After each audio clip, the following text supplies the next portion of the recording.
Council was born. At its core, the Council stands for the high five of health. Good air, good food, good water, good living, and good health care for everyone. Aligned with the United Nations Sustainable Development Goals, the Council firmly works towards making sure health reaches every corner of the world. IHW Council has built prestigious forums for holistic health discourse, like India Health and Wellness Summit and Awards, CSR Health Impact Awards, CME Excellence Movement, Ayushman Bharat Conclave, Jal Shakti Conclave, Digital Health Summit, Patient First Summit, the Good Air Movement and Summit, Rapid Global Cancer Alliance, and the She Alliance for Spirituality in Health and the Environment. These initiatives have received wholehearted support from policymakers, industry captains, community leaders, health experts, celebrities, and influencers. Respected brands and advocates have also joined the Council, becoming allies in the mission for a healthier world. I think this wellness is an important initiative. I will definitely be interested to know the conclusions of your deliberations, and I'll definitely take these issues and your suggestions forward to the logical conclusion. Health services कैसी होनी चाहिए, ये तो महत्वपूर्ण विषय है ही, पर उसके पहले हमको हॉस्पिटल या डॉक्टर के पास जाने की जरूरत न पड़े, इसके लिए हमारे एयर पोल्यूशन और वाटर पोल्यूशन को हम कैसे सुधारें, इस बात पर जोर देने की आवश्यकता है। कहते हैं क्षिति जल पावक गगन समीरा, पंच तत्व निर्मित यह अधम शरीरा। ये पंच तत्वों से निर्मित यह शरीर पुनः पंच तत्व में ही मिल जाता है। तो हमें उन पंच तत्व का, जिससे इस शरीर की रचना हुई है, आकाश, पृथ्वी, अग्नि, वायु, जल, इन सबका ख्याल ही नहीं रखना, बल्कि इन पंच तत्वों का रक्षा करना हमारा पहला कर्तव्य हो जाता है। In the digital world, the Council reaches millions with credible source of knowledge, empowering them to protect their health and prevent diseases. Through its various initiatives, harnessing the power of social media, the Council impacts over 100 million lives annually. Join IHW Council in creating a world where limitless potential knows no bounds. Together, we can achieve a happier, healthier world for all.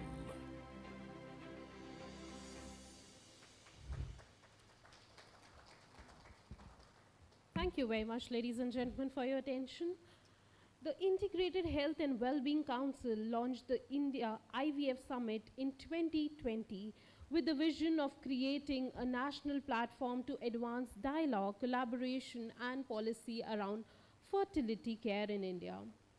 Over the past 7 years, ladies and gentlemen, it has grown into one of the country's leading forums, bringing together fertility specialists, embryologists, researchers, policymakers, healthcare innovators, and industry leaders to shape the future of reproductive medicine. Today, the India IVF Summit is much more than a conference. It is a movement to transform the conversation around fertility from silence to support, from stigma to science, and from limited access to equitable care for every aspiring parent. As advances in IVF, genetics, AI, and patient-centric care continue to redefine possibilities, our collective responsibility is to ensure these innovations reach every individual who needs them. Guided by this year's theme, ladies and gentlemen, Mission Fertility 2.1, making fertility care accessible to every Indian, today's summit will bring together some of the brightest minds in reproductive medicine to discuss innovation, accessibility, ethics, policy, and the future of fertility care, while also celebrating excellence through the India IVF Awards 2026. Ladies and gentlemen, we are very proud to host this summit in partnership with the Indian Society for Assisted Reproduction, ISAR, and extend our sincere appreciation to our valued partners, Universal NutriScience, BSV, UFIC, Zydus, MCure, Mayor, ReproArt, Bloom IVF, Osphere, Farva Health, and Trust Legal for making this landmark event possible.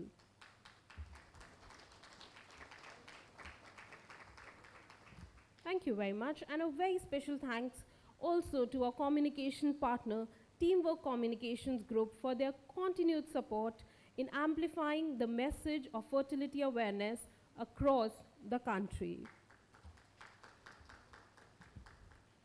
Ladies and gentlemen, once again, a very warm welcome to each one of you. We hope today's discussion inspire meaningful collaboration, encourage innovation, and strengthen our collective commitment to making quality fertility care accessible to every Indian.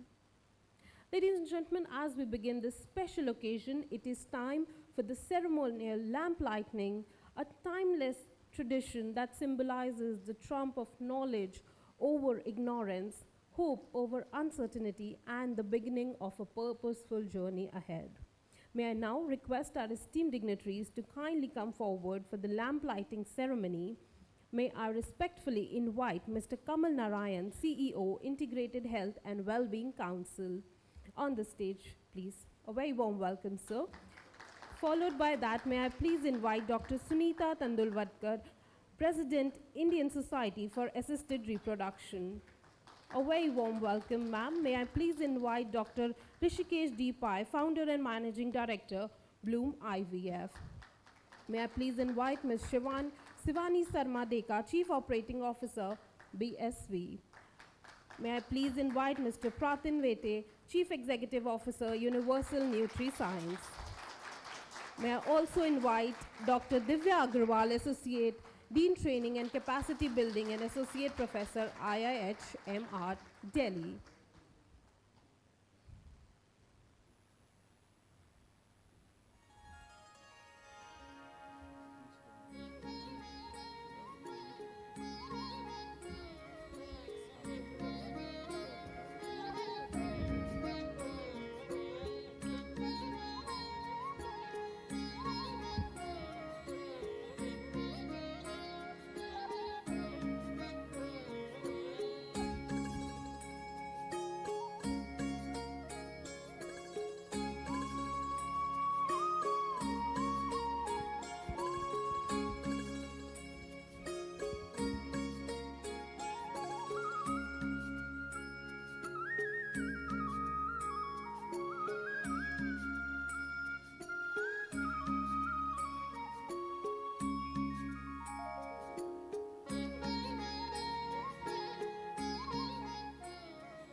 Thank you very much to our esteemed dignitaries. Ladies and gentlemen, may we have a big round of applause for all our esteemed dignitaries. Thank you very much for joining us today.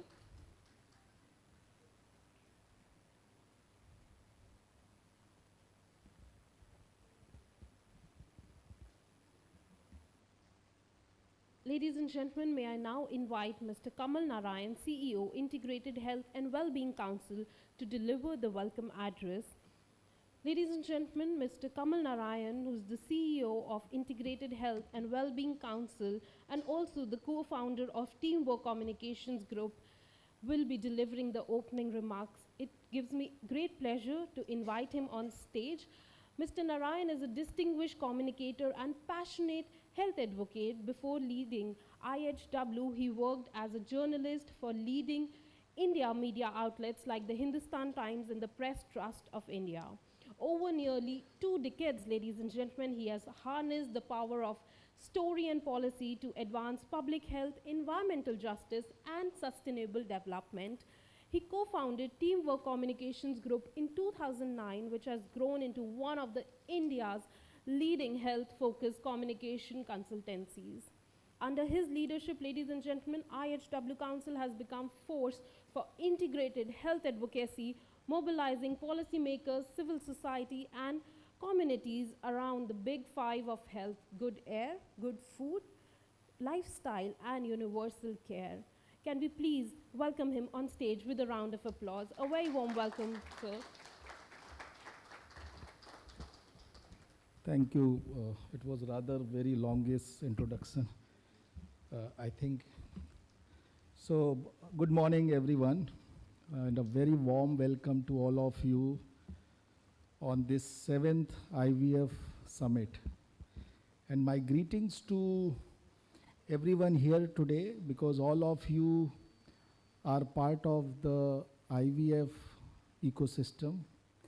And today is the World IVF Day, and my warm greetings to all of you for the work which you have been doing for years and the mission which you carry forward to ensure that fertility care reaches to everyone who needs it. This day is also a celebration of something which is medical science most extraordinary contribution to human hope. Something which, I think for generations we have depend on the nature and the God alone, something that the medicine, the science, and the doctors can do. And that's what IVF is. And it's a matter of great pride for us in IHW Council that over the period in the last 7 years, IVF Summit, which we started in 2020 at the time of COVID crisis, and at a time when IVF, or not only IVF, but many other health priorities had put on back burner. Many of the patients suffering from various chronic diseases, not alone IVF, not alone infertility, and those who were pursuing or were in between the journey of parenthood through this medical marvel, they were all stranded, and at that time IHW Council started this journey to talk about these couples who were stranded, to talk about all those couples who could not access this scientific intervention. WHO estimates that almost every 6th person in the world face infertility in his or her lifetime. In India, we don't have much of credible data available, and that also is a matter of concern. But generally, if we talk about nearly 15 to 30 million couple are considered to be seeking to have parenthood, but are facing challenges, facing struggle. And that struggle does not only involve mental, sufferings. It also has impact on their social standing in country like ours. It also has impact on their, economic conditions, on productivity, and most importantly, the dignity, which they seems to compromise every day, not only in their social life, but within the families also. And that is the burden which need to be addressed. They need to have the equitable care for fertility. IVF is one of that, for sure. Over the 7 years when we have been running or undergoing this journey, we have come across many stakeholders, many missionaries who really wanted to bring the change, who really wanted to champion the cause of these couple.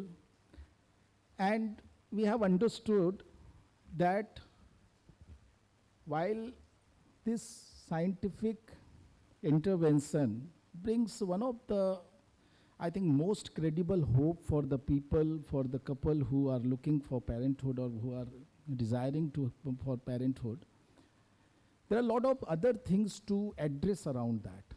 And one of, many of them are related to the way we approach this service or this intervention, the way government look at this intervention, the way our own industry look at this intervention. How do we need to convey to these couples about this hope? How we do not put them on, maybe in a situation of over hope. How we can give them a more realistic, assessment, and how we can make them approach this intervention faster and on time. There are a lot of those aspects involved in it. What brings down, and I think what is the one line which I believe is important, that it's the responsibility of all of us, the people who are making the policies, the people who are innovating for these couples, for the fertility health, the doctors, the clinicians, and everyone involved, that we need to ensure that these couple who are looking for this journey of parenthood, we give them credible, accessible, affordable, equitable support. And we make sure that what they get is of the best quality. And what we do is the responsible fertility care. And all of us, including, because while many of us, we have Sunita Tandulwadkar ji, the president of ISAR, and we are really grateful that in our journey, ISAR has always been a solid, strong partner who has, which has wholeheartedly supported our work. Even Madam Tandulwadkar ensured that when we are organizing the 7th IVF Summit, ISAR's support in bringing that scientific credibility, that academic credibility, the engagement of the community is there. So thank you so much, ma'am, for your support.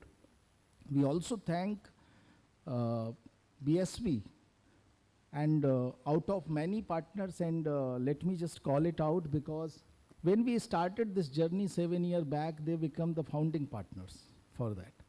So a big round of applause for them for trusting on this cause and championing, and not only that, many others joined us in the journey. I personally or specifically thank UNS, GUFIC, JIDUS, MCure, Bloom IVF, and Dr. Rishikesh Pai, who has always been guiding, supporting in his various roles as a president of FOXY, as a president of ISAR, and as a founder of Bloom IVF. So in all roles, he has not only encouraged us to do more, but also has championed the cause of women health, fertility health, and health for all. Today's program or today's summit is more important for us, and it's also landmark because we are starting and launching one important mission or movement which we call Mission Fertility 2.1. Now, when we were discussing about Mission Fertility 2.1, we also saw some of the criticism. Many people, and it's rightly so, many doctors talked about it. We said that India is slipping on its demographic dividend. We are having 1.9 fertility rate, which is far lesser than, or which is lesser than, let's say, from the replacement fertility rate of 2.1. And if we don't want to get into the direction of South Korea, Japan, and many other developed countries where you see the wealth is there, the technology is there, but there are elderly people and there is no one to take care of them. The robots can't take care of them always. So when we talked about it, and as a health enthusiast, we had all the right to do that. we also got some correcting informations or let's say criticism from them. And we were told that we cannot associate IVF, because this day we are celebrating IVF Day and this summit is IVF Summit. We were told that IVF cannot be talked in the same breath when you are talking about infertility problem of this country or the fertility rate of this country. And we agree with that. IVF, with its limited applicability, because it's not for everyone, and I'm sure the leading lights of IVF will talk about it and will accept it's not for everyone, but it's definitely for everyone who requires this and who has that medical condition which can be addressed through IVF. So our point is that we cannot talk about the fertility rate of this country or retaining the healthy replacement rate of this country without worrying about the people who are not being or who are not getting the access of treatments which can help them get the parenthood, despite they try for it, despite they struggle for it. So we have to see that while addressing the fertility rate may be a big complex situation where you have to think about the economic factor, you have to think about social factor, you have to think about educational factors, you have to think about the role of women in workforce, you need to think about the need of building career. All those things are important, and we may not be able to address all of that in one go, but we can definitely help those 2 million, 20 odd million couples who need scientific artificial reproduction intervention. And at least they can get the bliss of parenthood, the bliss of having a child, and to plan and build their family, which is an essential fundamental right for every human, for every Indian for that matter as well. So while we understand the complexity, we continue to talk about fertility, Mission Fertility 2.1. We will take this message to all possible stakeholders. This is the beginning of that mission. We will take it to states. We will take it to the states which have already awakened, who have already understood that the slipping fertility rate will have impact on their economy, on their productivity, on their role on national building, or on their role on national economy. And many of states you have already seen, we will have a video from the health minister of Sikkim. I think that we will be playing after my speech. Sikkim has become one of the states which has started incorporating IVF services as part of their government scheme. We have Goa which has started doing that. We have also seen some of the states even going to the level of extending incentives for having more children. State of Andhra Pradesh, you might have all understood that or heard about it. So we will take this message to all these states which are already cognizant of this fact, of this reality, and we will also take to the states which are not cognizant of this reality, but we will make them understand this reality before they also reach to the same level of more of an emergency response than the planned response. The third important area apart from this Mission Fertility 2.1, what we also need to understand that how we are going to create the support for IVF or any other reproductive health intervention.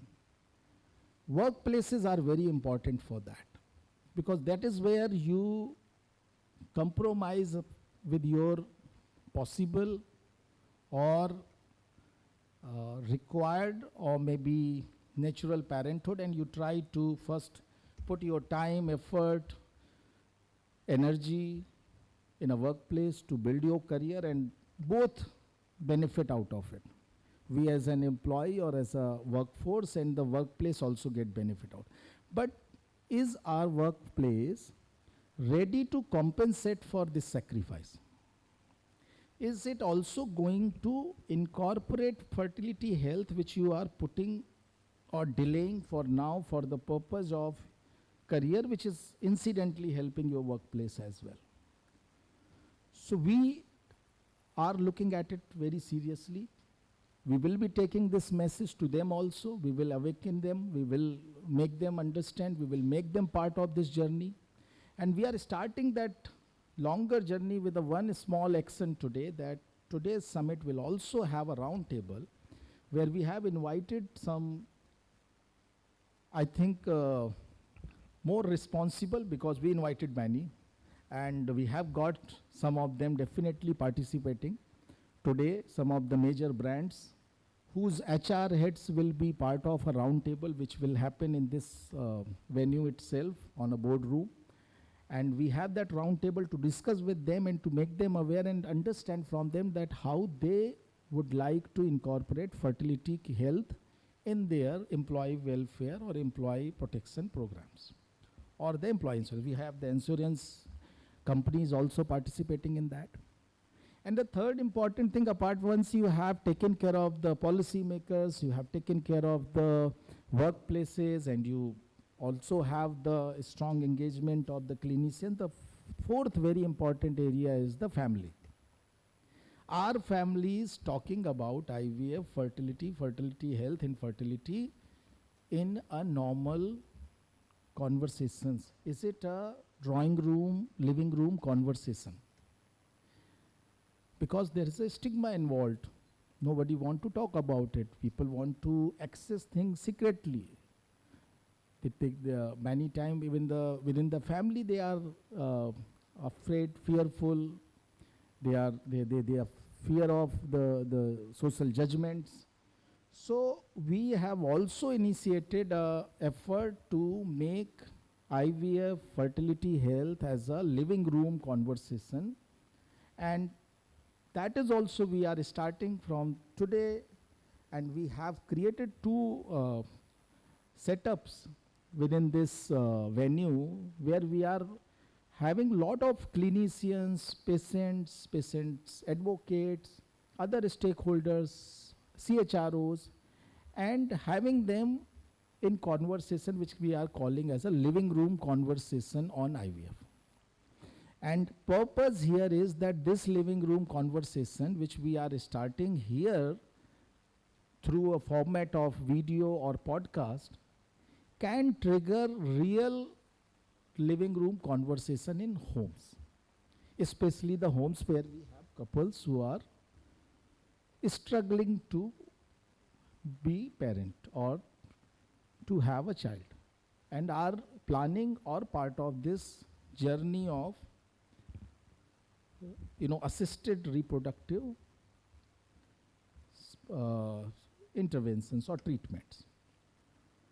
We have also interacted with several stakeholders and have come up with a white paper which we will be releasing today, and that also puts IVF access, IVF affordability, IVF quality, responsibility, all that on a focused way and also on a larger context of India's fertility rate and how this small, just maybe the icing of the cake, can also play a role. The cake is a lot many other aspects, but these 20 million, 25 million, and if we do the registry properly, maybe it is more than that. We have been not talking about male infertility factor, and interestingly, the recent, I'll just mention one of the a study which happened in my home state of UP in Lucknow. There is a institute called Ram Manohar Lohia Institute of Medical Sciences.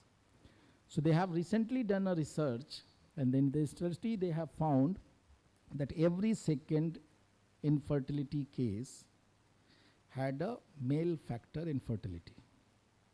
Every second. And we hardly talk about it. I'm sure the clinicians, leaders like Dr. Tandulwadkar, Rishikesh Pai, Saab, they all talk about it, but families don't talk about it. Many times they don't accept it.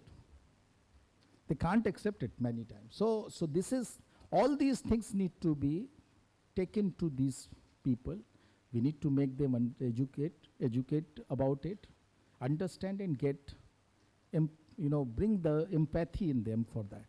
So with all this, I once again, welcome all of you and looking forward to a memorable, impactful, celebration of World IVF Day today on 25th of July at this 7th IVF Summit. And together to commit ourselves to make fertility care accessible to all those who need it, irrespective of their economic, social, or family status, and ensure that this most extraordinary scientific marvel can reach to all those who really desire to have a child, and not only the having a child, having the right, the fundamental right of building a family. Thank you so much.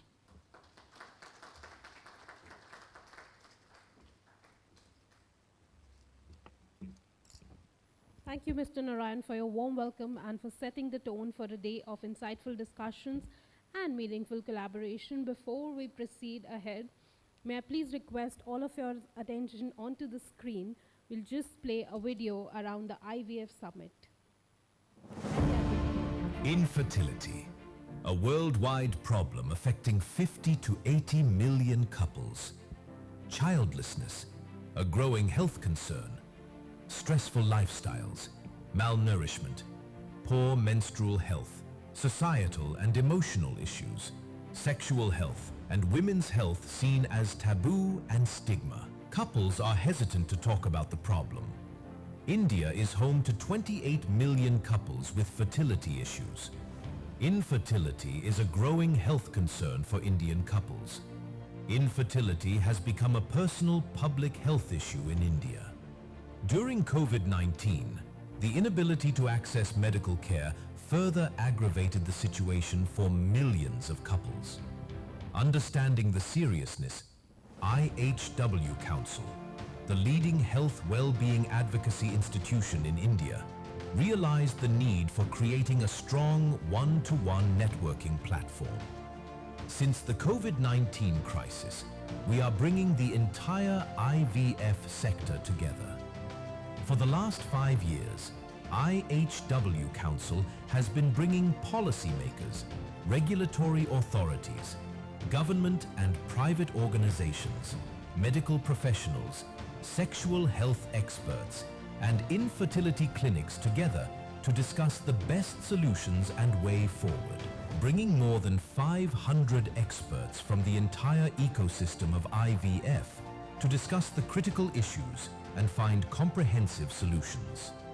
The 7th edition, theme, Mission Fertility 2.1, making fertility care accessible to every Indian, will focus on in-depth information on the complete ART procedure, precautions and awareness, infrastructure and insurance challenges, building awareness on the entire process of IVF to bring new hope and resilience for all couples. Welcome to the 7th IVF Summit and Awards, Mission Fertility 2.1.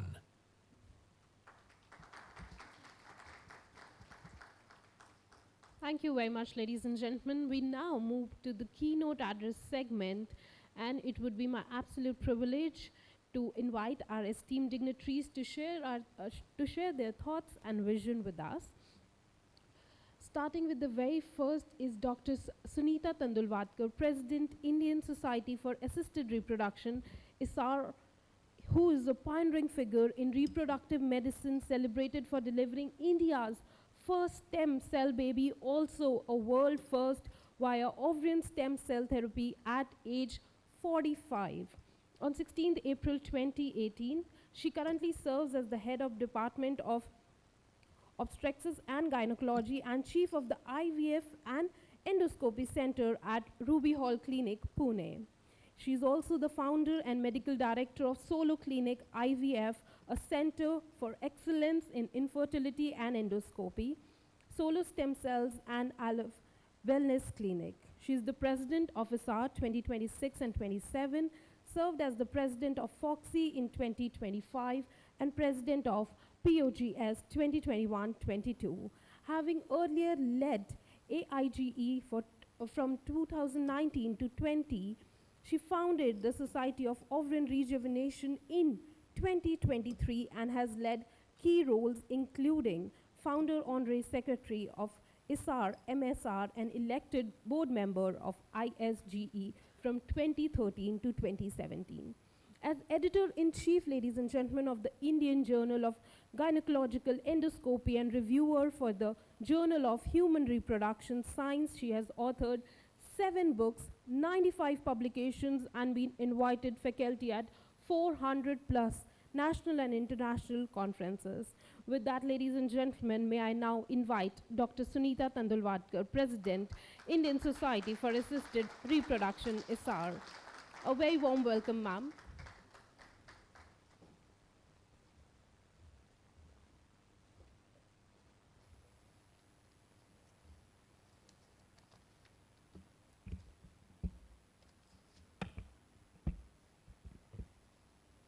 Do we have a stage here?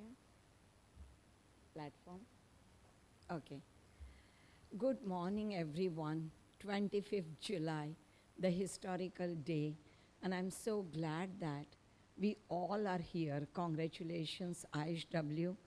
Kamal, you have done a fantastic job of getting everyone together, and your team, IHW, Uttara Kumar, and everyone, they are fantabulous. Friends, distinguished faculty, policymakers, colleagues, industry partners, it is really a privilege as a president of ISAR and as an individual who loves, who is passionate about these services on this beautiful World IVF Day. I think it is much more than just a celebration of a scientific achievement. It is a celebration of a hope. Every IVF baby, when we see across, it reminds us that science can overcome what appeared impossible. Bilateral tubal block, azoospermia, it's just impossible to dream of. We have seen 4 decades ago many marriages getting displaced because of these unavoidable circumstances. But every child born through this reproduction represents not merely a medical success, but the fulfillment of the family's deepest dream. 48 years ago, the birth of Louis Brown changed the history of medicine forever. In India, we did travel an extraordinary journey by ourselves. What began as an experimental technology available only for a handful of patients, today it has become one of the most advanced fields in modern medicine. We have moved from uncertainty to precision, from very low success rate and unpredictable outcomes to unimaginable success rates today. From simply helping the conceptions to preserve fertility, prevent genetic diseases, personalizing the treatment protocols, India is no longer merely following the global advances. India is probably creating them. And I really feel very proud to deliver India's first stem cell baby, or world's first, at the age of 45. For Indians, for a long, it was just the dream because the finances were not enough for the research and Indians could just follow. But the things have changed. And I'm thankful to all the great ART consultants of our country who is helping to put these footprints on the global map. But while we celebrate our achievement, we must also remember why our work has become more important than ever. Infertility is increasing.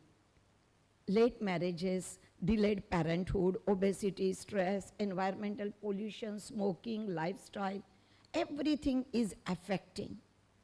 But at the same time, the life expectancy is increasing.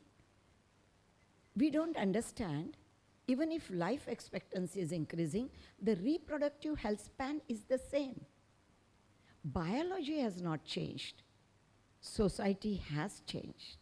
And that's why reproductive medicine has become one of the most important healthcare specialties of the country. The remarkable success of IVF has not happened just by chance. It is the result of thousands of scientific innovations working together. Today, we understand the science better. We have evolved with our technology. Artificial intelligence, assisted embryo selections, time-lapse imaging, AI, laser techniques, genetic testing, cryopreservation techniques. If you see individually, they may be small, but together, they have come to receive unacceptable, unbelievable success rate. And that's the future. So those who are doing the ART in this generation and have done 3 decades ago as well, they will realize how much happiness they are giving across.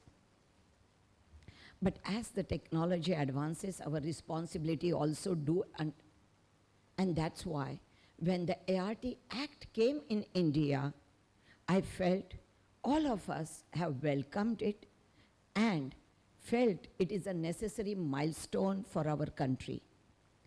This brings accountability. It brings standardization. It brings transparency, ethical practice, and most importantly, it protects our patients. That's very, very important. But we have not reached there yet. It will take time for us to have the ART Act implemented pan-India with the best of ethical practices. I appeal everyone as a president. Thank you.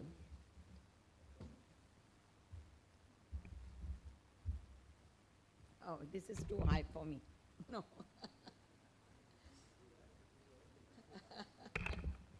Thank you so much, but I appreciate your efforts. Okay. Our objective should never be just the compliance. Our objective is excellence.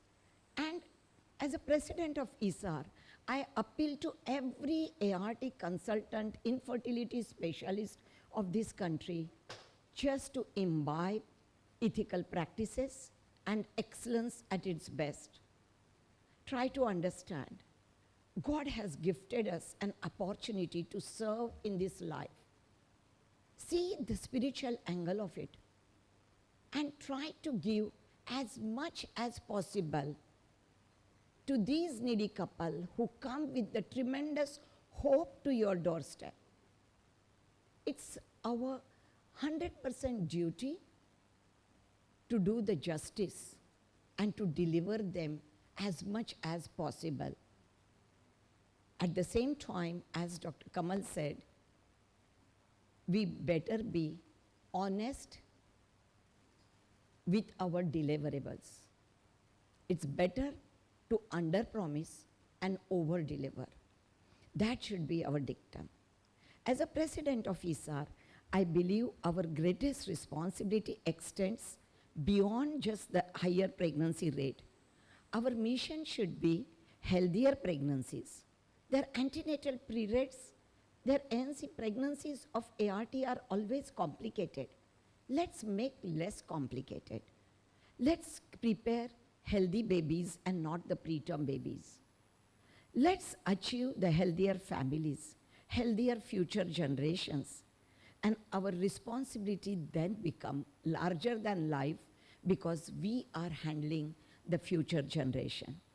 Sometimes I definitely ask myself, do you think 10 years down the line, majority of the babies will be the IVF babies? Is it possible?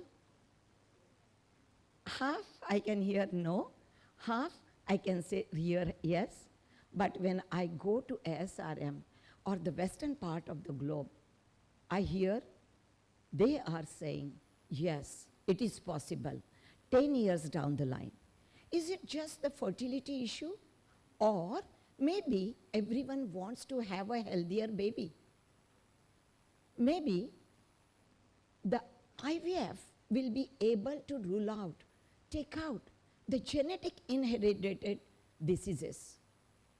The technology will evolve and is already evolving where we can change the genes. So we can think about the generations without having inherited family diseases. I'm not talking about only malignancies or oncological, but I'm talking about even the heavy metabolic diseases. People can change. People can change the obesity carrying genes as well. So this transformation, probably we should start thinking that has begun, and if we are here on probably 17th World IVF Day celebration together, we may think we had predicted this. We are really bringing and seeing the bigger future. But at the same time, we are very much challenged, and we cannot ignore the accessibility and affordability of IVF, especially in India, where the government facilities or the insurance facilities are not available. And I'm thankful that you got together even the insurance policy holders, because the time has come where the fertility services should be insured. We need to help our couple. India has world-class IVF standards, the best of the clinicians, embryologists. Yet, for millions of couples, this is financially out of reach, and this should change. The government institution should be strengthened either with these modern infrastructures, or we should start thinking about private-public partnership. It's a high time. Only thing is, it should be affordable, and it should deliver the excellence at the same time. I think as a FOXY president also with UNFPA, I'm running this project and the recommendation of FOXY to make private-public partnership in a fertility sector, so that by the time government develops these modern technologies across all the institutes or the government hospitals pan-India, from extreme east to extreme west and extreme north to extreme south, the decade will go and we may lose chance to give a happiness to many more families. And during that time, we can join hands with the public-private partnership. And I think every IVF consultant in India will be more than happy to serve in a most affordable way, but in most successful way, giving them the result. Today, when you said that we are working, Dr. Kamal, you said that we are working to make this aware to the entire country, to the government. We are going to do the meetings. When you came down, we had the meeting for this, that ISAR will join IHW in a great leadership across the country, having the meetings in all the 4 zones. But I also feel one part which I think that time also I discussed, that IHW should join the hands with ISAR for a project called Sponsor a Birth. We are talking about those who can afford. What about the underprivileged? Can we sponsor a birth? We have the best of the industry partners here. Can we think about even 1% of your CSR fund every year going for sponsoring the birth? Can we do that? I think in ISAR, the past president, Dr. Sadhana Desai, has created one beautiful thing. She donated 1 crore to ISAR, and through ISAR to give free IVF to affordable, to underprivileged, sorry. It was a beautiful gesture.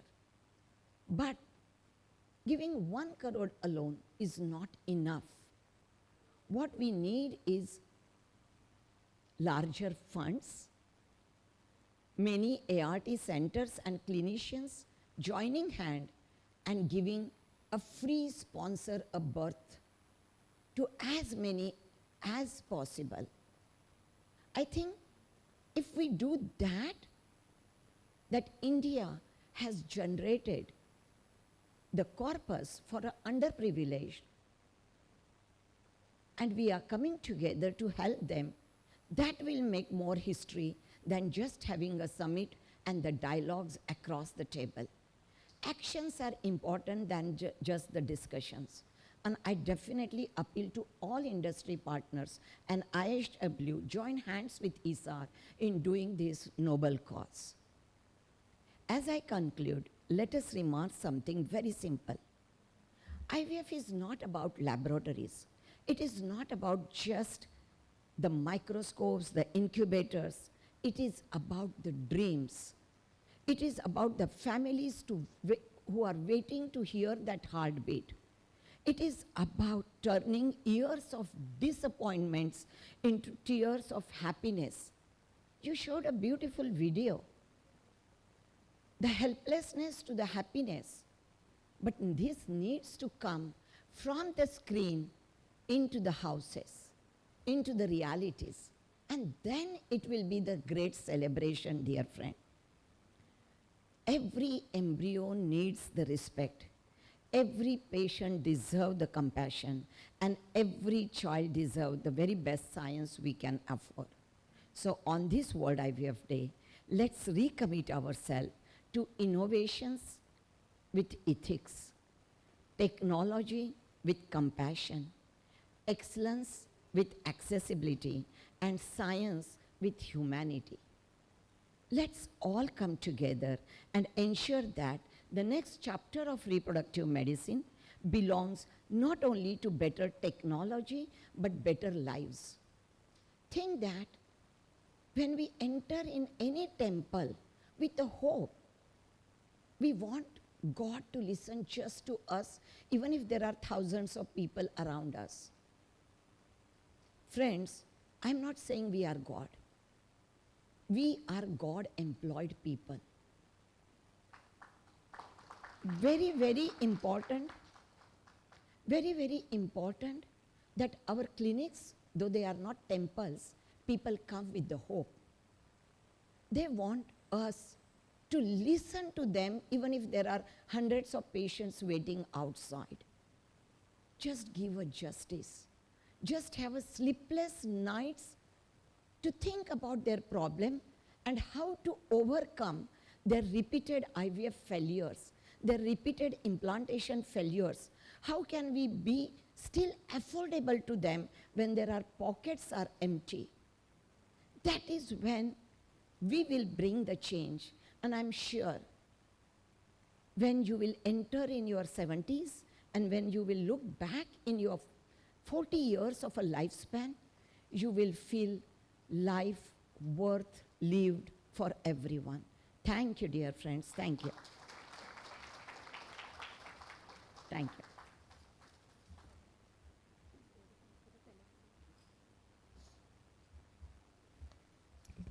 Thank you, Dr. Tandulwadkar, for your valuable thoughts and leadership. As a token of our gratitude and appreciation, may I please request Mr. Kamal Narayan to kindly felicitate Dr. Sunita Tandulwadkar with a memento. Ladies and gentlemen, can we have a round of applause, please?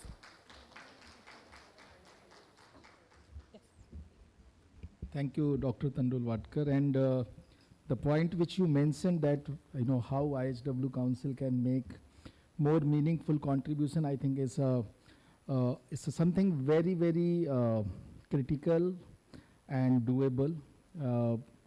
Your program, Support a Birth, definitely we can all come together, and I also request, because in your fraternity itself, we have doctors. You have given the bliss of parenthood to many celebrities.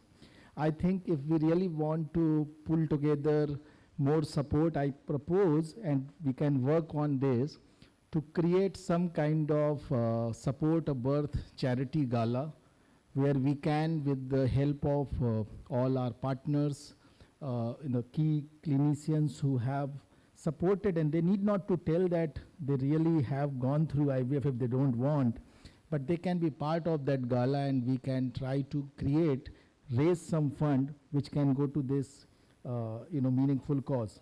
So thank you so much for this, and we definitely look forward to explore more opportunities and modalities how we can do it.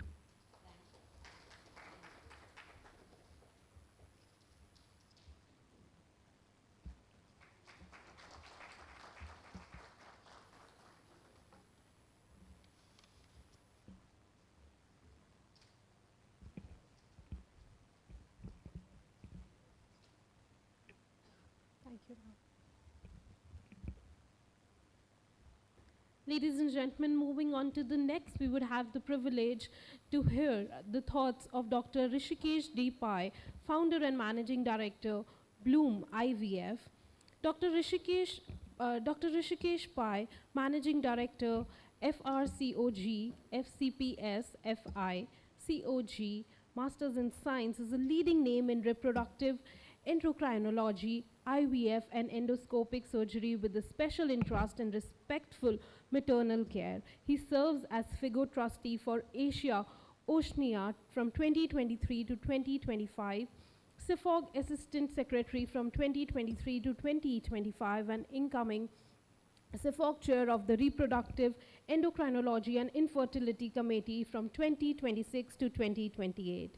Ladies and gentlemen, he was the president of FOXI in 2023 and is currently a professor of reproductive medicine at D.Y. Patil University, dean of the Indian College of Reproductive Medicine, and founder and medical director of the Bloom IVF Group, spanning 7 centers across India.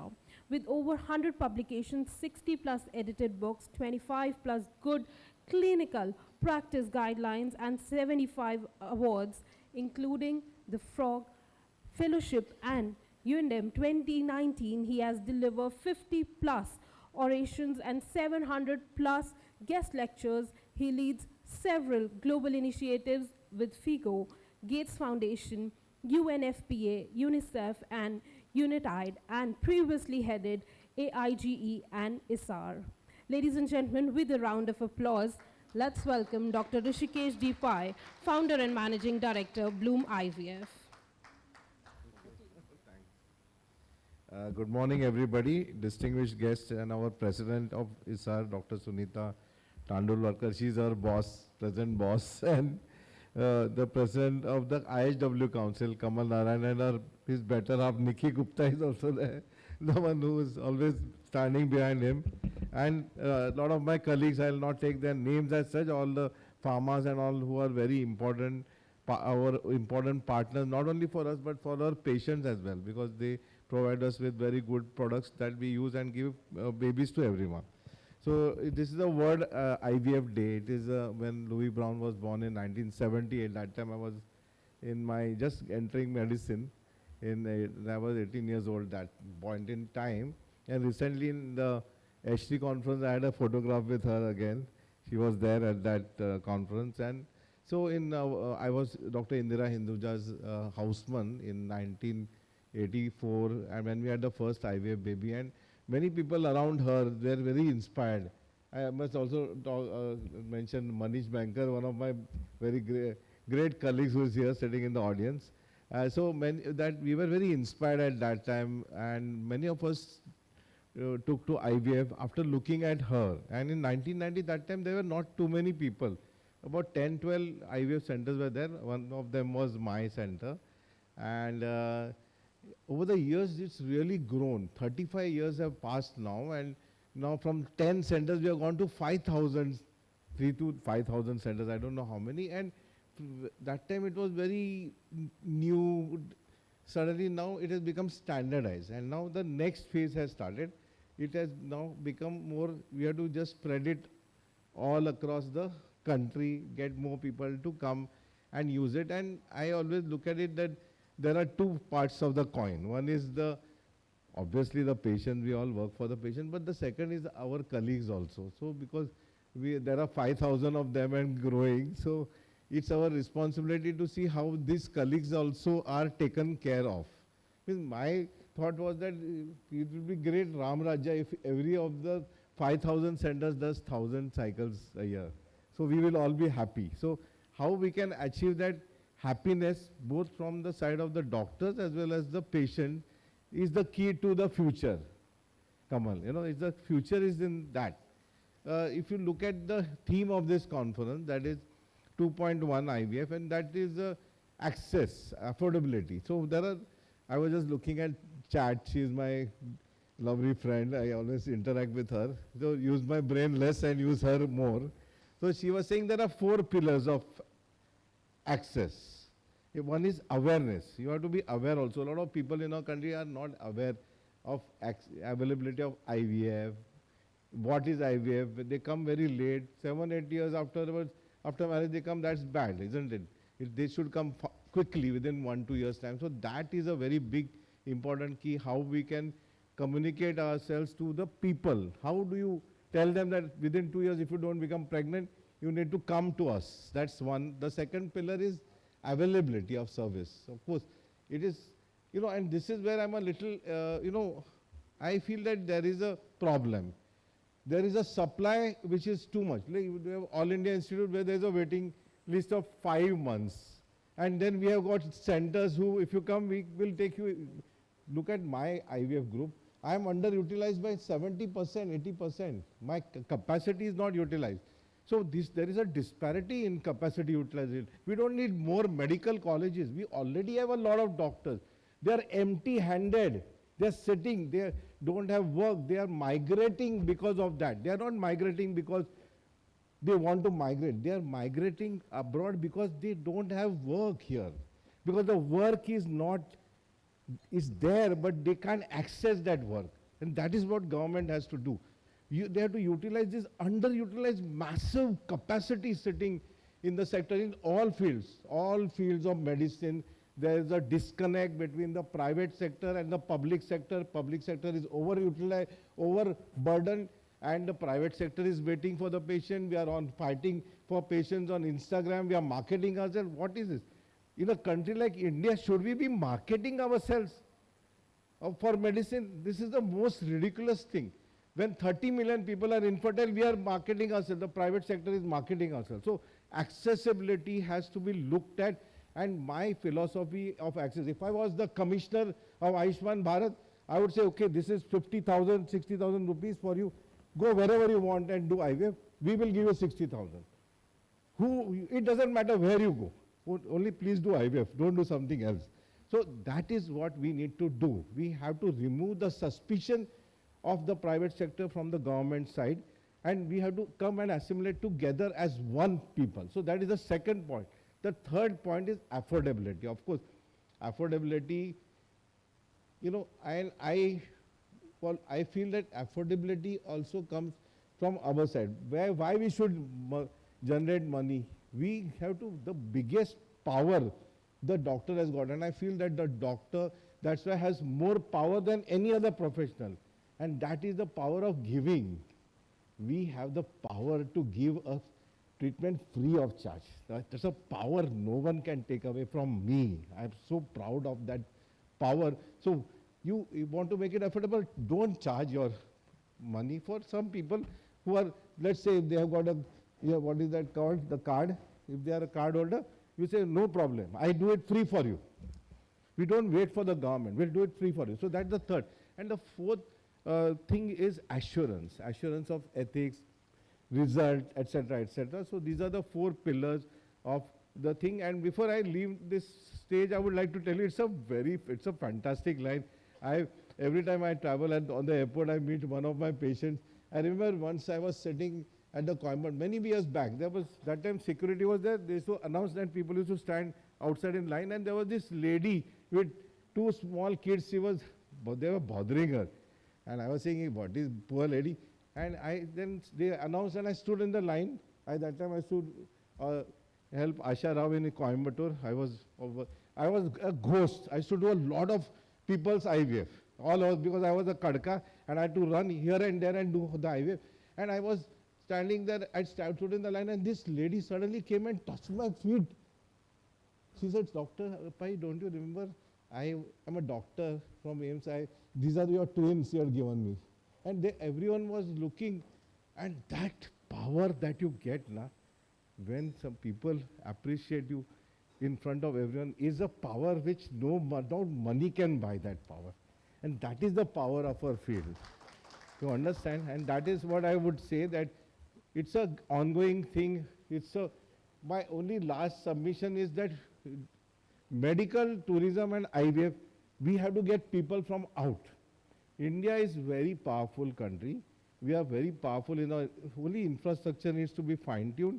We need to get more patients from out of India. Because I look at the market as the whole world. That's our market. The other day, last year I was in Berlin for a conference, and my 2 Polish people came and told me, Dr. Pai, will you help us to start an IVF center in Poland? I said, why? They said, in Polish government has earmarked 150 million euros to increase our population. Population is going down. So I said, oh, I should do it. So, I feel that time is so short. I'm now 60 plus now, but I wish I can go back 30 more years back and start again. So for the younger people who are there now, they'll start coming once they start getting the awards. But for the younger people, my advice is that the line is fantastic. Only you have to be careful so that you don't do some complications. Look at the world as your stage, and there is no limit to what you can achieve. Thank you very much.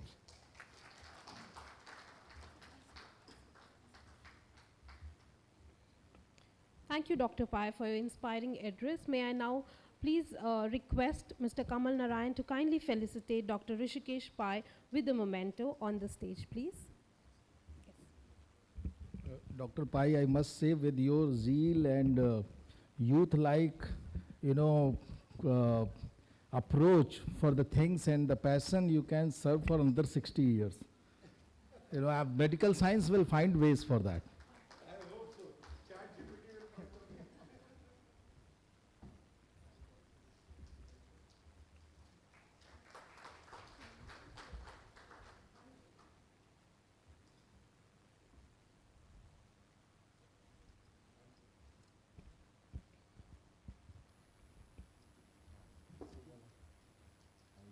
So your phone, sir.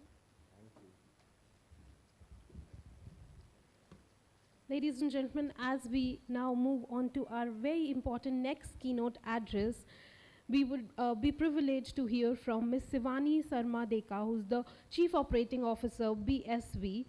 She's a versatile business leader with diverse experience spanning over 2 decades. She drives the vision and strategic growth for BSV's India business. Prior to BSV, Sivani was Group Business Unit Head for Urology and Oncology business at Sun Pharma, where she has spent over 14 years. In the past, she has been associated with Glenmark, Ranbaxy, Nicholas Pyramid. During her career, she has successfully managed and grown diversified portfolios across various specialities in both Indian branded generics as well as innovator brands. She has been serving the industry as a growth catalyst and thrives in developing and adapting business models in response to evolving market needs. She has completed her PGDBA from the Institute of Management Education, Pune, Maharashtra, and advocate for the coaching culture. She is passionate about developing talent and inspiring teams to perform and excel. With a round of applause, ladies and gentlemen, may I now invite Ms. Shivani Sarmadeka, Chief Operating Officer, CEO, India Business, Bharat Serums and Vaccines Limited, a Mankind Group company. A very warm welcome, ma'am. Thank you for that elaborate introduction. I feel very, very honored. Distinguished guests, our respected clinicians, members of the medical fraternity, industry colleagues, ladies and gentlemen, a very warm welcome and a happy World IVF Day. It's indeed an honor and privilege for me to be standing amongst you on this dais. I must thank Kamalji, IHW, and ISAR and the entire fraternity present here for giving me this opportunity to speak my views. On this very day, July 1978, as we already know, Louis Brown was the first World IVF baby that changed the course of reproductive medicine forever. What was once considered an extraordinary scientific experience had become a life-changing reality, bringing the joy of parenthood to millions of families across the globe. Interestingly, India was not behind. Just 63 days later, our very own, second World IVF baby was born in India. We all know about Durga, the second IVF baby. It was a defining moment that reflected India's scientific excellence and the early contribution to assisted reproductive technology in the world. India was among the pioneers in IVF. But now nearly 3 decades later, with 1.95% fertility rate, we continue to face important challenges that were already being addressed by our distinguished pioneers in the IVF field, my previous speakers, Madam Sunita and Dr. Rishikesh Pai. Do we translate this scientific excellence into equitable access for every aspiring family? Today's India's IVF landmark has rapidly grown. Its true potential can be only realized when quality fertility care reaches each and every corner of our country. India today is one of the fastest growing IVF markets in the world. We are home to world-class clinicians, highly skilled embryologists, advanced fertility centers that deliver outcomes comparable or even better to world outcomes. These achievements truly deserve recognition. However, fertility continues to affect millions of couples across India. When advanced reproductive technologies are available in metropolitan cities, access remains uneven or unequal in Tier 2, Tier 3, or in rural settings. The gap between what medical science can offer and what many couples can actually access continues to be one of our biggest challenges. Bridging the gap will define the next chapter of fertility care in India. The science of fertility care has evolved tremendously over the last decades. I might sound small talking about it with dignitaries who are sitting here. However, today's treatment are no longer based on one-size-fits-all, personalized ovarian stimulation, time-lapse embryo monitoring, pre-implantation genetic testing, and many more. And the growing use of artificial intelligence are enabling clinicians to make better informed decisions and improving patient outcomes. The innovations are making fertility care more precise, more personalized, and even more effective. At Bharat Serum and Vaccine, a Mankind company, we are proud to contribute to this scientific progress by contributing and supporting clinicians with high-class, world-standard therapies that improve therapeutic outcome and reproductive health. While scientific innovation continues to move forward, awareness has not progressed at the same place. Fertility remains surrounded by silence, stigma, and misconceptions. Many couples spend years searching for answers before consulting a fertility specialist. By the time they seek help, valuable time has been lost. As an ecosystem, we have an opportunity and a responsibility to change this narrative. We need to normalize conversation around fertility much earlier than we do today. Our society has highly encouraged young people to pursue education, career, and financial independence. However, our lifestyle has evolved. Biology has remained unchanged.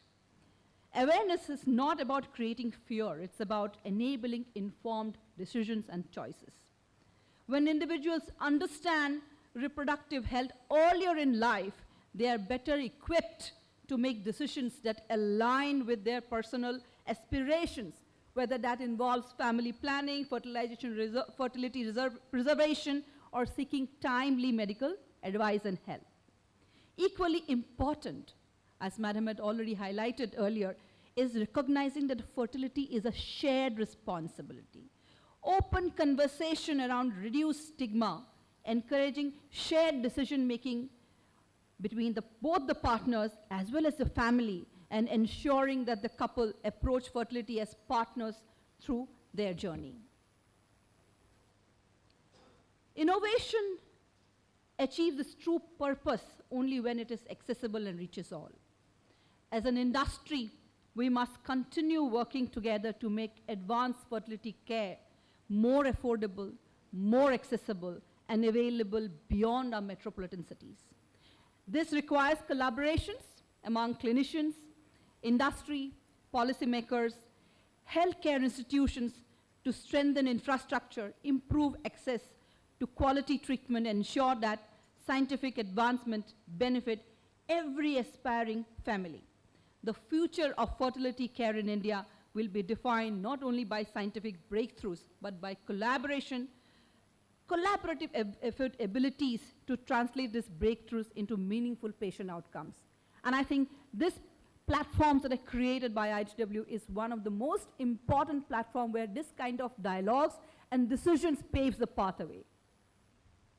As we celebrate World IVF Day today, I believe our collaborative effort will focus on 3 important priorities. The first, we will continue to demystify fertility by encouraging open conversations and increase awareness across communities. Second, we must democratize innovation by ensuring that advances in reproductive medicine becomes accessible to every part of our country.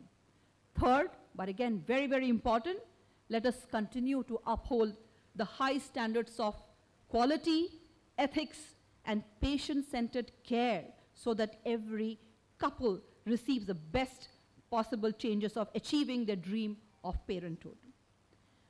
At VSV, we believe our responsibility extends beyond advancing sciences and making quality drug. It also includes advancing awareness and being a trusted partner.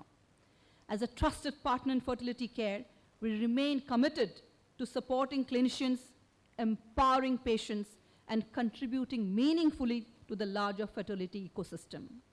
In this spirit, on this very, very auspicious day, we are very pleased to launch our awareness program.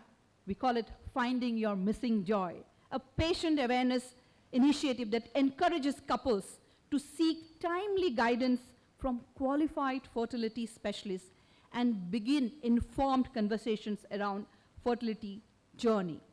We are honored to unveil this initiative today at the IHW IVF Summit, at the platform that brings together the country's leading voices in reproductive medicine and reflects our shared commitment towards improving fertility care in India. Before I invite you to enjoy this small campaign, Finding Your Missing Joy, I truly hope and believe this infertility initiative by IHW from this living room at Hyatt Regency moves to each and every home's living room, where open discussion begins between families, between couples, where fertility or parenthood becomes a life plan and not something that has to be achieved after all other life plan has been, because it might be too late in life.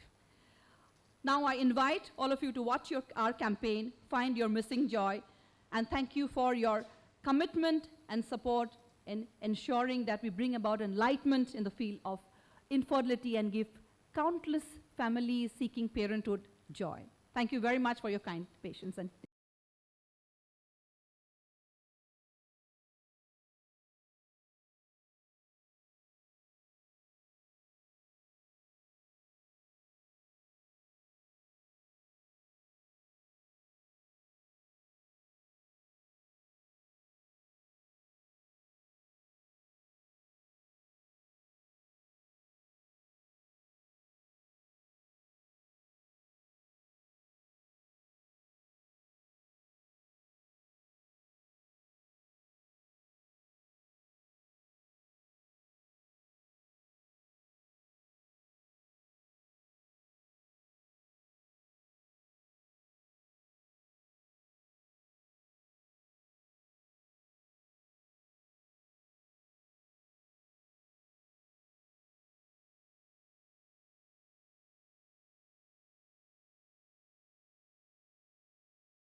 please request Ms. Savani Sarma Deka to join us on stage.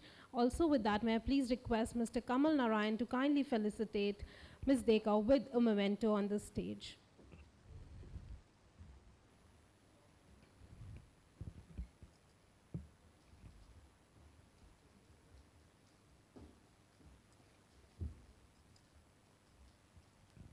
Can we have a huge round of applause, ladies and gentlemen? Thank you very much.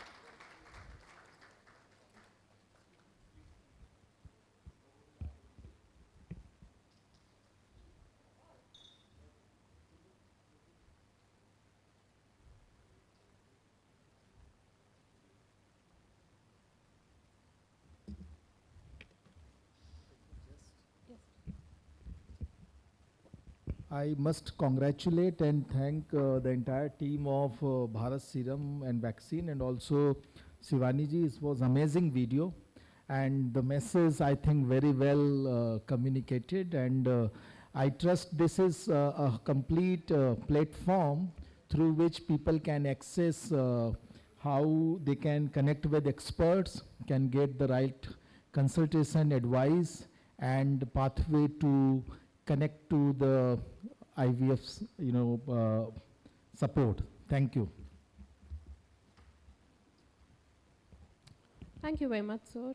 Ladies and gentlemen, for every couple silently hoping, waiting and wondering when will it be our turn, today we pause to say you're not alone and help is closer than you think.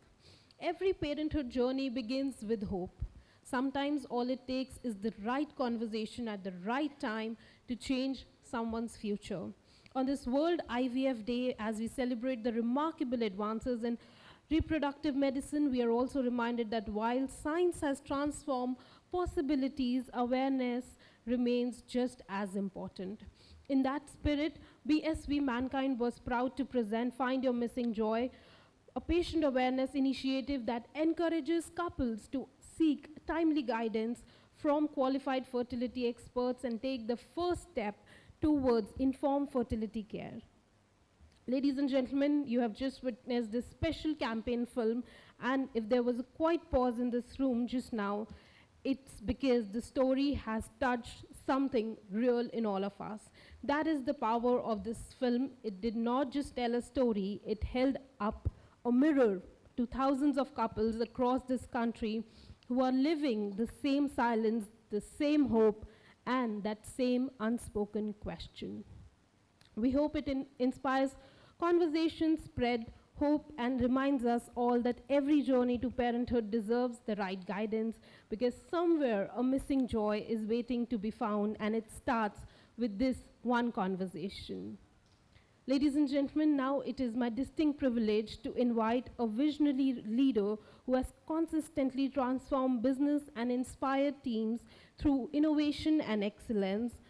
With over 30 years of distinguished leadership across the pharmaceutical, nutraceutical, and healthcare consulting industries, he has played pivotal roles at Sanofi, Novartis, Cipla, Emcure, and now Universal NutriScience. Under his leadership, Universal NutriScience continues to strengthen its commitment to science-backed innovation and improving patient outcomes. Ladies and gentlemen, with a round of applause, let's welcome Mr. Pratin Vete, Chief Executive Officer, Universal NutriScience. A very warm welcome, sir.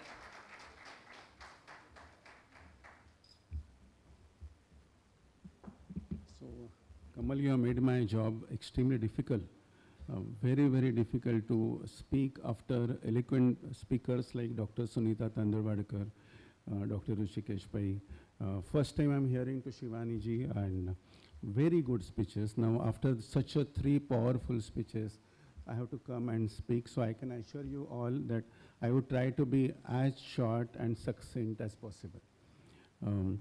When I was thinking of today's talk, I remembered that in our epics, like Mahabharata, it was the first mention of a birth without a natural pregnancy. And it was, whether it is Kauravas with artificial birth in the pots, or for the Pandavas, where it was mentioned that it was not a natural conception. So in our mythology, though it was not a science, it was an imagination that the parenthood was sought.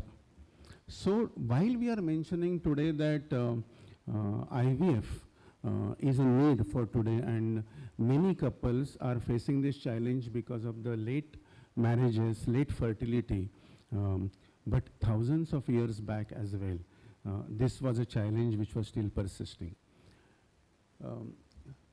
I also must tell you that while we are looking into these challenges, and lot of progress has happened in the journey with science in the IVF.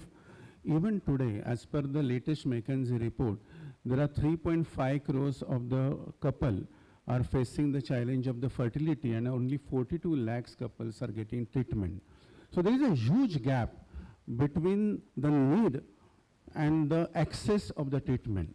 So amongst everything, all the stakeholders need to come together to bring this awareness to access in sync with each other. And I really appreciate this platform, and thank you so much that you are bringing in the summit of the IVF Summit for India on this typical day of when we are celebrating the World IVF Day. Today, we must acknowledge that the journey is yet to be over. There is significant progress needs to be done. I can tell you that there is a progress which is happening in the science in the IVF. There are various modern medicines which are coming in, but still we need to acknowledge that amongst every successful fertility which happens in the IVF, there are many attempts which have happened for the couple where they have faced an unsuccessful pregnancy outcome. And every unsuccessful pregnancy outcome has created despair, agony in the couple, and they are looking at getting a much better treatment outcome. Realizing this need, UNS as a nutraceutical company has dedicated itself to bring an innovation and science in nutraceuticals to help doctors to improve the patient outcomes in our bit. We are the pioneers of CoQ, coenzyme Q10, which helps into the basic stale mitochondria and which as a product helps both at the oocyte quality as well as the sperm parameters in a different matter. But in last few years, UNS has ensured that we have got a right line extensions of the CoQ, a plethora of the options for the fertility experts, right from the early stage to the advanced stage for both male and female fertility. So when we are coming from the outcomes, we are coming from the right interventions at the doctor's level, we are coming at the right hormones and the right drug therapies, and from that the nutraceutical treatment. We also need to come that the patients and their needs are extremely important as well. Very happy to see that Shivani ji has launched her own patient platform. Very happy to tell you that on this occasion that UNS also wishes to launch our own patient platform, which is the journey for the patient. And after my speech, I would like to get that launch inaugurated. But basic idea is not only that we need to take care of the products and the medicines, but we need to support the families, we need to support the mothers, to have that at every stage of the fertility, she should be aware of what exactly needs to be done to improve the fertility chances and outcomes. Mission 2.1 is extremely important. Thank you for announcing it.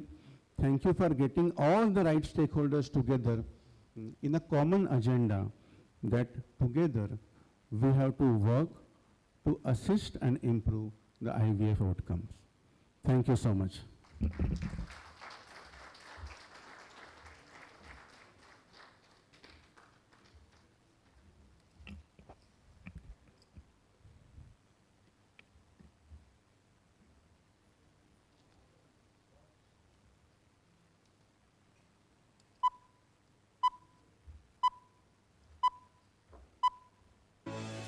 Every journey to parenthood begins with hope, but for many couples, that journey can also bring questions, uncertainty, and emotional challenges. At Universal Nutriscience, we believe that the right information, shared at the right time, can make that journey a little easier. Welcome to Ease the Journey, a patient education platform created to empower individuals and couples with reliable, easy-to-understand information on fertility and IVF. Let's take a quick tour.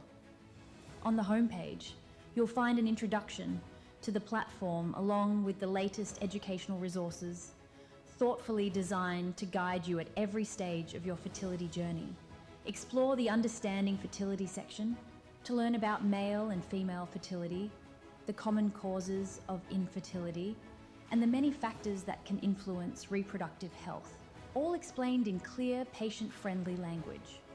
Whether you're just starting to explore fertility, preparing for IVF treatment, or supporting a loved one through the process, Ease the Journey, here to offer trusted information, practical guidance, and reassurance whenever you need it, because every journey to parenthood deserves clarity, confidence, and hope.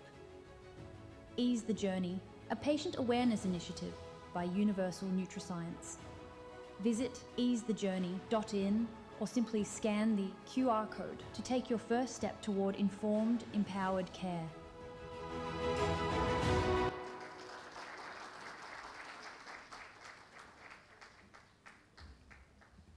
Thank you very much, ladies and gentlemen. May I please now invite once again Mr. Prateen Vete to join us on stage for the felicitation.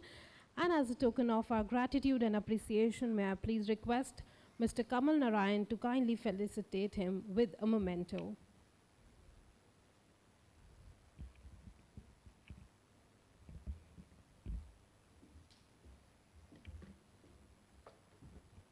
Ladies and gentlemen, can we have a huge round of applause, please? Thank you very much.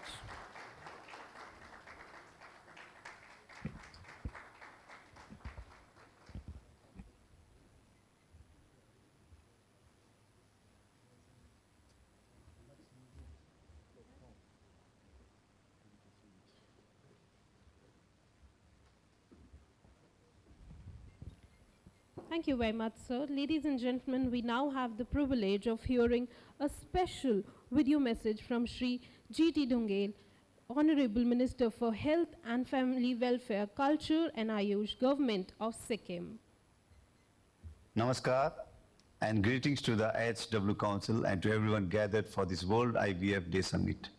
I bring you a message from Sikkim, a state that is riddled with one of the most urgent demographic challenges in the country. Our total fertility rate has fallen to just 1.05 children per woman, down from 2.75 in the late 1990s. It is the lowest fertility rate anywhere in India, well below the replacement level of 2.1. For a state of under 7 lakh people, this is not a statistic. It is a question about a future generation, a workforce, and indigenous communities. We choose to act. In April 2022, our government under Chief Minister Prem Singh Tamang's guidance launched the Chief Minister's Vatsalaya scheme, India's first state-run financial assistance scheme for infertility treatment. Any couple holding a valid Sikkim subject is eligible irrespective of whether the person holds a government job or not. Referred by a state medical board to empaneled hospitals, couples receive 3 lakhs rupees for IVF treatment, 1.5 lakh per attempt, and next 1.5 lakhs for the second attempt. We pair this with 1 year full of maternity leave, 1 month of paternity leave, service increments for a second or third child, and a new reproductive medicine unit at STNM so that more of this care can be delivered within the state itself. The results give us hope. We have watched real families become parents because the state chose to meet them halfway between April 2022 and July 2024. Over 750 women accessed IVF support through Vatsalaya, and hundreds of couples have welcomed children into their families who had lost the hope of parenthood. Sikkim's story, a small state's answer to a challenge to many parts of India and the world over. More than 15 states in India are already below replacement fertility. What we are living through today, many of you will be discussing at similar summits within a decade. I invite every state representative here today to evaluate your own fertility data and to consider dedicated IVF assistance schemes paired with family leave reform and interstate clinical capacity, and talk to us, for we have built and stress tested this model and we are glad to share what worked and what didn't. Thank you.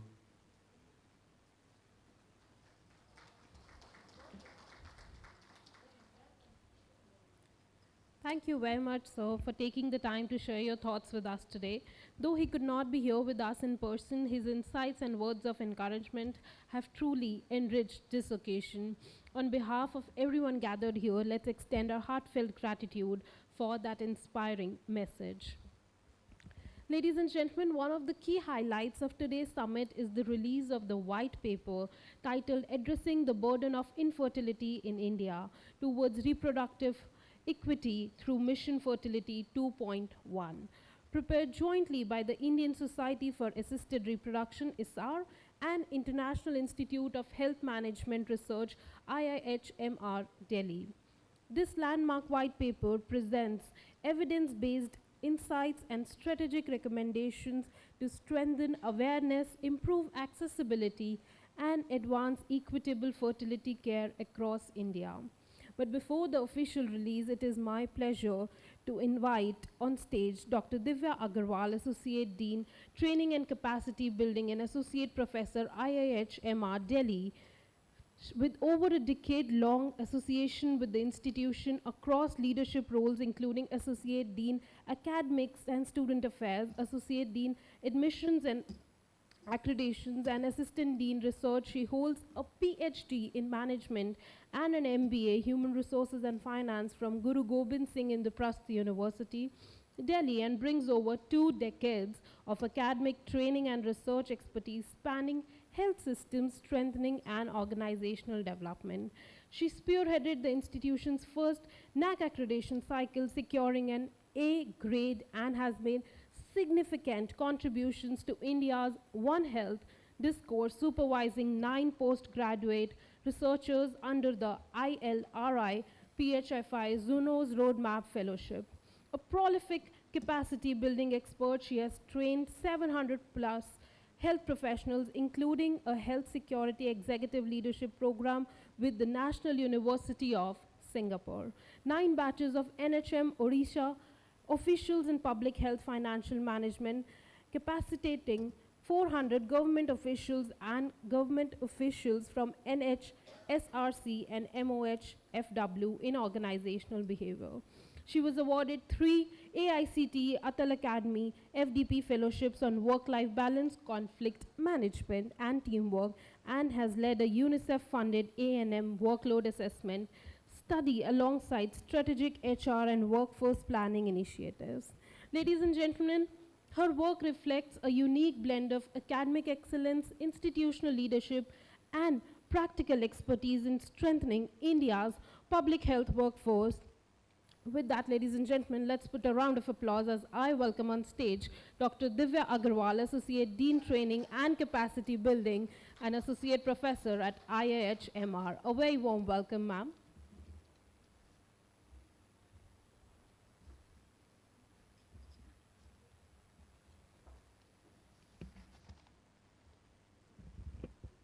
A very warm welcome to all of you and wishing you all a happy IVF Day. And after listening to all the esteemed dignitaries who have come over here and shared and put a light across how we are going forward towards this particular domain. So good morning everyone, and welcoming all the delegates, dignitaries, the clinicians and the industry partners, along with a student body itself from IIHMR Delhi. I would like to share the findings of the National Strategy White Paper by Integrated Health and Wellbeing Council, titled Addressing the Burden of Infertility in India Towards Reproductive Equity Through Mission Fertility 2.1. It was authored by Ms. Ritika Rai, lead public health policy at IHW Council, and she is our proud alumna as well, with strategic guidance from advisory board of leading voices in public health, reproductive medicine, demography, academia, and the fertility industry, a board I was privileged to contribute in. 1 in 6 adults worldwide will face infertility in their lifetime. In India, this translates to roughly 27.5 million couples at any given time, a burden as large as some countries' entire population. Yet, infertility remains one of the most under-addressed public health challenges in our country. Today, I want to walk you through the core findings of the white paper and the 5-pillar roadmap it proposes, and why this summit is exactly where that roadmap needs to be discussed. Let's look at the problem that we are facing currently. Let's start with the scale. India's total fertility rate has now dropped to 2.0, below replacement level. But that's demographic story, not a medical one. The medical story is different. Clinical infertility affects 10 to 15% of couples, and secondary infertility, that is the inability to conceive again after a first child, it is rising sharply from about 19% in the early 90s to nearly 29% today. The demand-supply gap is staggering. India needs an estimated 1 million IVF cycles a year. We are delivering roughly 300 to 350,000. The rest are shut out by cost, by geography, by stigma. And the cost is real. 1.5 to 3 lakhs per cycle, often needing multiple rounds, enough to push families into debt, into selling assets, into abandoning the treatment midway. WHO's own analysis finds a single IVF round can exceed a family's entire annual income. Psychologically, the toll on women is comparable to that of cancer or cardiac disease. And 85% of our fertility infrastructure sits in the private sector, concentrated in 8 metro cities, leaving rural India almost entirely unserved. Most critically, IVF is explicitly excluded from Ayushman Bharat PMJAY, India's flagship health scheme covering 500 million citizens. Infertility is still classified as elective. That single policy gap defines who gets to become a parent in this country and who doesn't. Now, looking at the roadmap of Mission Fertility 2.1, the first pillar, reclassify infertility as a core reproductive health condition, not a luxury, and drive awareness through ASHAs, school and workplaces, including a dedicated push on male fertility to correct the gender imbalance in blame and burden. Second pillar, corporate integration, employer-sponsored fertility benefits inclusive of single parents and LGBTQ employees becoming a standard part of workplace wellness. Third pillar, private insurance reform, cutting waiting periods from up to 4 years down to 12 months and mandating real coverage, not token riders. Fourth pillar, modernizing CGHS, ESIC and PSU reimbursement with caps indexed to actual treatment cost and eligibility that includes secondary infertility. Final stage, that is the fifth pillar, state financing and public-private partnership, hub and spoke, ART centers, and the boldest asked, a capped fertility benefit package within PMJAY itself for BPL and EWS families. This isn't theoretical. Goa already runs free end-to-end public IVF. Sikkim funds up to rupees 3 lakhs per couple. West Bengal built Eastern India's first free public IVF clinic. These are proof points, not pilot waiting to happen. As far as IHW Delhi's contribution is concerned, on that note of Sikkim, I would like to highlight work closer to the home. IIHMR Delhi is currently undertaking an ICMR-funded project to assess fertility trends, determinants, and health system preparedness in Sikkim, a state where the total fertility rate has declined to nearly half the replacement level. The study is examining the socio-cultural, biological, and health system factors behind this low fertility, estimating the actual prevalence of infertility and mapping service availability and referral pathways on the ground. The findings will generate the evidence base for state-specific policy and stronger reproductive health planning in Sikkim. This formative research is only the first step. It will directly inform the design of a follow-on implementation research study to develop and evaluate context-specific strategies for improving fertility outcomes in the state, precisely the kind of state-level evidence base that Mission Fertility 2.1 calls for at national scale. At the end, the ask is simple. Sequence these reforms: awareness and reimbursement first, insurance and registry next, PMJAY inclusion last, and India can then move fertility care from an elite privilege to a dignified right. This summit is where that shift starts. Thank you.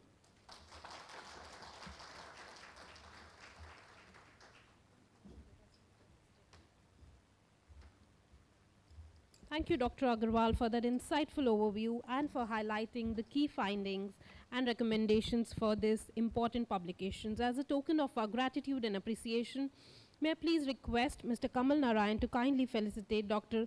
Divya Agarwal with the memento on the stage, please. Ladies and gentlemen, can we have a round of applause?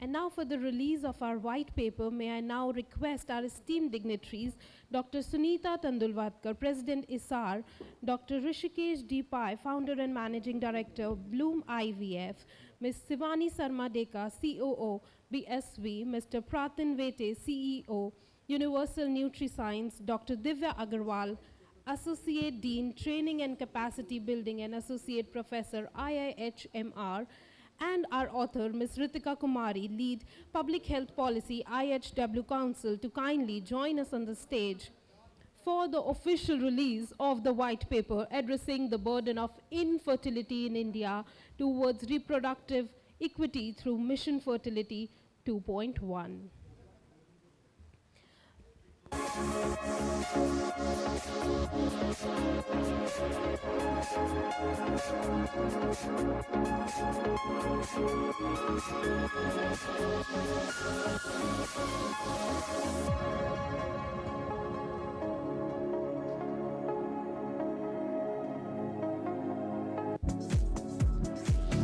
Ladies and gentlemen, can we have a round of applause as we witness this important milestone in the journey towards reproductive equity in India.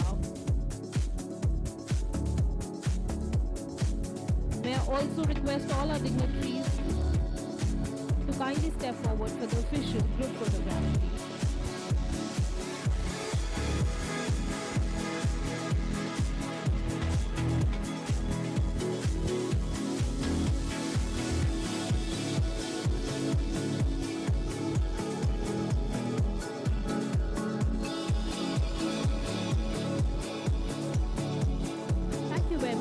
Esteemed dignitaries, may I please request you to kindly take your seats.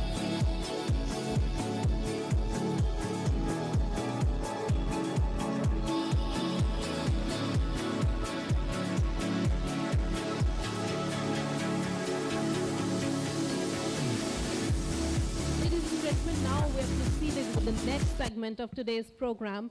We will now move on to the 7th India IVF Awards 2026. The 7th India IVF Summit and Awards have been instituted to recognize and celebrate the remarkable individual institutions, innovators, and organizations that are transforming the landscape of fertility care in India. These awards honor excellence in clinical practice, the landscape of fertility care in India, research, embryology, innovation, patient care, technology, and leadership, celebrating those who are making a meaningful difference in the lives of countless aspiring parents. To ensure the celebrations are seamlessly woven in days proceedings, the awards have been thoughtfully curated into 4 segments to be presented at different intervals throughout the conference.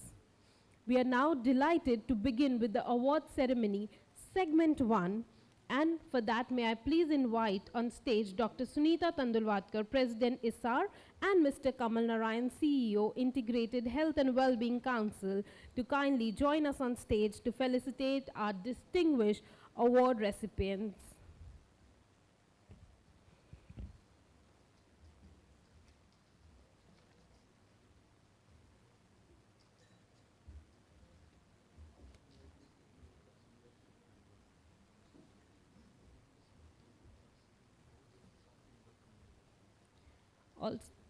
Also, may I please request Ms. Nikki Gupta to join us on stage.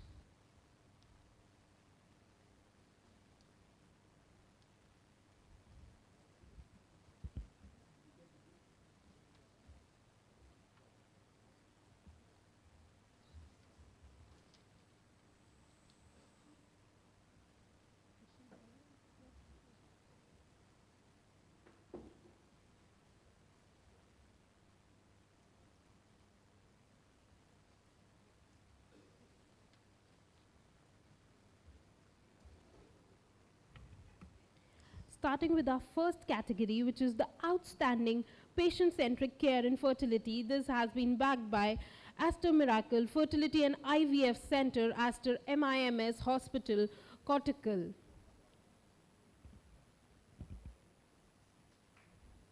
Can we have a round of applause, ladies and gentlemen? Thank you very much. Many, many congratulations, ma'am.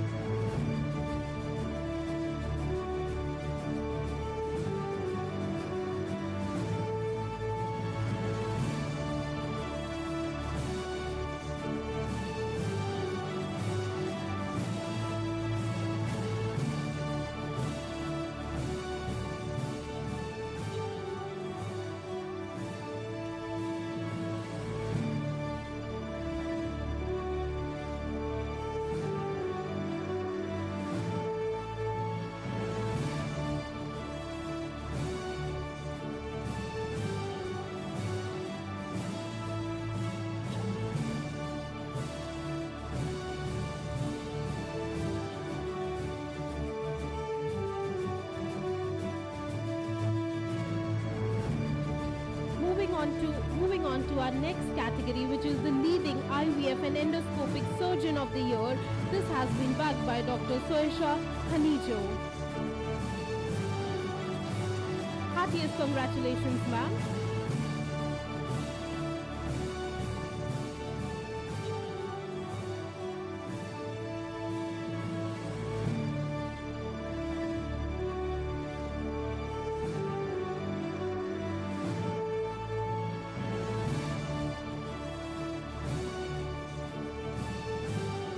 Followed by this, we have the outstanding contribution to IVF and art.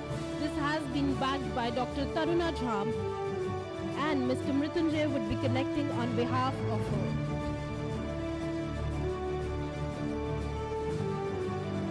May I please request Mr. Shitin Modia to please collect on behalf.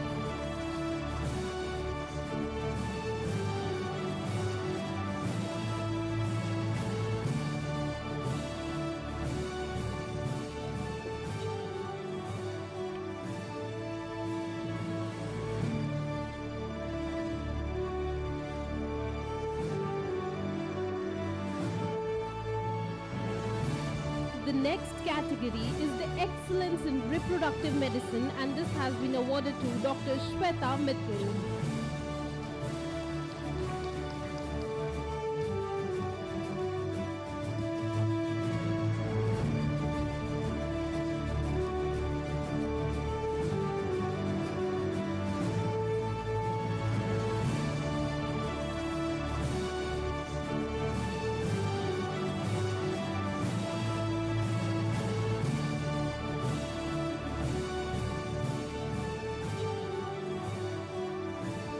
And upcoming next is the most important, the Lifetime Achievement Award in Fertility Care, and this has been awarded to Dr. Rishikesh D. Pai.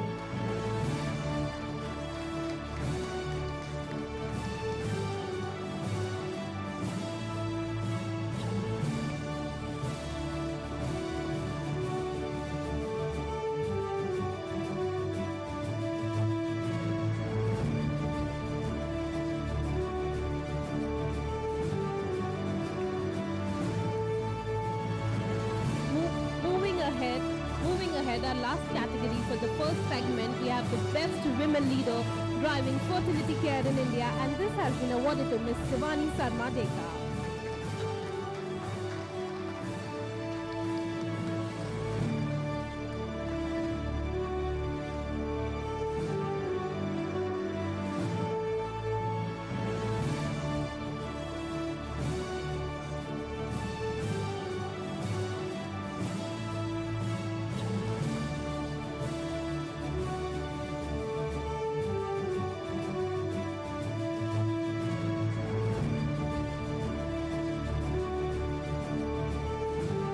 Thank you very much, ma'am. Thank you very much to all our dignitaries. May I please request you to take your seat.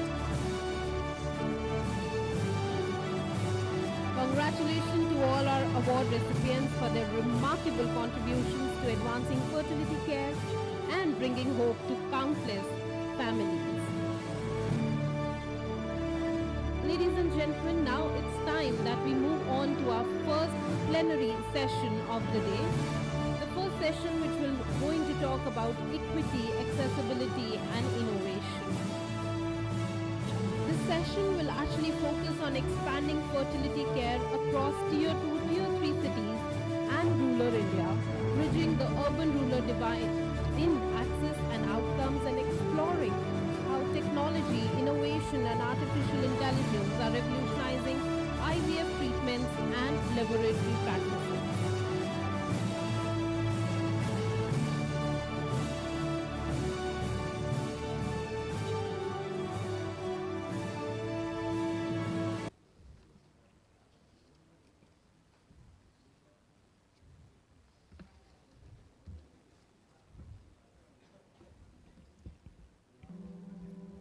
Ladies and gentlemen, since the inaugural session reminded us that fertility is no longer just a medical discipline, it sits at the intersection of public health, economics, demography, technology, women's empowerment and national development. India stands at an interesting demographic crossroads or intersection today, while we continue to enjoy one of the world's largest young populations. Fertility patterns are changing rapidly.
Ladies and gentlemen, now it's time that we circle back and move forward with our first plenary session of the day, which will talk about equity, accessibility, and innovation.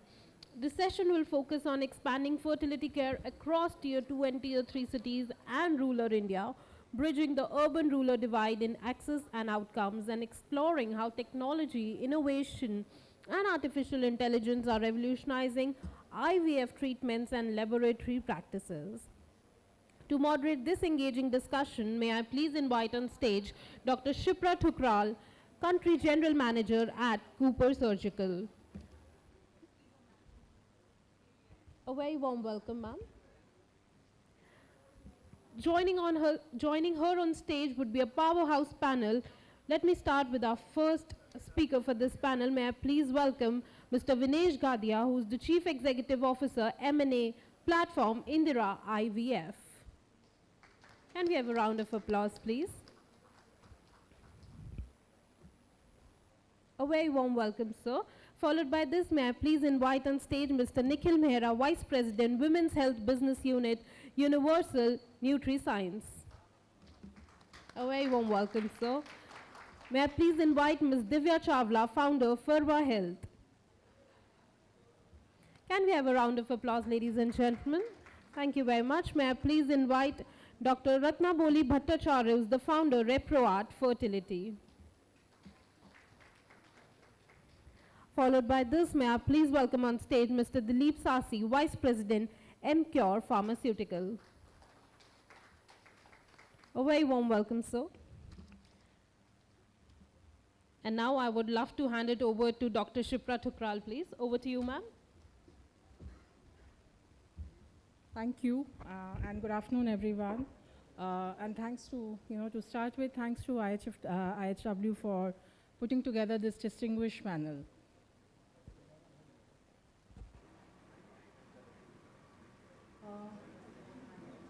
Dr. Banker, if I may invite you on the dais, please.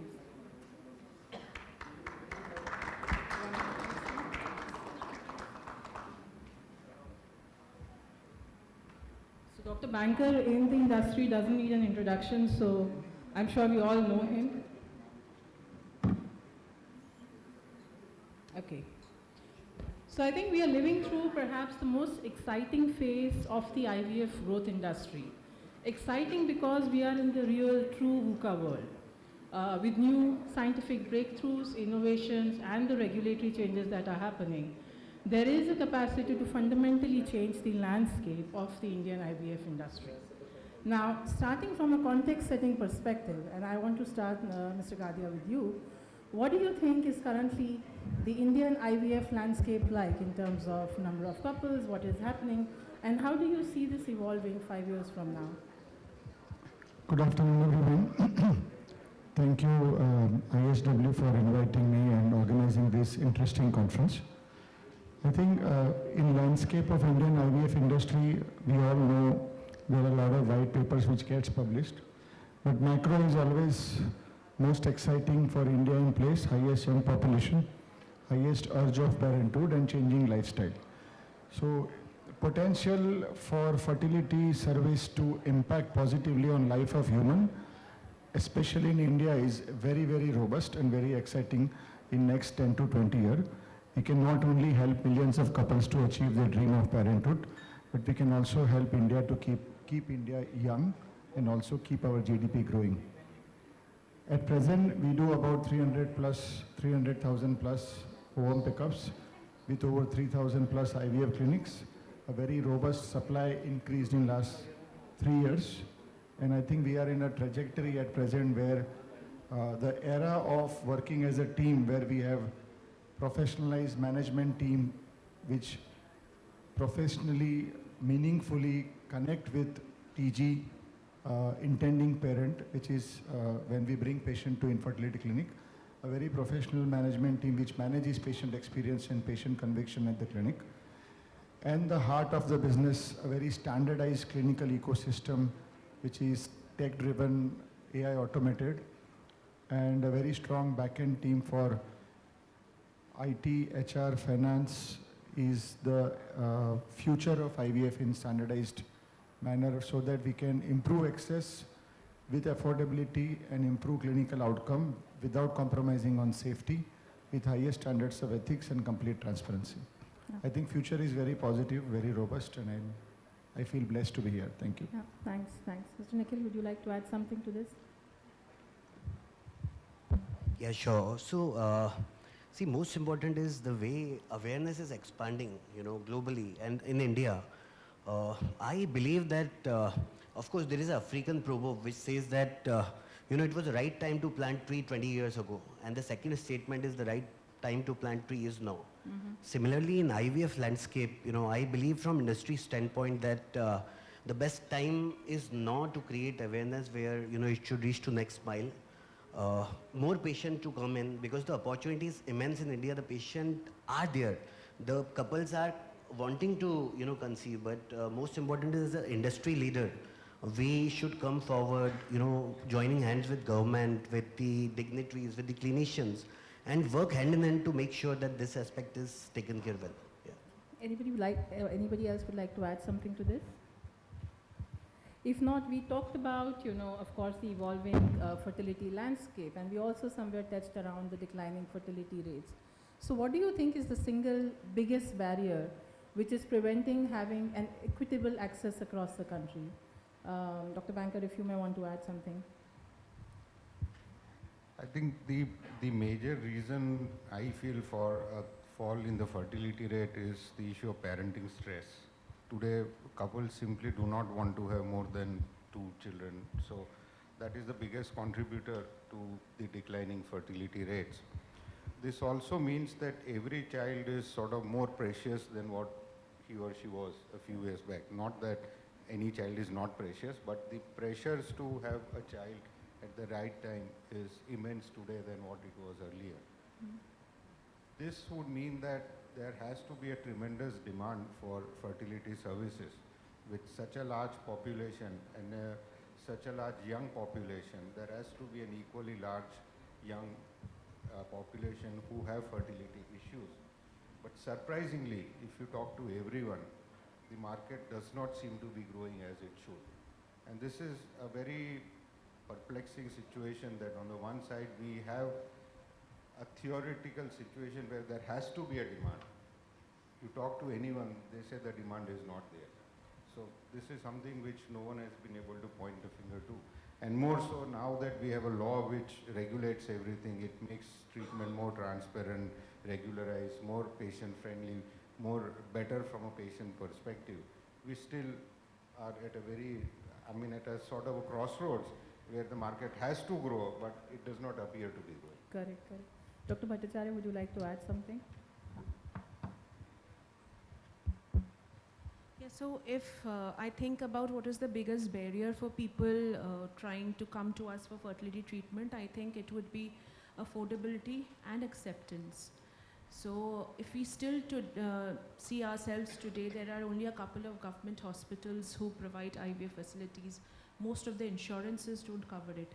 So if we can make this more accessible to people in terms of money, and secondly if I talk about accessibility, when people come to us from villages, tier 2, tier 3 cities where they do not have access to good facilities. So all those travel costs, those living costs, they add up to the budget. So I think that is one of the most important hindrances.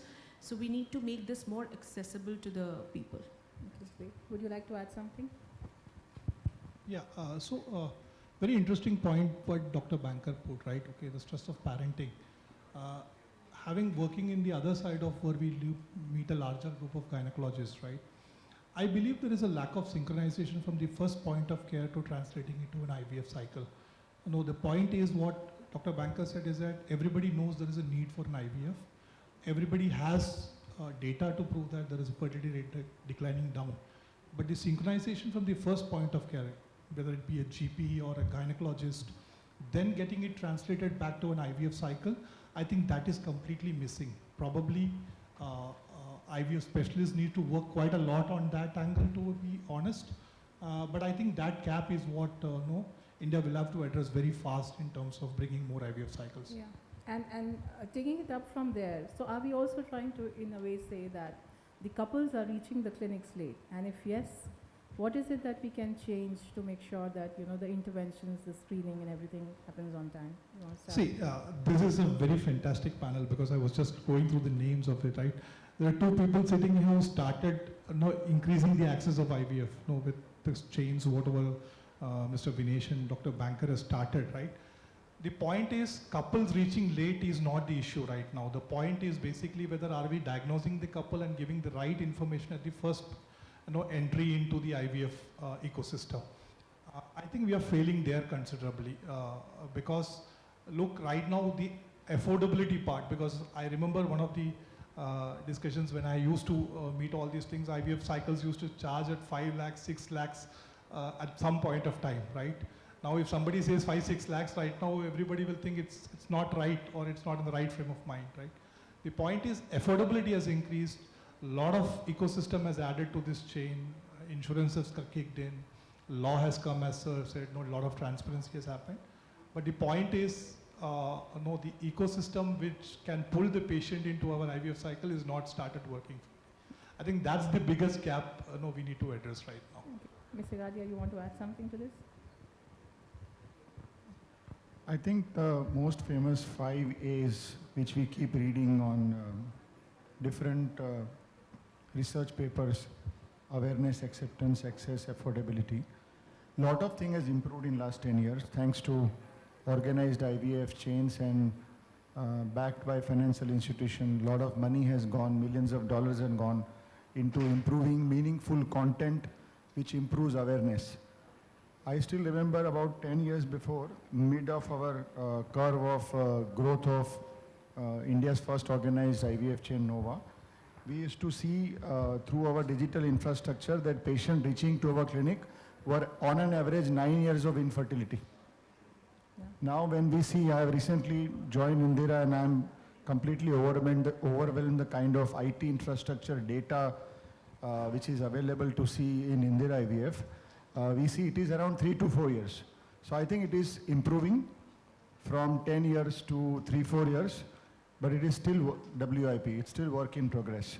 And I completely agree to Dilip, the first point of contact of aware about infertility and medical disease in India will always remain gynecologist.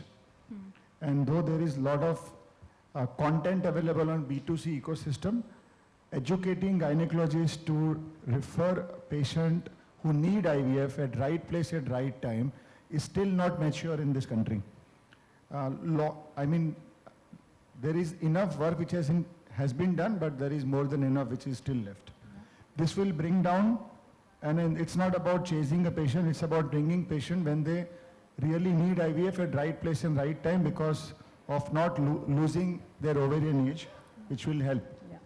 So, Ms. Chawla, since we are talking about digitization, I could see you smiling. So, you want to add something here? How can digitization really help in putting this together? So, I sit in this panel today among clinical experts and leaders, and I want to bring the patient's perspective to it. I've been through IVF myself. I had my daughter through IVF 2 years back, and it's the most amazing feeling in the world, right? Because of that experience, I realized the gaps that are there that can be filled with digital technologies. I launched a company called Ferva, and what we are doing is building the patient engagement infrastructure, patient engagement layer for IVF fertility clinics. I think we've done a great job as an industry of innovating towards clinical infrastructure. We can talk about the use of AI in embryo selection, lab automation. We talk about you know, the state-of-the-art EMR systems that are mainstream today. I don't think there are many centers that work without them. But when it comes to patient-facing technologies, I think there's that gap that we can fill, especially when we are talking about tier 2, tier 3 cities. There are things like, you know, operational AI that we can implement to improve, you know, the lack of services there, right? In terms of, you know, operational AI, where it comes... It is about them getting noticed, or it's generally increase in male infertility. How do we bring in men or males in the infertility conversations faster and earlier? Dr. Banker, if I may start with you. I think it is still surprising that you see couples who have been under treatment for more than a year and even a basic semen analysis has not been done. So I accept that bringing in males is very critical because they contribute in some way or the other at least 50% of all fertility issues. Or sometimes they just have one semen report done 5 years back and everything is treated only on the basis of that. So making the couple aware that this is a couple issue and not a woman issue is one of the major challenges, because that is a large chunk of patients. And many times we see that a couple's basic infertility problem was male factor, but they end up with oocyte donation because they spent 20 years till the wife is now. And again the blame gets transferred to the female because we are ending up with oocyte donation where the real problem was male factor. So this is an issue. Yeah. And hence if we look at the 3 A's which you mentioned, access, awareness and affordability, I think access, we have reasonably good access now. Tier 1, tier 2 cities are full. I think there is no tier 1, tier 2 city left which does not have IVF clinics, and tier 3 also fairly well. So access today is not a major issue. We can improve, but it's not a major issue. Affordability is also not something we can do much, because see, when we started 30 years back, an IVF cycle costed 75,000. In 30 years, the cost has gone up twice or 3 times, and look at the cost of living. So we are today offering the cheapest IVF anywhere in the world. So cost can never go down. Yeah. We are at the rock bottom, and anything which do beyond this will only come at a cost of quality. Yeah.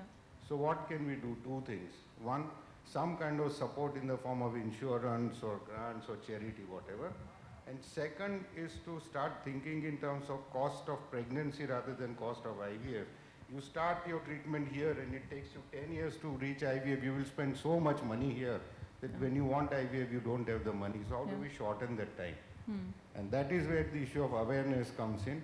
Everyone is aware that there is a technique like IVF. When should they be offered IVF is the awareness that is needed. Correct. Equally at the level of the couple and at the level of the doctor. Because patients are stuck at both the levels. Patients don't accept IVF when they actually should, and doctors don't send patients for IVF when they should. Correct. So that is where the awareness problem is. Yes. Dr. Bhattacharya, you want to add to this? Yeah, I would agree with Banker sir that absolutely today's day it is where we should be starting at the ground level. Not just the gynecologists, maybe the GPs, the ASHA workers, because they are the people who are meeting these patients, these people day in and day out. And somehow there's a trend in India that they are the people who are most believed instead of the gynecologists. So we should start at the ground level so that we can, you know, convince the people, we can make them believe in this process of IVF and understand the success rates, have realistic expectations and move forward. Yeah. So now I'd like to ask the people from the other side of the industry, how can we contribute into it? Mr. Dilip, Mr. Avla, Mr. Nikhil, how can we contribute to increasing that awareness? Yeah, sure. So, you know, before I get into that, let me connect some data point, what Dr. Banker sir was sharing. So see, you know, if I talk about the recent McKinsey data, in India, there are around 35 million couples, you know, who want to, you know, get a fertility treatment. Out of which just 12% couples are getting diagnosed and treated, which is around 42 lakh couples. Only 3 lakh couples are reaching to, you know, fertility experts now. So huge population, but only gap is, yes, the awareness is required till next mile. So what, as an industry partner, if you see, you know, in the morning from UNS standpoint, we introduced a website called Ease the Journey. And as industry partner, it plays our pivotal role, not just clinicians, not just government body, But we should come forward, we should do various awareness initiatives having doctor involved. Reaching to the last mile, I appreciate, if I look back, around 2011-12, Dr. Kshitij is here, I used to meet him, at Udaipur. From the time Indira has expanded to tier 2, tier 3 towns, that is the way they have played a pivotal role. All IVF chains are working similar way. So yes, as an industry partner, it is really important for us to join hands, work very closely with the clinicians and all the bodies. IHW is also playing a pivotal role. One of the awareness initiative is today. And we look forward that how we can, expand this journey and more patients can come and report early. Because early report is something which is really crucial, instead of waiting for the long time. Because biological clock is ticking, Sorry.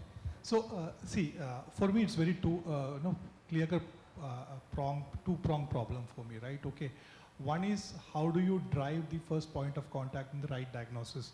That's where industry can play a huge part. Okay, whatever companies you work with, gynecologist or any other form of the people who are treating it up, you need to make sure that they give the right diagnosis to the couple and the right awareness to it. Unfortunately, India is still a country where the doctor's word is the final thing, and they will look for a treatment or a higher therapy option until and unless the doctor recommends it. A lot of studies have come, like clomiphene is the most abused drug. All these IUI cycles are done, like 13, 14 cycles of IUI. These are all something which is a relevant practices in India. So for me, the industry partner as MCO, what we are trying to do is exactly that, giving the right opportunity or window to have the right diagnosis, ensuring that once the patient is treated in the right way, you transition them to an IVF cycle as fast as possible. And that's one point of it. Second thing is, yes, a lot of awareness programs have been discussed. I think we are too much of bombarding the patients with awareness program. Like, okay, it's an inherent stress. I go to a Gaya or I go to a Kottakkal. I was just, it's from my home state, right? I don't know, many of you know where this state is, right? Okay. And there is one corporate chain which has set up an IVF center there, which means that there is a need of awareness which is getting into the patient and it is getting trickling down, as Bankers have said or Vinesh said, it is going to be trickling down consistently. It will take some time to evolve, but yes, for industry, giving the right partnership on diagnosis, right advice to clinicians on when to transition it, that's the best that we can do as of now. Yes. Thanks. So going back to your, I think, initial point on male infertility, I think one of the biggest challenges that we face is stigma related to the condition, so people don't want to talk about it. And secondly, biologically, it is such that art procedures are intended for the women. So even if she is not the infertile partner in the relationship, she is the procedures like, ICSI and IUI, they are targeted towards women. So that makes men, I think, be in the passenger seat or in the back seat and, let women be the patients. And I think it's time to change that narrative. And I think we can do a lot of awareness and education and engagement through digital technologies and ensure that men are, in the driver's seat, not a silent partner, and be equally involved in the care that's being given. Dr. Banker, you were saying something. So I think if you are asking about what can the industry do to improve this scenario, I think most of the focus from the industry is to connect the patient to the fertility doctor. Yeah. But I think that is only half the problem. You ask anyone, you advise IVF or to 100 patients, 50 or 60 would get IVF done, 40, 50 would simply not get it done. Compare this with any other illness. You have a patient visiting an oncologist with a malignancy. Do you think 50% will drop off without treatment? Or they have a cardiac problem and they will not get a treatment done? The reason behind this is that patients who succeed with IVF don't come out. So there is an inherent stigma, and no one really knows that IVF is so well accepted. There are so many children, healthy children born through IVF, that one campaign, if someone can run, that I am proud to have an IVF child and this is my healthy IVF child, probably it will remove the stigma. You cannot have a 50% conversion to treatment for any disease. Yeah. This is the only disease where the conversion is so pathetically low. Yeah. And sir, do you also feel somewhere insurance has a role to play here? Of course it will help. Any kind of financial assistance will help, but I don't see insurance companies will only come if they see money in it. So what do we do, I mean, from all of you to bring really insurance to scale? Because that is an effort that has to go in comprehensively and cohesively, you know, both from the services as well as the industry side. And I feel that can be a game changer. And we can start with you. I don't know what we can do. I only know that it is absolutely absurd of our government through Health Ministry, through IRDAI, that infertility being a WHO classified medical disease, burden number 3 globally, is not included in Mediclaim or any medical insurance. I mean, there is absolutely no reason. It's a medical disease. It is proven beyond anything. In the context of being said that it's also impacted with lifestyle, in that context, every disease is impacted with lifestyle, including cardiac, diabetes, hypertension. So I think all of us keep pushing government through Health Ministry to IRDA that every Mediclaim should cover infertility treatment, whatever it is, whether it is OI, IUI or IVF. Anybody else? I think it is not only coverage, the premiums have to be affordable, otherwise we are again back to square one. Absolutely. Even if it is covered, if the premium is phenomenal, no one is going to take it. Yes, makes no sense. Maybe Anybody else? just an idea, if we can replicate what Dr. Devi Shetty did for cardiology, maybe a family gets insured, I think it was at 6 rupees a month for a family or something. If we start having our own private insurance, Yeah. someone would have to work the maths on this. You want to add something? One is corporate pool, right? Okay. I know for sure that many of the corporates still don't cover IVF as a part of it. Yeah. So I think that is easily workable because half of the companies invested in IVF are private equity companies, and they have a very large pool of people working out. They themselves are not covered for IVF. True, okay. true. So that's the dichotomy that you have to address about it. Yeah. Okay. Yeah.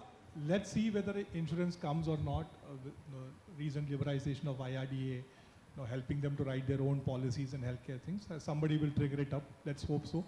But yes, corporate piece is a little bit of a bigger piece that we need to address, and we can address it as fast as possible. Yeah. I think that should drive it in a positive way. Yeah.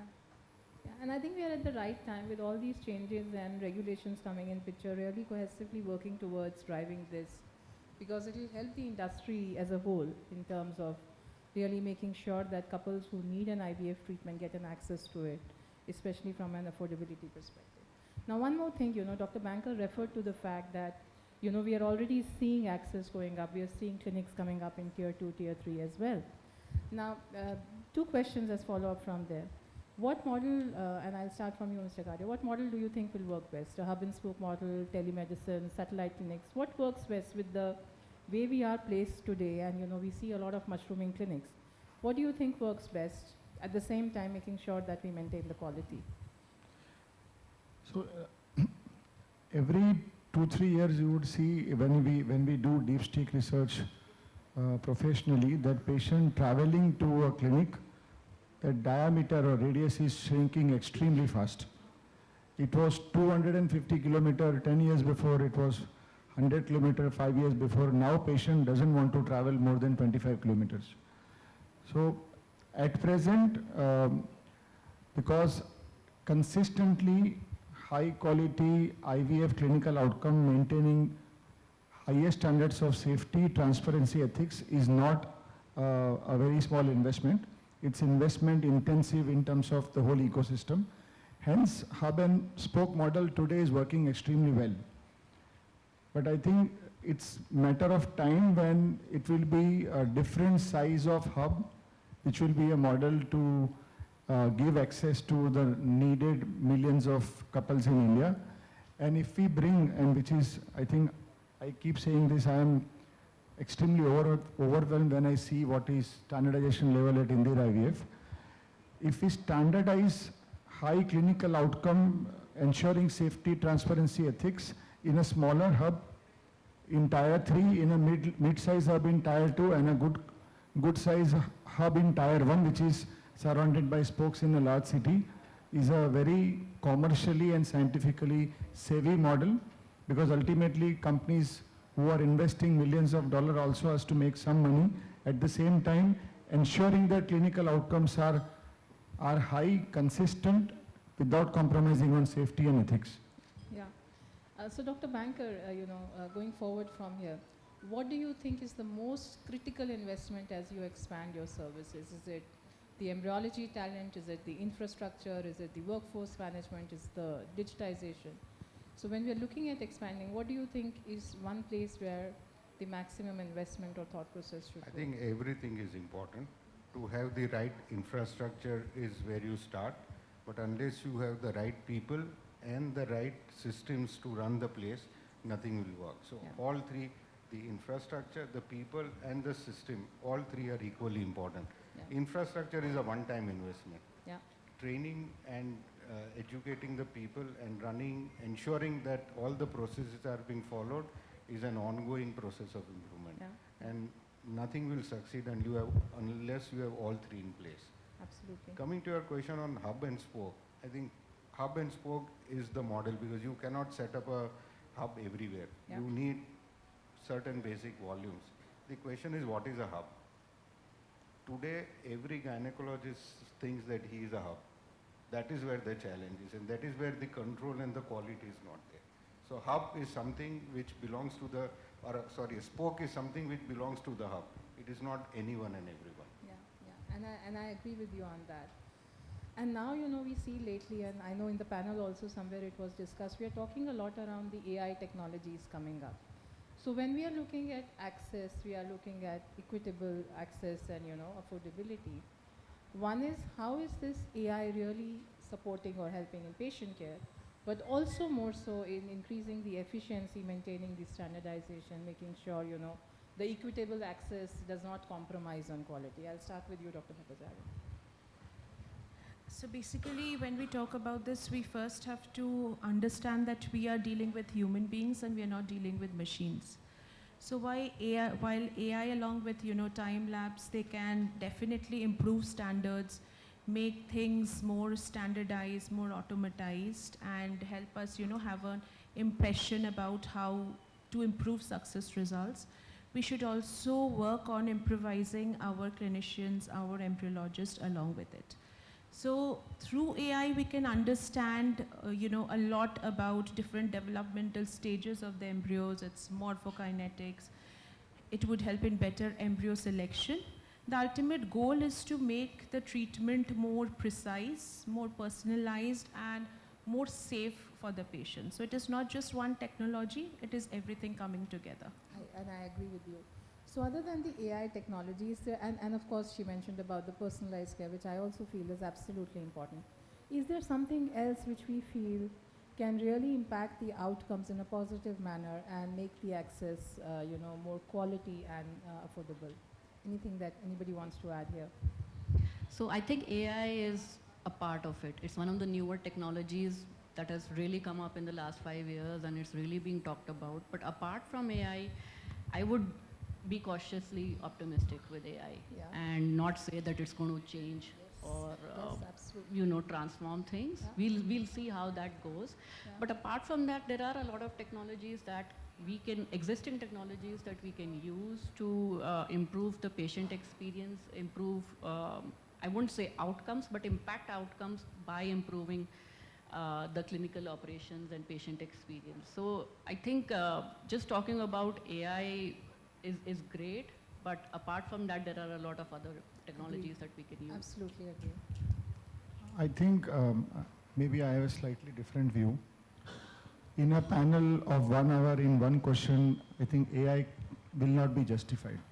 So to an example, next month, there is a conference in Lisbon, Portugal, which is World AI Conference in IVF. It's a 3-day conference which covers how AI is completely disrupting the way IVF is practiced. So I don't think it is matter of choice.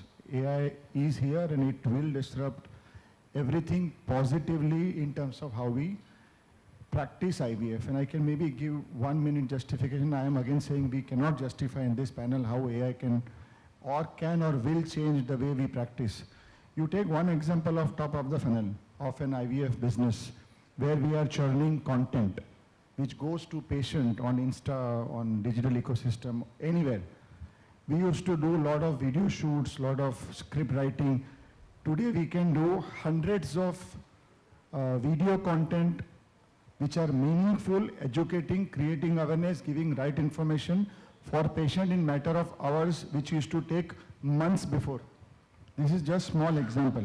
If you come to call center, thousands of millions of leads can be analyzed by AI automation, where the agent can be trained what needs to be spoken to give right information and conviction. If I keep talking about the patient journey from top of the funnel till clinical outcome, I think AI is positively disrupting the whole business in interest of patient, because just think about an organization, B2C team, B2B team, ops team, doctor, embryologist, backend team. We all deal with one entity which is the most important soul of business, patient first. But if we all are not connected through a world-class IT infrastructure and AI automation, then we are not doing justice to patient journey to give them a seamless experience and possibly the best outcome. If the whole journey of patient is connected on a back-end with a world-class IT infrastructure, which is coupled with AI automation where we can disseminate data, it can give a very, very different experience to patient. I think this needs a 2 days conference. Yeah, so two points from my side. One is a remarkable revolution in male fertility, quality of sperms. Second thing is efficient AI. I completely agree with what Mr. Vinesh said, right? Okay, I remember the interview with the NVIDIA CEO which said, okay, what AI is going to take away, the first job is radiology. Yeah. And I think that's for sure. Yeah. So embryology in time lapse or whatever it is, you need a better judgment of positive results. I think that is going to be there, and it's incoming, and it's coming fast. So for me, these two things can increase. One is on male factor, and second thing is on AI, for sure. In fact, I echo with Mr. Shashi and Mr. Gadia. So AI is not here to replace clinicians or not any one of us. AI is absolutely to enable us. It's most important that how we optimize, how we use it, how we learn to use AI. When we were discussing about hub and spoke model, we were discussing that how a clinician or, everyone should reach to last mile, patient sitting at Indore or patient sitting at Imphal instead of Mumbai and Delhi. We should be available, a doctor should be available, best, clinical practices related to fertility is available. So I believe that if, we optimizely use AI and, with the help of AI, we can reach to last mile if patient is sitting in Dhanbad, where they are aware that instead of just checking their diabetes, blood pressure, they should also at the right time check their, fertility markers. It is important. That way we can leverage AI, and yes, AI is going to blast in a big way. We should learn to leverage. Yeah. It is not here to replace. I think using the tool in a proper way. Yeah, just one thing that I want to add, and going to Mr. Gadia's point on how it's personalizing the patient journey and everything. I think one of the things that we've seen, and I've been talking to clinicians, and it's the drop-off rate in fertility, and I think Dr. Banker just mentioned it.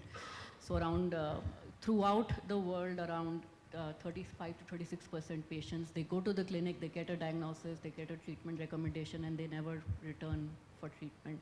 I think some of the things that we are trying to enable with AI is identify the drop-off risks early enough and be able to, proactively help clinics have automated communications or assistance for these patients who are dropping off, not returning because of financial reasons, because of psychological pressure, emotional reasons, whatever it may be. So I think one of the things that, we are trying to build with AI is reducing those drop-offs of patients who come to the clinic but never return for treatment. So 2 words, please go ahead. Just once, if we do not embrace, adopt, learn AI, today we will lose on the race. I think that's the message. I think it's very important. Yeah. And we all spoke about somewhere optimally utilizing AI as a tool. And I also know somewhere social media came up. So if I have to ask you, what is that one safeguard, with this, we see a lot of things happening around social media, a lot of news. new regulations, a lot of, havoc around it. So what is that safeguard that, a clinic should have or apply essentially to maintain quality, trust, and transparency with the patients? And maybe from all of you, one technology, one maybe effort, one maybe change that or capability that every clinic should have to ensure transparency, quality, and trust amongst patients.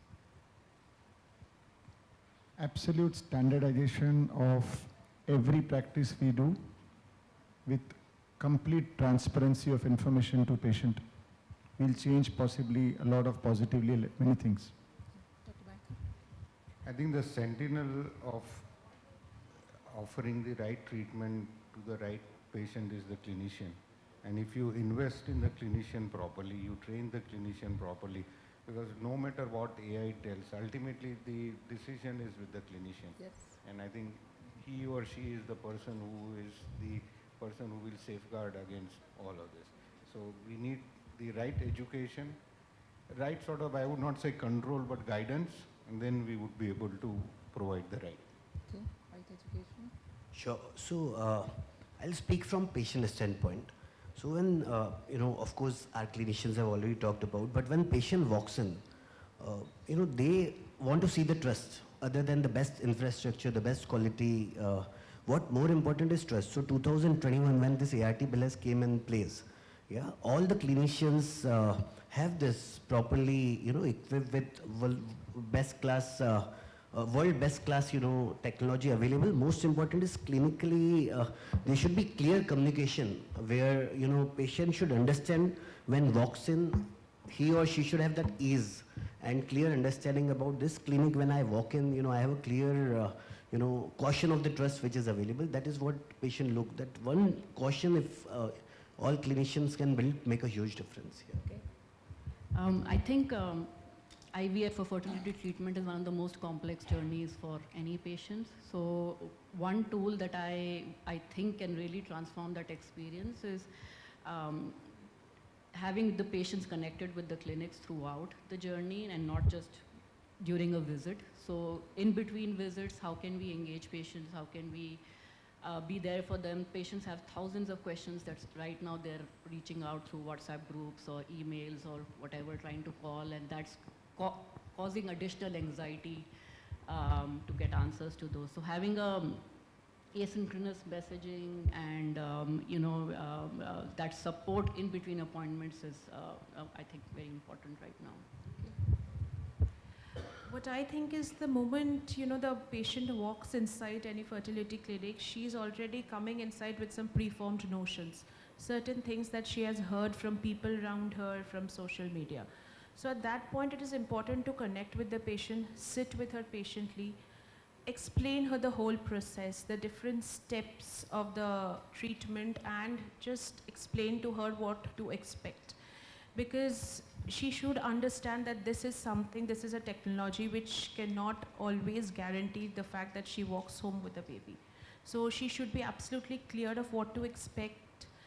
It is, I tell all my patients, IVF is like a roller coaster experience. Sometimes you have ups, sometimes you have downs. So once we individualize the treatment, personalize it, and connect her to the other people working in the clinic, so that obviously, as Ms. Chawla said, to bridge the gaps when she's going back home, she should still feel that there's someone whom she can talk to, someone who can guide her through the process and take her through the emotional journey. So that is important. Yeah, I think time's up. So the first thing I would want is to have a better EQ with the patient, right? I know the clinicians are very busy while managing the patients, the lab and everything. I think somewhere down the line, a patient expects a better emotional journey with the doctor. I think sometimes we have seen that is really missing, because we sit on the waiting area and we see what patients talk to each other. And we have been a silent observers, because thanks to all the medical fraternities, they give us a long waiting period, but that's how we understand what the patients goes through. I think a better EQ is a little bit of a smart thing. You are a busy clinician, invest in a proper counselor. Ensure that your clinic functions smoothly. Because ultimately, whatever technology you talk, you are treating two people who thinks anxious and really, really scared to walk into a chamber. Okay. And that's my final word. Thanks. So before we close down, one last question, and anybody can take up, or maybe all of you can comment. If we were in 2030, what would success look like in access, affordability, quality, outcomes? So what would success look like 5 years from now?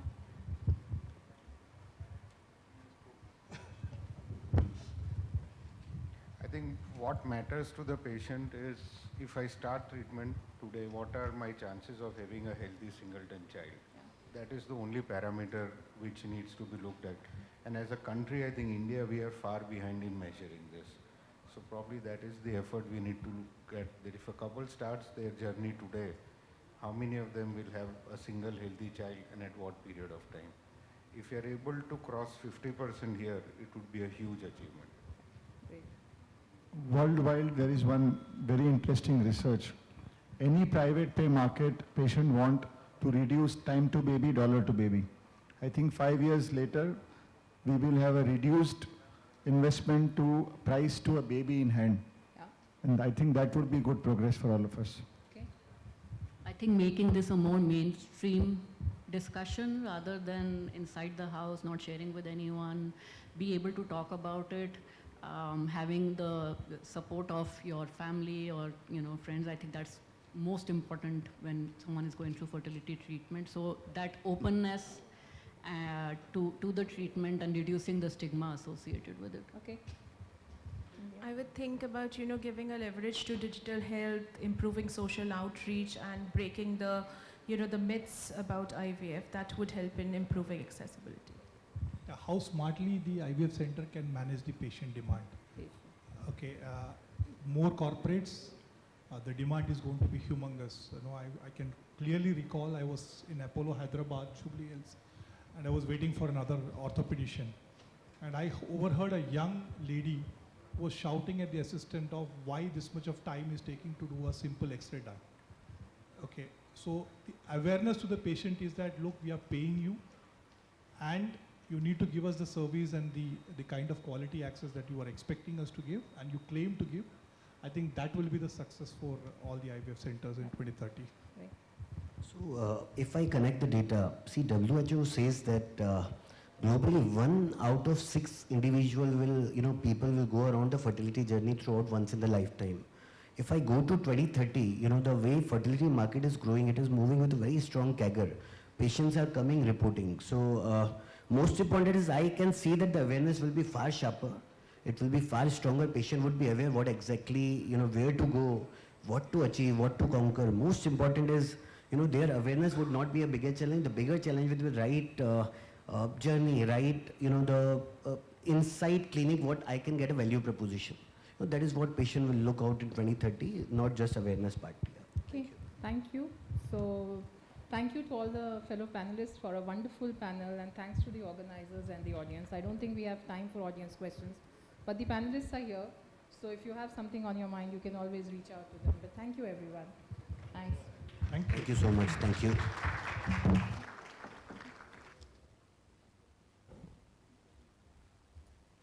Thank you to our moderator and our distinguished panelists for a rich and thought-provoking discussion on equity, accessibility, and innovation.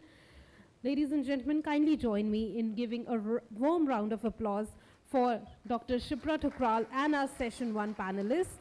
As a token of our appreciation, may I please invite on stage Ms. Ritika Kumari, Lead Public Health Policy, IHW Council, to please present mementos to our esteemed moderator and panelists. May I please request Dr. Shipra to join us on stage?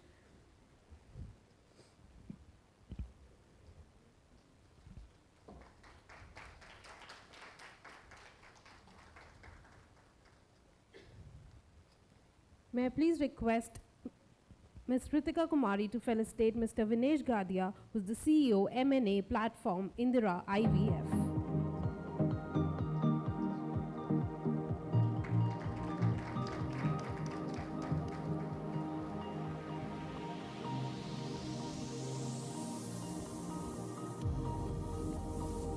Followed by this, may I please request to felicitate Dr. Manish Banker, who is the Director, Banker IVF and Chief Clinical Mentor, Indira IVF.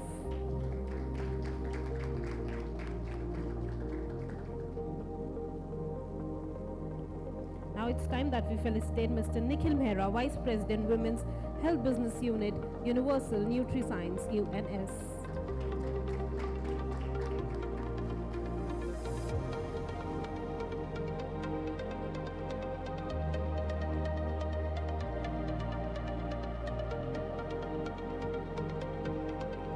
May I please request Ms. Ritika to felicitate Ms. Divya Chawla, founder of Ferva Health.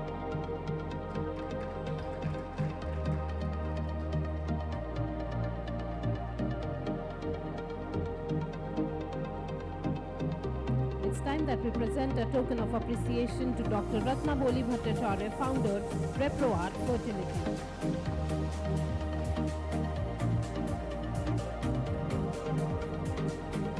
Now we are presenting a token of appreciation to Mr. Dilip Sasi, Vice President, MCure Pharmaceuticals.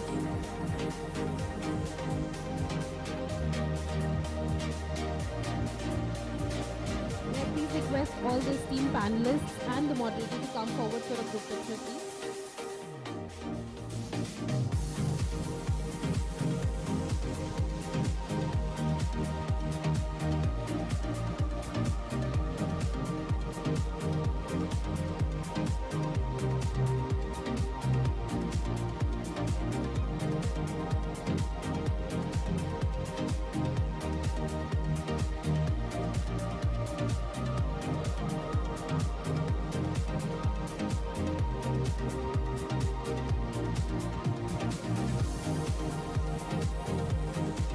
Delayed motherhood. According to the recent productive health research, the average age of first-time mothers has steadily increased across most urban populations.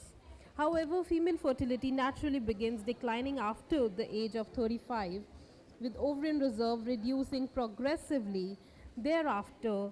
Studies indicate that approximately 10 to 20% of women seeking fertility treatment present with diminished ovarian reserve, making it one of the most complex clinical challenges in IVF today. The question, therefore, is no longer can pregnancy be achieved. The question is how do clinicians improve egg quality, personalized stimulation, and maximize every opportunity.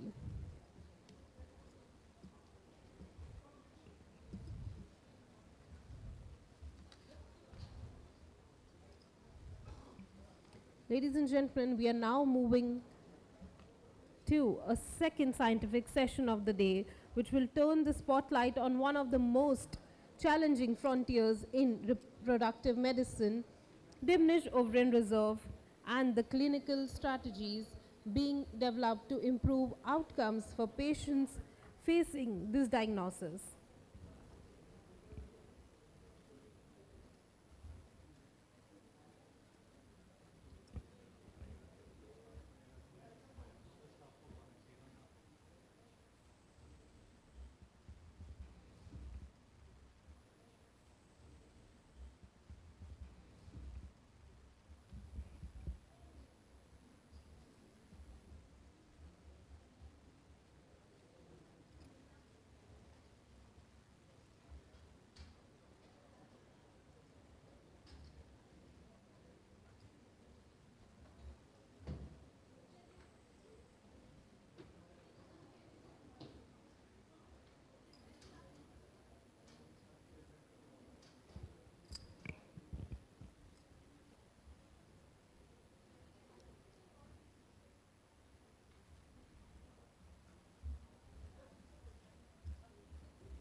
Ladies and gentlemen, now it's time that we move on to our session 2 that will talk about redefining success in diminished ovarian reserve, from clinical dilemmas to strategies for improving oxide competence. And to moderate this session,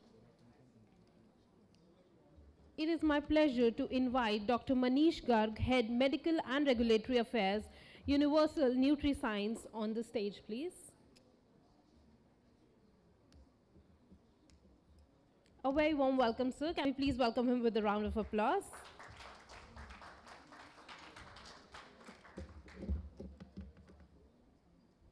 Followed by this, may I please invite on stage distinguished panel of clinicians, who's Dr. Tanya Bakshi, Director, IVF, Reproductive and Sexual Health, and Oncofertility, Max Super Specialty Hospitals. A very warm welcome, ma'am. Thank you very much for joining us today. Followed by this, may I please invite on stage Dr. Neha Gupta, Director and Senior Consultant, Infertility Specialist, MediWorld Fertility, Ashlok Hospital. May I please request and invite Professor Surveen Kuman, Senior Director and Head, IVF and Reproductive Medicine Center, Max Group of Multispeciality Hospital, Delhi and Gurgaon. May I now invite on stage Dr. Meenu Vashisht Ahuja, Senior Consultant, Cloud9 Fertility, Delhi. May I please invite on stage Dr. Garima Sharma, In Charge and IVF Consultant, Gunjan IVF World.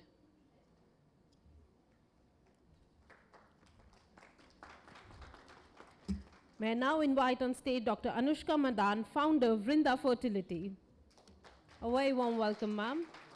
Followed by this, may I please invite on stage Dr. Mona Dhaya, who's the Founder, Director, Little Angel IVF Fertility Center. And the last for this panel, may I please invite Dr. Anju Rastogi, Director, Aman Test Tube Baby Center.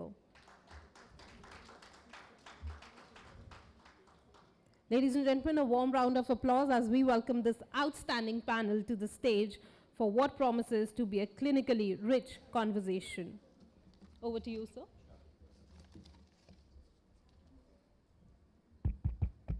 Mohitji, am I audible? Audible, thank you. Let me just try my laser pointer, and my slide changer is also there. Good afternoon, namaste from UNS. How many of you all are getting a feeling of a fool and a carte? I think that's a topic for some other time for discussion. What we'll be discussing here, as Madam has beautifully highlighted, is the topic of diminished ovarian reserve and the evolving role of nutraceuticals. So I have two devices to juggle around, but let me try. I think you all have already heard about Elon Musk and Jeff Bezos, both of them trying to take us to the moon or Mars.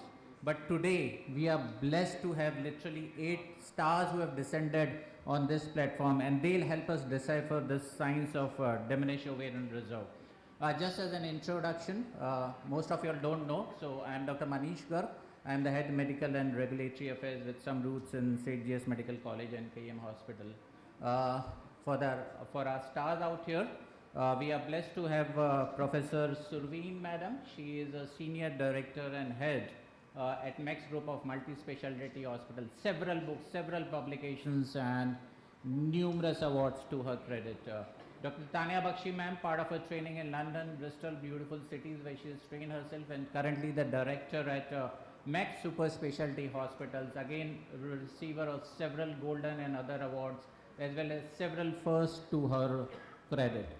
We are also blessed to have Dr. Neha Gupta ma'am. She is a Director and Senior Consultant at MediWorld Fertility, Ashlok Hospital, part of her training in Germany, and many books and chapters and gold medals, again to her credit. So literally stars out here.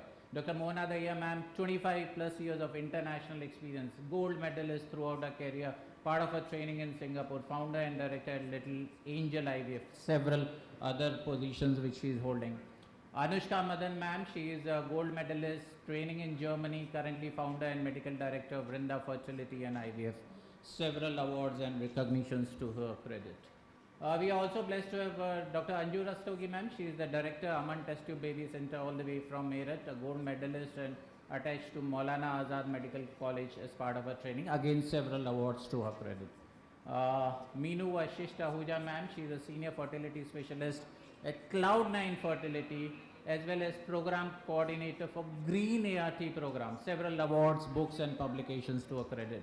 Literally a power-packed panel. Garima Sharma ma'am, founder and medical director at Gunjan IVF World, again awards and publications to us credit. So it's Friday and it's lights, camera and action. So we'll move, just stop sharing the slides please. I think it's monsoon time. The rains came in a bit low. and we were all wondering that the water reservoirs and the water tanks were getting low and the reserve was getting low. So using that as an analogy, I would first go to Dr. Surveen ma'am and ask her, ma'am, what is this diminished ovarian reserve? What is this? Water reserves going down, I have heard, but what is this diminished ovarian reserve and what is its significance in an IVF setting, ma'am? So this is not a new terminology. Diminished ovarian reserve has been there for years. As women age, the set amount of oocytes start decreasing and they reach menopause when they finish. So that is what the ovarian reserve is diminishing. Sometimes it occurs before the time and it's known as premature diminished ovarian reserve, and sometimes at the natural age of menopause. Most often what we are seeing now in clinics is increased incidence of diminished ovarian reserve, whether it is lifestyle factors, whether it is pollutants. We really don't know what exactly is causing this diminished ovarian reserve, but a woman, if she yields less than 9 eggs in an IVF cycle, she is either a hyporesponder or she has a diminished ovarian reserve. It has two phases. One phase is clinical and one is biochemical. Biochemical means that your AMH is low and you are a diminished ovarian reserve. Clinical means AMH was okay, you were an unexpected poor responder with oocytes being less than 9. You are again termed as a hyperresponder or somebody with a decreased ovarian reserve. Sure, madam. That's really nice to know. Moving to Dr. Tanya Bakshi, ma'am. So DOR, as madam beautifully explained, why is there confusion about this definition of DOR? When I search through literature, there's no standardized definition. They say it's a reserve, quantity, quality. Ma'am, can you throw some lights on it? I think as you've nicely described, it is really a continuum, and at the end of the day, what is the reserve we're talking about? I think it's a mix between the quality and the quantity. So it's really, how do you even describe that? As Dr. Surveen said, are you just looking at lab parameters? So if you're looking at blood tests, are you looking at an AMH hormone? Are you looking at the FSH hormone? If you're looking at ultrasounds, are you looking at the follicular reserve? Are you looking at an AFC count? But I think over and beyond everything, we talk about biology, we talk about biological clock, we know age. And I think here is where our definitions tend to vary. Our definitions, is 35 old, is 30 old, is 40 old. And I think where we have to be mindful between quantity and numbers, what actually translates, what we see, as we said, whether we take the Poseidon criteria, you take the Bologna criteria, are you only looking at the lab parameters? Are you looking at ultrasound parameters, or are you actually looking at the oocytes? What are you looking at? It is the number of the oocytes and what actually translates into your live birth rate. So really, when you put all of them together, I think at the end of the day, a diminished reserve is a very much mix and interplay between the quality that we have and the quantity that we have, which will be different for anybody. We are all sitting here, as you said, you have your stars. Each star will have a different reserve as well. But when we explain that to a patient, we also have to be mindful that our counseling is individualized to her. And also sometimes just having a normal lab parameter or even an antral follicle count will not translate it to an adequate number of oocytes.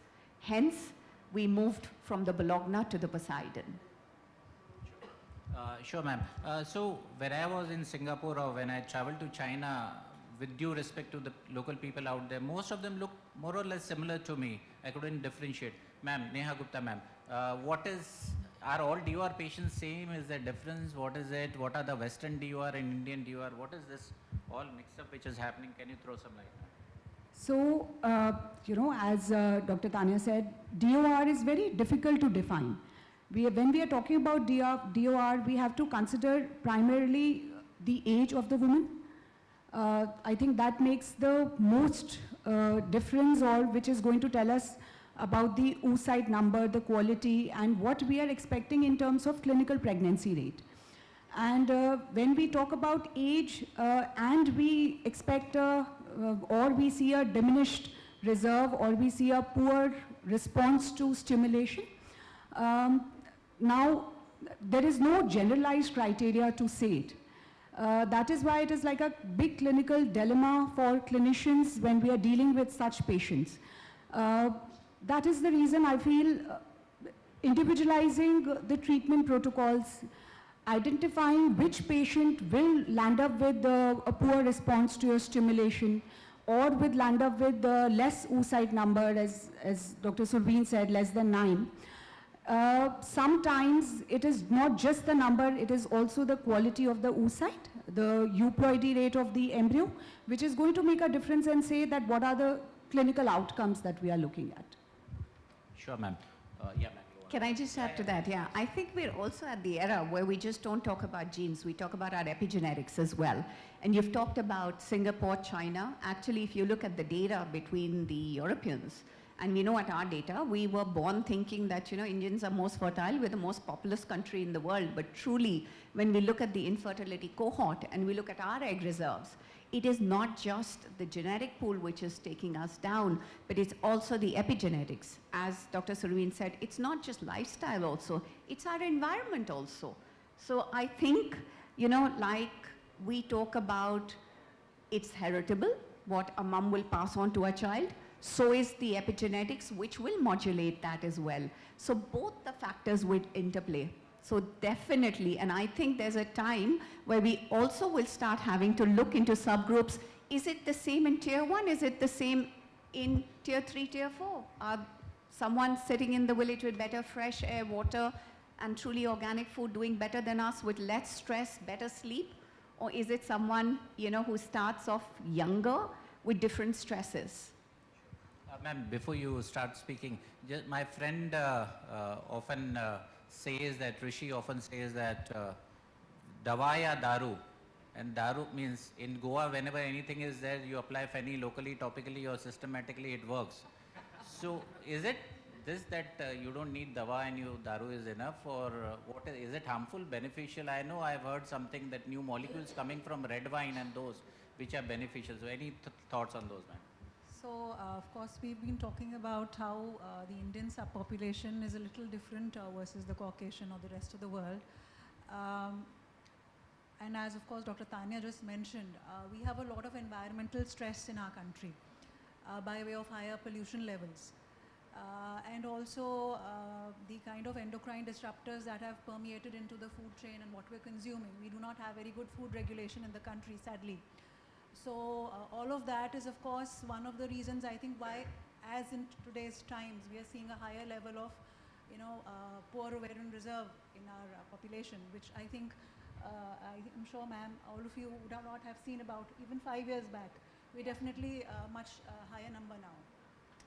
So there are agents, of course, we are in the era where we are talking of antioxidants being, and the mitogenic agents, the mitochondrial, agents which are going to help us cut down on the ROS generated by the environmental factors.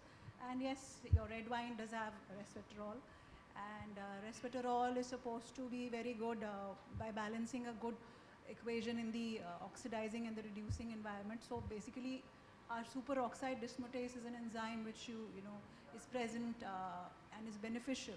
So your resveratrol helps balance it out and is a good agent. And I think what is important is that, generally speaking, other than the pharmacological interventions, of course, they play a major role when we are preparing our patients for intervention as IVF. Generally speaking, whatever we can do as in our general day-to-day life, try and minimize whatever is possible. In terms of the environmental pollution, again, is a little difficult, but I think all of us can be mindful about our little activities. Right from our, our kind of lifestyles and what we do in our labs, whatever we can, we try and minimize that. And of course, resveratrol and your CoQ, they do have a role to play. Sure, ma'am. Before you pass the mic across to your next expert, ma'am, for your car or your two-wheelers, you need petrol, diesel, and probably CNG also. And with this Middle East things with Donald Trump, the cost is going up. But what is that powers these cells, the ovum? What is that powering? If I can pass on the mic to the next expert, any thoughts on that? Where are these guys getting the energy from? There is mitochondria.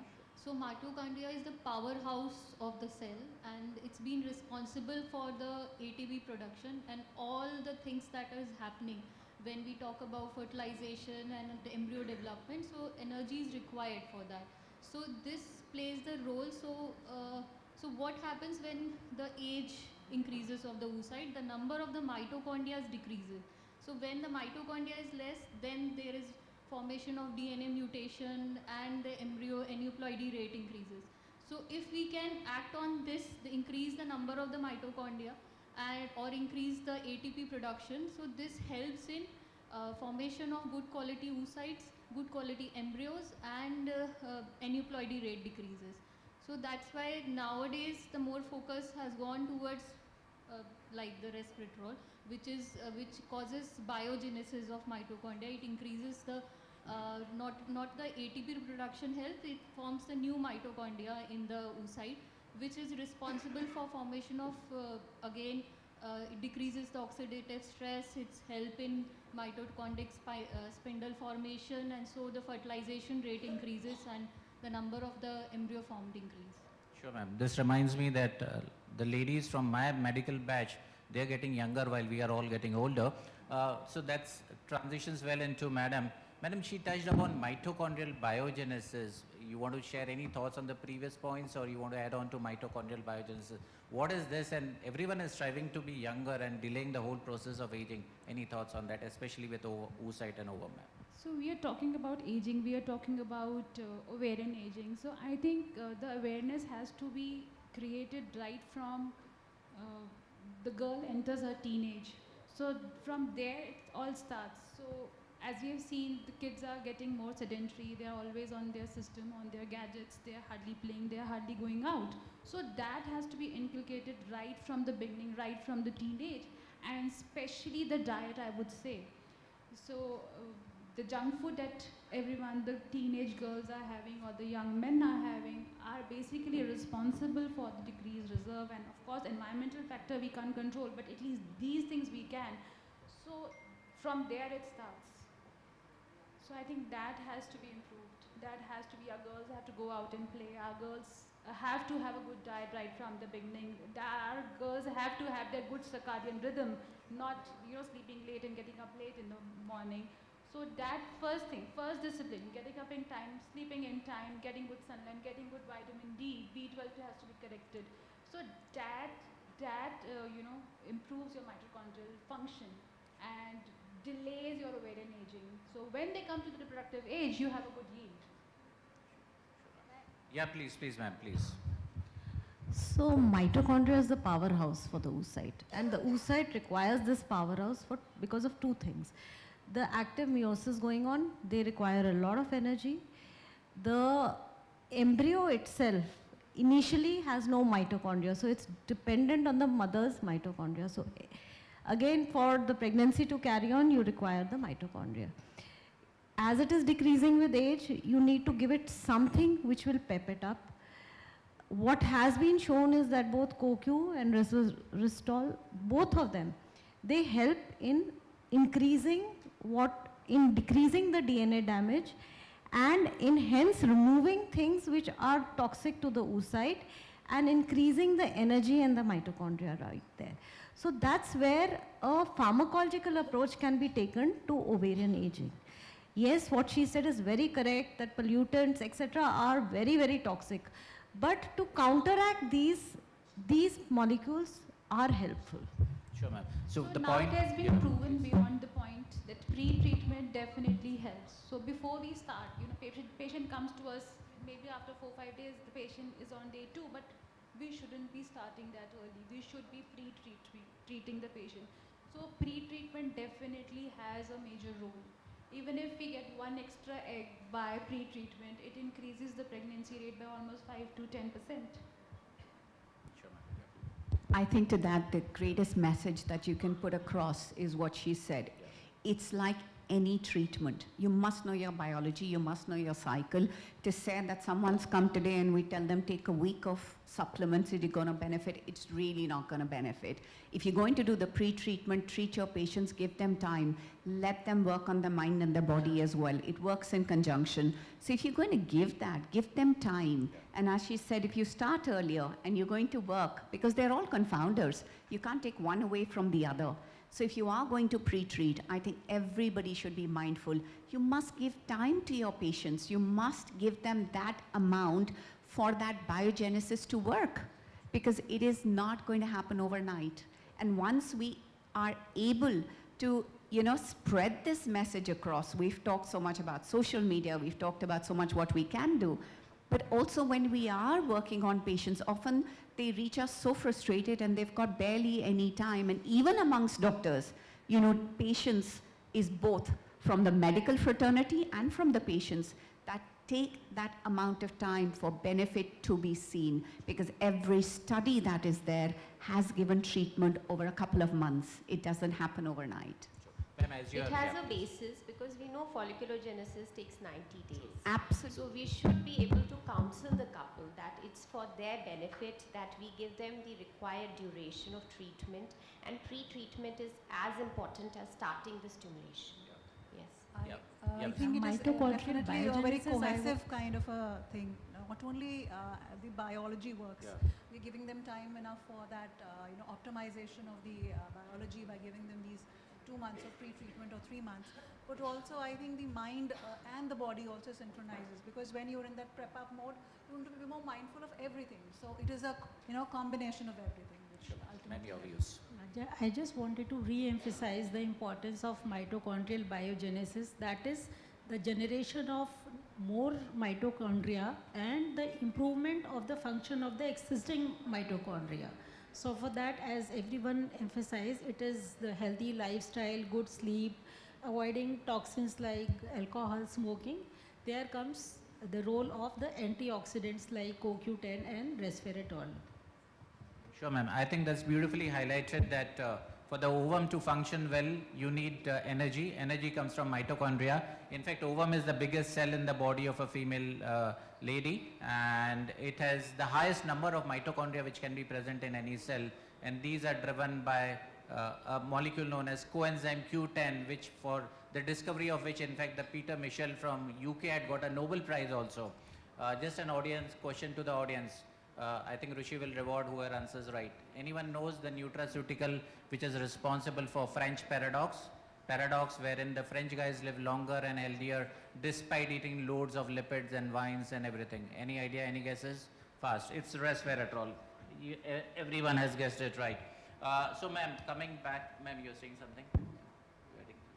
Okay. So coming back to the question of this, ma'am, my guys often go and meet you all, and a lot of doctor clinic I hear team members talking about oxidized, reduced form, trans and cis form. I know when people do yoga, they stand in Shirsasana and straight Tadasana and all this. What is this standing straight of the molecules, standing reverse molecules? What does it helps in terms of benefits to a patient? The cis, trans, the oxidized, reduced, what is all this? Anyone, I throw it open to the floor. Yeah. So we have various forms. When we are talking about CoQ10, we have the reduced form and the oxidized form, and we know that the reduced form is the more active form. It is more bioavailable. Similarly, for the resveratrol, the form which is the trans form is the active form. Sure, ma'am. Professor Surveen, ma'am, you want to add on anything? Well, one is that the absorption of these is also better. The bioavailability is better. And hence, they are better to be given as a drug formulation, these forms which she has said. She's correct about the forms. And we also must understand that these are lipid-soluble substances. And it is very important that CoQ is taken with a lipid-soluble with a lipid diet, because that really enhances the absorption. And with resveratrol, it is, they say pepper really helps. It's a metabolic thing which helps for the action as well as the absorption. So it's very dependent on how you're taking it, and the dose again is dependent on your age and your requirements. So it's a very variable thing which has to be worked out and individualized. It's the oxidized form which is, not very well absorbed in the body. So we have to understand that the form that we are giving, how much is the absorbing capacity, and that is why these oxidized reduced form or the cis and trans form, they become very important when we talk about these antioxidants. So we have varied dosing which is available right from 100 to 300 to, at times 600 milligram also. Not only for women, also for male infertility. A lot of men who are coming with raised DFIs. We see a role of these reduced CoQ, which is showing a lot of benefit in terms of reducing this oxidative stress. That is where these molecules play a role, but then just putting, giving these patients false assurance that, okay, these are the molecules which you take and, we forget about the rest, and patient is telling that we are on these antioxidants which are very potent and going to make a lot of difference. I think keeping them in close watch, following up with them closely, monitoring them whether they are taking the right molecule, the right dosing, and what benefit it is causing to them, and for how long do they need to take these molecules before we intervene and we tell them what next we have for them. So to summarize, we can say that it is not to reverse the ovarian aging, it is just improving the existing ovarian biology. This has to be explained to the patient. I'd like to actually go a step back to what you've been talking about. So you've talked about bioavailability, you've talked about everything, but I think let's go back and also look at the QC, how it's produced. You have about 1 million brands. We said this is the brand, we've talked about reduced form, we've talked about transresveratrol, but I think it's also important, just like we're looking at a compound, how is the compound manufactured and what is the QC of that compound, because we want to make sure that even if we're taking the medicine, we're talking about bioavailability when it goes through our digestive system. How is it being absorbed? How is it being broken? Where is it sourced from? Where are we getting our compounds from? So I think when we go back, also look at where your medicine is coming back from. What is the research that has gone into creating that molecule that you're going to prescribe? Because these are medicines where we are also pinning patients' hope on. These are medicines which are, we know they can give us a benefit, just like iron. We have about 1 million types of iron, all the absorptions are different. Same way, we have so many in the market. So again, when we are giving this information to the patient, ourselves, we need to know that the compound that we're prescribing, how good is our compound, what is the bioavailability of the compound, what is the dosage which is working for us, and also so in our own population, it's not going to be the same for someone who's taking it in Spain versus someone who's taking in Delhi or in China, Singapore, and also how the metabolism works, be it with our age, be it with our BMI, be it with our other co-founders, for example, a diabetic versus a non-diabetic. So also look at how the product is made, where it's sourced from, and then how it's going to be released into your system. Yeah, ma'am. I think my friend Rajendra always says when you give a red rose, ensure it's not only quantity but quality also. And ma'am, you beautifully highlighted that the product quality is also important, and that's the quality product will give a better outcome in the quantity and the quality of the ovums where the couples are struggling a bit.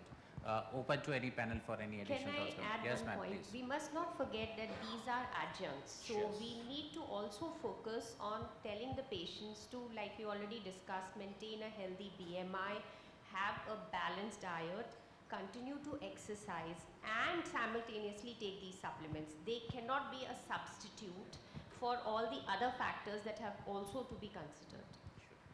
And also tell them what time of, give them proper doses and proper duration. Sometimes I've seen prescription for 15 days or 1 month, and then they start the process of IVF. Patient is also impatient because when they think that they have come to an IVF center or they want to start their cycle as early as possible. But you have to tell them that it will take some time because this is the biology. It will not act in 15 days. It will take, like the folliculogenesis take 90 days. So make sure that adequate doses and adequate duration is given so that it can act. I have a question for you, Manish. Sure. Reverse panel. Papers do get leaked. See, when we have vitamin D deficiency, we measure it, we have, and we are fine with it. These are drugs which are absorbed into the bloodstream, right? Is there a test to measure CoQ in the body or its metabolites? Because that is the breaker.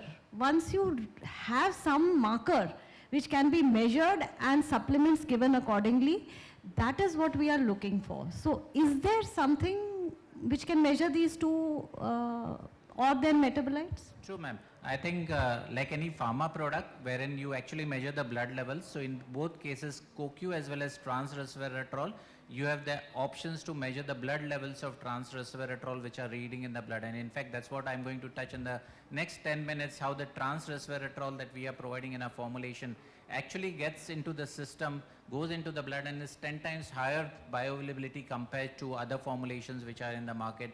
Coenzyme Q10 also which we provide, like Madam mentioned, we need a lipid-rich diet for its absorption.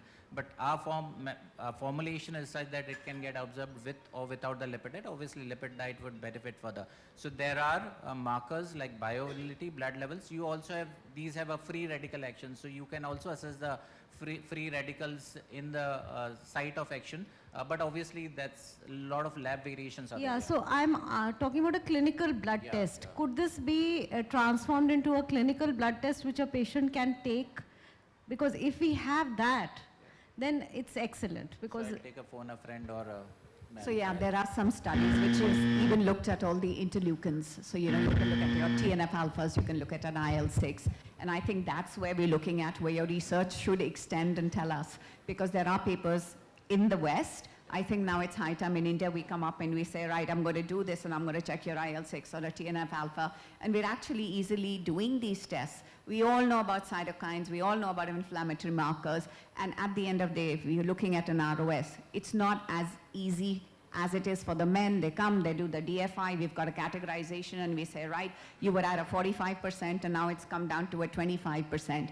What all of us are aiming to see that level, by the time we're translating into an embryo, we know that we have the sperm factors there as well. So somewhere, not just the oocyte quality, because at the end of the day, the oocyte quality with the sperm, the embryo quality, the ultimate goal is a live birth rate.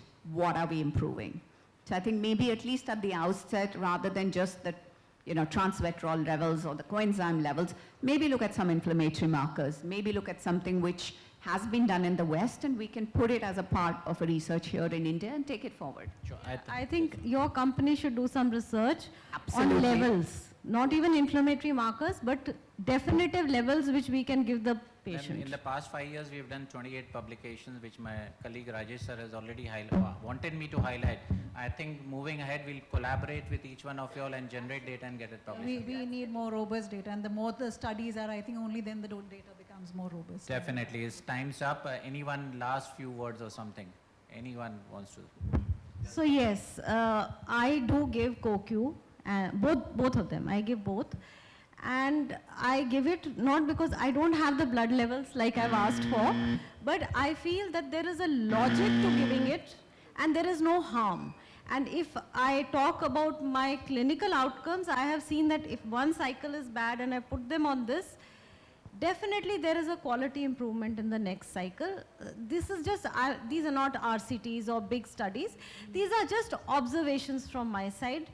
And I feel that when it's not doing harm and it may do good, it's better to give it. So before they start bashing me out, I would like to close this. I should close this panel discussion. A big round of applause for all the experts who have been here enlightening us. I pass it back to. Thank you very much, sir. Thank you to Dr. Garg and our panelists for these valuable clinical insights into improving patient outcomes in DOR management. As a token of our appreciation, may I now invite Mr. Kamal Narayan, CEO, Integrated Health and Wellbeing Council, to kindly present mementos to our esteemed moderator and our panelists. Yes.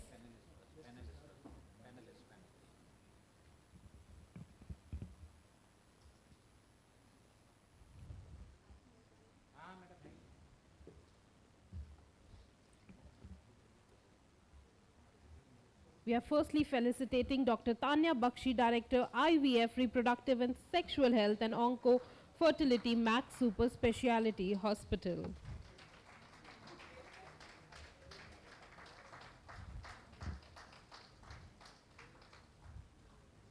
Now may I please request Dr. Neha Gupta, Director and Senior Consultant, MediWorld Fertility, to step forward for the felicitation.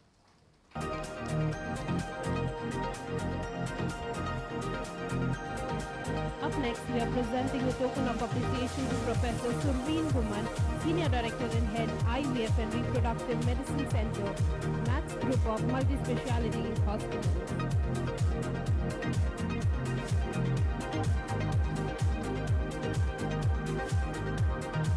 Up next, we are felicitating Dr. Meenu Vashisht Ahuja, Senior Consultant, Cloud9 Fertility, Delhi.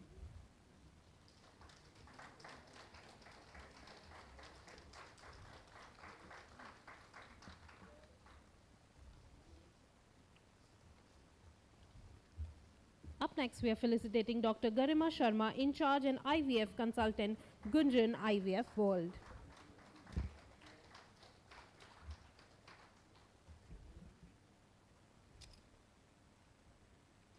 With that, may I please request Dr. Anushka Madan, founder, Vrinda Fertility, to join us for the felicitation.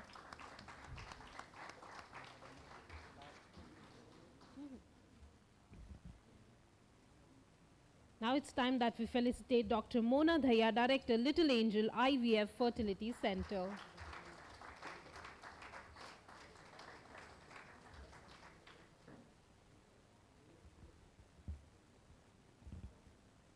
And with that, now it's time we felicitate Dr. Anju Rastogi, Director, Aman Test Tube Baby Center.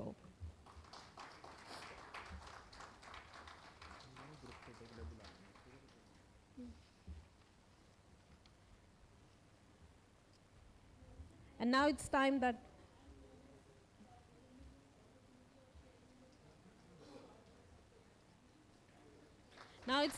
we felicitate our moderator for this conversation, Dr. Manish Garg, Head, Medical and Regulatory Affairs, Universal NutriScience.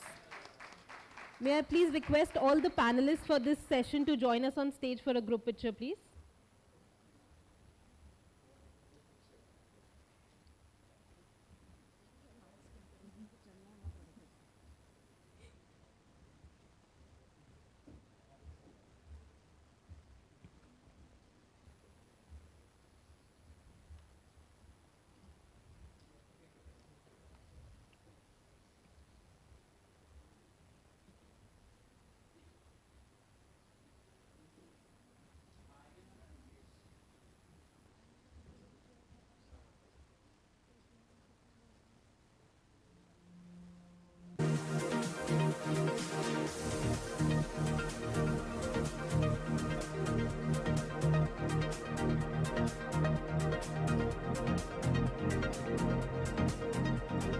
Thank you very much once again to our esteemed panelists and our moderator for steering this conversation. Thank you, madam. Thank you so much.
Ladies and gentlemen, now it's time that we move on to a special standalone segment, the launch of a new addition to the fertility support portfolio of Universal NutriScience. May I once again have this privilege to invite on stage once again Dr. Manish Garg, Head Medical and Regulatory Affairs, Universal NutriScience UNS, on stage to unveil CoQ ART. Ladies and gentlemen, can we have a round of applause as we welcome him again. Over to you, sir.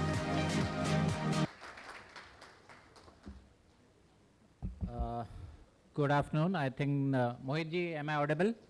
Yes, thank you. So in next 5-10 minutes, I'll do a sprint and introduce something about a new innovation which we have done and launched, and with the help of the experts out here, we have succeeded quite a lot. I have the slides with me. Let me move ahead. So I think there would be some Bryan Adam fans. Oh, it has moved back. Let me move it.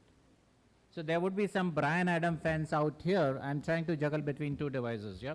So there would be some Bryan Adam fans, and those who would have been at this concert, everything I do it for you. So that's what at UNS we strive, whatever we do it for our physicians as well as the patients whom we collaborate. So I'm Dr. Manish, I'm the Head Medical and Regulatory Affairs at UNS. I think this reminds of a rocking chair, reminds of literature search. So this is what all goes in, tons of meeting, tons of literature search, which has led us to an idea. What an idea? This idea actually gave birth after 9 months of gestation. It gave birth the formulation which we are launching, that is CoQ ART. So it's literally a gestation period of 9 months. Lot of hard work, lot of science which has gone behind it. As I've already shared, CoQ10 is a molecule which has got a Nobel Prize. Peter Michel from UK got a Nobel Prize for CoQ10. And in fact, Madam Surveen had highlighted, one needs to understand the biology. And that's where CoQ, that is our trusted brand for more than 25 years, is helping these couples who are struggling on a fertility front. Resveratrol, which comes from the red wine. We are not providing the wine. We are providing only the goodness of the red wine. That is our resveratrol, which is also an anti-aging, as was highlighted in the panel discussion by Dr. Mona ma'am. It also has a role in mitochondrial biogenesis, and in fact it's a French paradox molecule. So it's literally, so is this only? No, there's more to it. What we have brought about is literally a Sangam. The Sangam, that is Sangam of the best CoQ10 and the best resveratrol. As it was highlighted in the panel discussion, you don't need you need a quality formulation, a quality ingredients, and that's what we are providing. CoQ10, the ubiquinol, reduced and the most bioavailable form, which actually reaches the site of action and produces the desired result. What we are providing is not only resveratrol, we are providing the trans resveratrol, which is 10 times more bioavailable and the clinical studied dosage. So 10 times bioavailable, as well as the dose is 150 milligram, which has been studied in a clinical setting. Mitochondrial biogenesis, basically you want mitochondria to function well, you want new mitochondria to be generated so that there is plenty and tons of energy. This was the breath song which got released around 25 years back. That's when our CoQ brand got launched, that is coenzyme Q10. So our CoQ10 is like literally like an Usain Bolt, the lightning bolt. And to that, what we have added is, I think some of you would have heard, who's Gout Gout. He's the new runner, the 100 meters runner who's breaking all records. And that's what we are trying to bring, the combination of the Usain Bolt and the Gout Gout, as well as the combination of Jay and Viru, that is our CoQ ART formulation.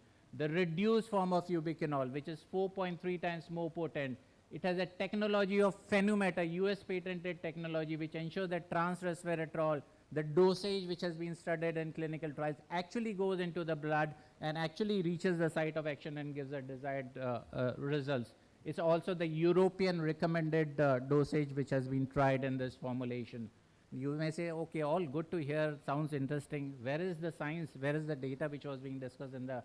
So this is all the trials. So this is a trial, if you see, this is published literally 2024, studied in an IVF setting. Dosage, if you see, 150 milligram, and beautiful outcomes. Though it's a short-term study, but still significant results. Another study, ICSI setting, again a dosage of 150 milligram. And that's what we are in our formulation, providing trans resveratrol in 150 milligram, the studied dosage, and which actually gets absorbed. In fact, this is a study in PCOS. PCOS is pretty common these days, and that's where also our formulation which shows what is this Phenomed technology. What we have done is, these are the Indians who were in US, came back to resettle in India, and they discovered this fenugreek technology, which is a Phenomed patented in the US, which ensures that this trans resveratrol actually goes in the system and gives the bioavailability 10 times higher and gives the desired results. So this is the uniqueness of it, not a Trojan horse, but it's a formulation which is encapsulated, double encapsulated, which ensures that the right amount reaches the right site.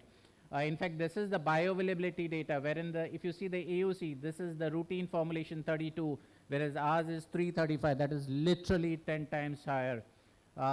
Some of you all would have heard about this mishap which happened just few days back, wherein OpenAI was testing their new artificial intelligence agent, and it went and penetrated into the Hugging Face AI tool, and they had to take salvage from a Chinese AI tool to save it. So remember, innovations are helpful. AI is there to support you. Similarly, CoQAT is a new innovation, new child on the block. Please use it carefully. So let's go to the video which we have for this.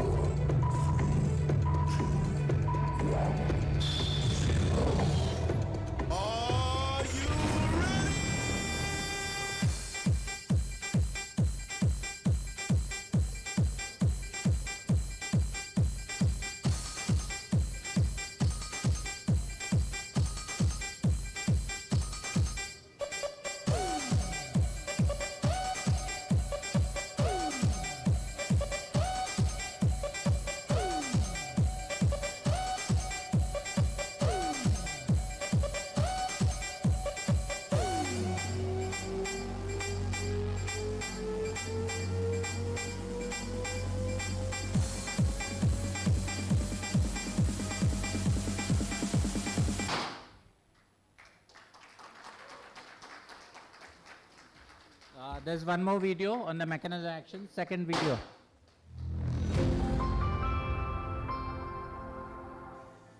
Today we have reached a new milestone. India's first brand of coenzyme Q10 celebrates its silver jubilee with UNS Precious CoQ. A journey of 25 years built on trust, purity, quality.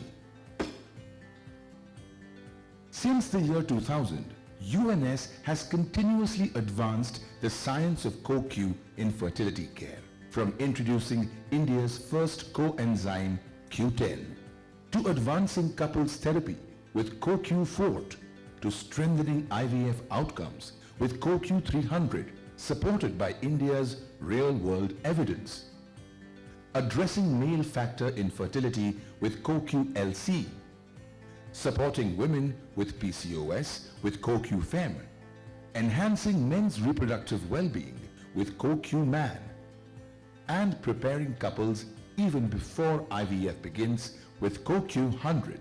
Each innovation answered a need. Each step helped us move towards something greater. Yet, one of the hardest realities in ART remained. For women with diminished ovarian reserve, advanced maternal age, and repeated IVF failures, every oocyte, every cycle counts. Hormones can stimulate follicles, but they cannot repair aging mitochondria, where IVF outcomes are decided. And this is why, after 25 years of CoQ leadership, UNS introduces its most advanced innovation. Advanced mitochondrial support in DOR and failed IVF cycle.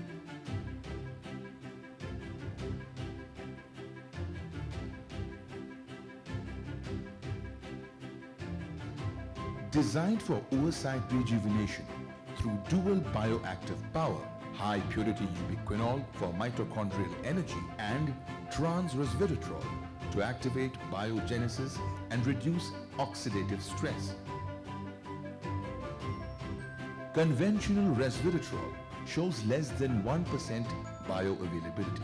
Fenumat technology delivers 10 to 12 times higher absorption. CoQ ART is powered by globally reported US patented Fenumat technology, derived from a rich natural source of resveratrol, Polygonum cuspidatum, or Japanese knotweed. Fenumat technology ensures Encapsulation protects the active. Protection prevents degradation. Absorption ensures higher plasma concentration. Micellar resveratrol along with fenugreek galactomannan or FG, when processed with Fenumat M technology, enhances absorption by 10 times fold. Formulated resveratrol or RF20 ensures consistent systemic availability. The formulation is then manufactured in RF20 powder format, which is then turned into tablet formulation. CoQ ART is the culmination of 25 years of purposeful CoQ innovation. CoQ ART, when every egg counts.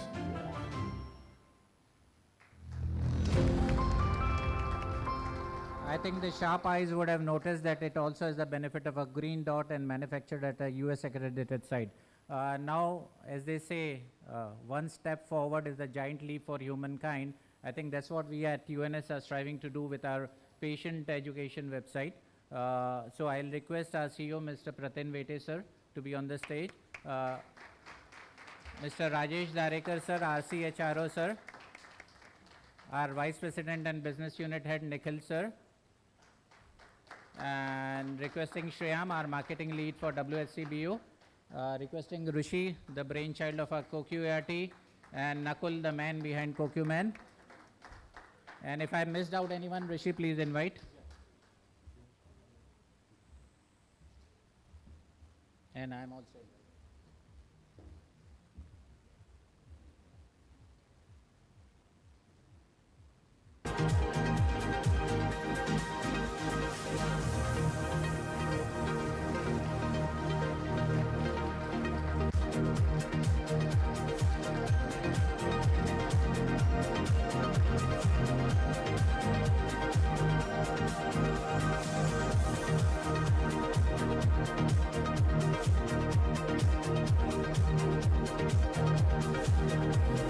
A small AV, and then the floor is all yours with all the food, lovely food out here.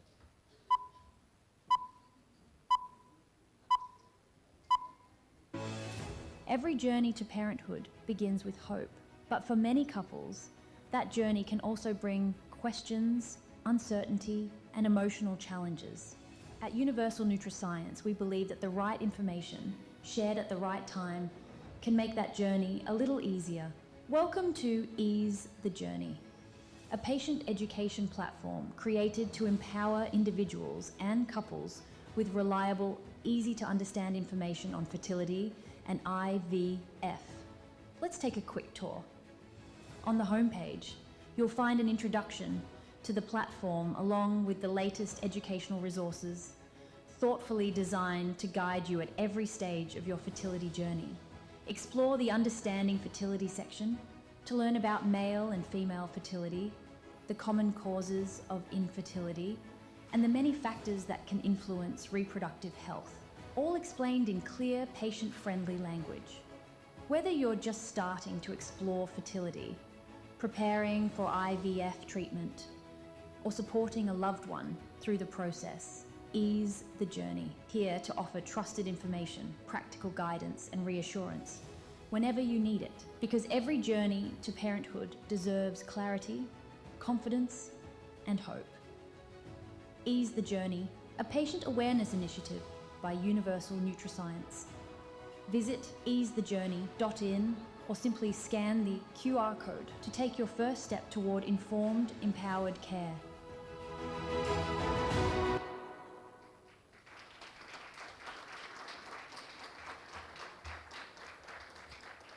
Congratulations to the entire UNS team on this important launch.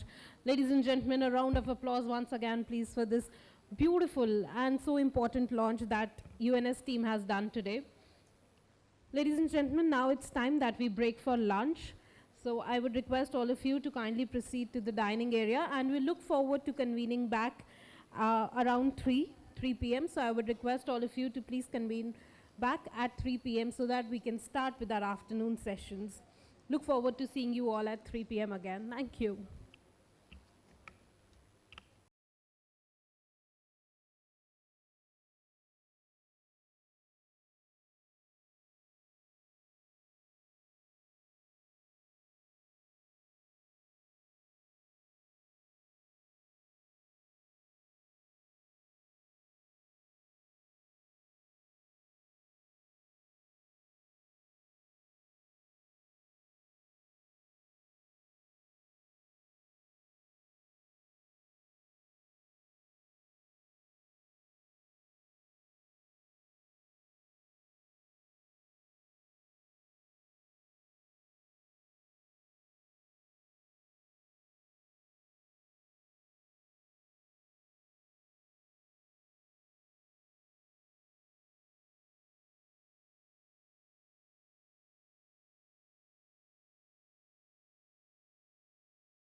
and celebrate remarkable individuals, institutions, innovators, and organizations that are transforming the landscape of fertility care in India. With that being said, we now move on to the second segment of our awards. For that, may I please invite on stage Shri Sujaya Krishnanji, former Joint Secretary, Ministry of Health and Family Welfare, Government of India, along with Mr. Kamal Narayan, CEO, Integrated Health and Wellbeing Council, to please felicitate our awardees. Can we have a round of applause as they join us on the stage, please?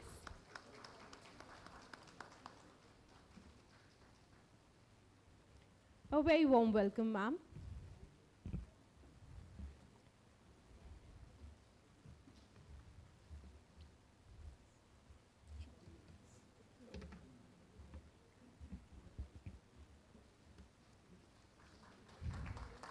And with that, starting with our first category of awards, which is the Excellence in Fertility Research and Innovation, and this has been awarded to BSV, a Mankind Group company.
The next in line is the Excellence in Nutraceutical Innovation, and this has been awarded to Universal Nutri-Science. May I please request Mr. Praveen Vete with Rajesh and team to join us on the stage, please. Heartiest congratulations to Team Universal Nutri-Science.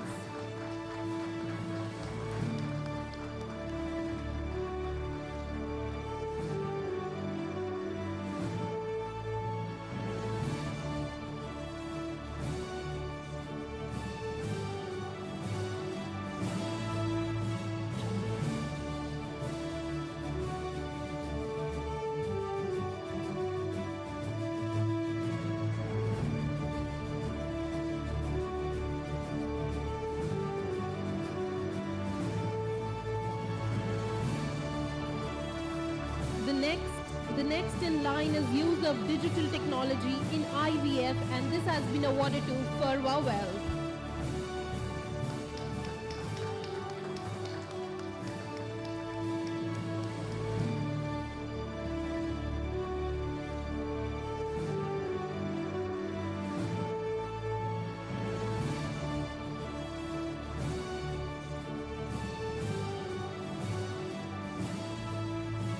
Next category of award is the Excellence in Clinical IVF Practice, and this has been awarded to Dr. Anushka Madan.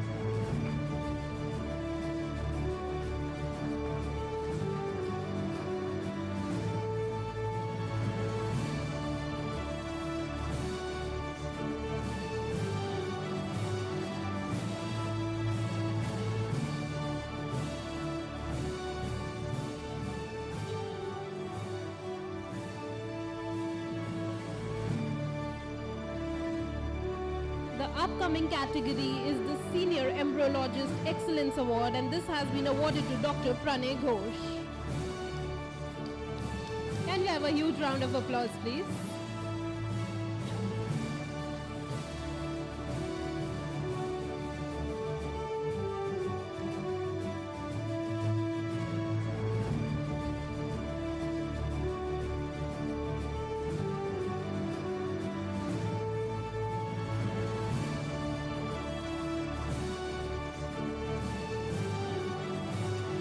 next category is the Excellence in IVF Treatment and Patient Care, and this has been awarded to ReproArt Fertility.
Rising Star in IVF and Fertility Care, and this has been awarded to Dr. Neeti Vijay.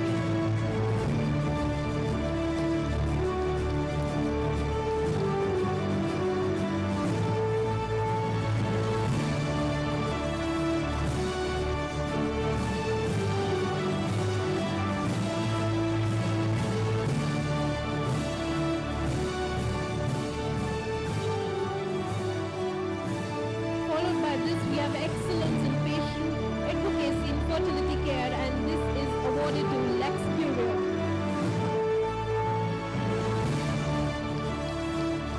Many congratulations, sir.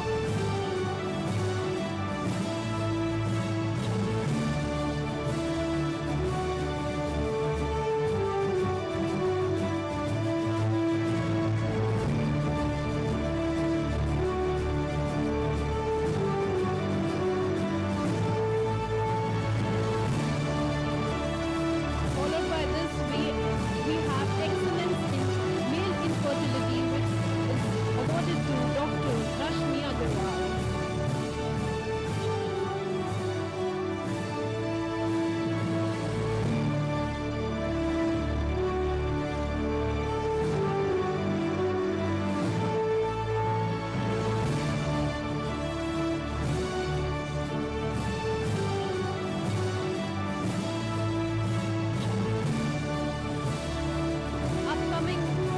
Upcoming category is Excellence in Reproductive Medicine, and this has been awarded to Dr. Neha Gupta.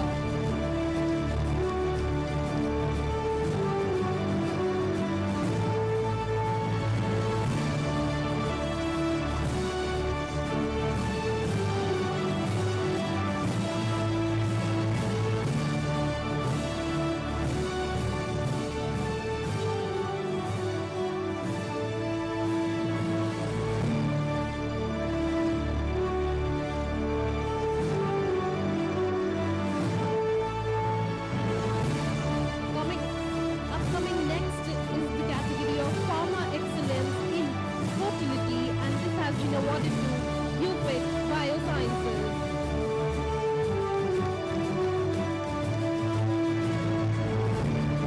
May I please request Sahana and Apurva to join us on stage?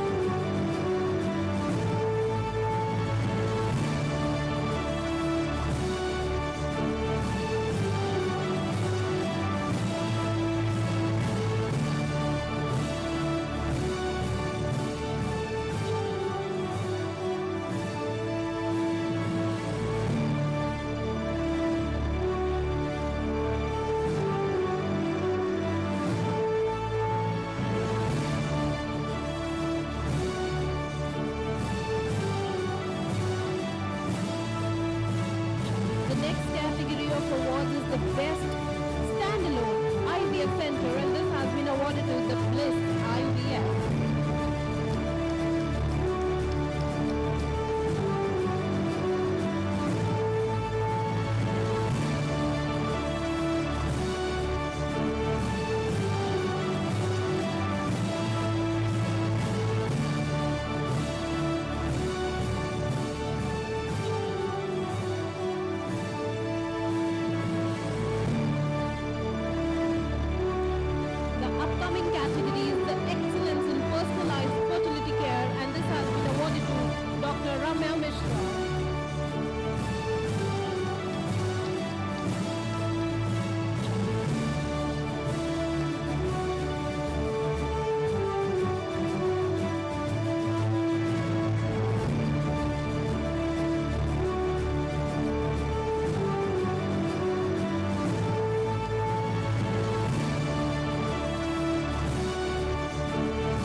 Ladies and gentlemen, we now proceed to our third session for the day, which is the legal, ethical, and genetics and fertility preservation. In this session, we'll be going to talk about the legal, ethical, and genetic dimensions that increasingly shape the practice of assisted reproduction in India. To moderate this important discussion, please allow me to welcome Ms. Petal Chandok, Partner, Trust Legal Advocates and Consultant. A very warm welcome, ma'am. Can we please welcome her with a round of applause? Followed by this, please allow me to invite the distinguished panelists for this panel, Dr. Sarthak Bakshi, CEO, RISA IVF. A very warm welcome, sir. Followed by this, may I please invite on stage Dr. Prachi Benara, Director and Center Head, Birla Fertility and IVF, Gurugram. May I please welcome on stage Mr. Divyanshu Priyam, Partner, Lex Curium, Healthcare and Reproductive Laws.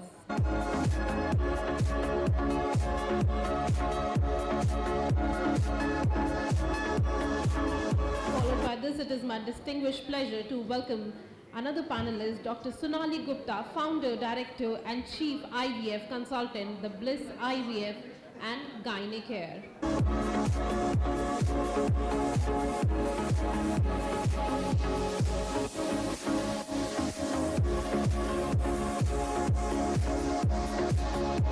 Followed by this, may I please invite on stage Dr. Nupur Agarwal, Senior Consultant, Fertility and IVF, Hope IVF.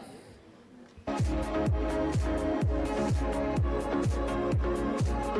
very warm welcome, ma'am.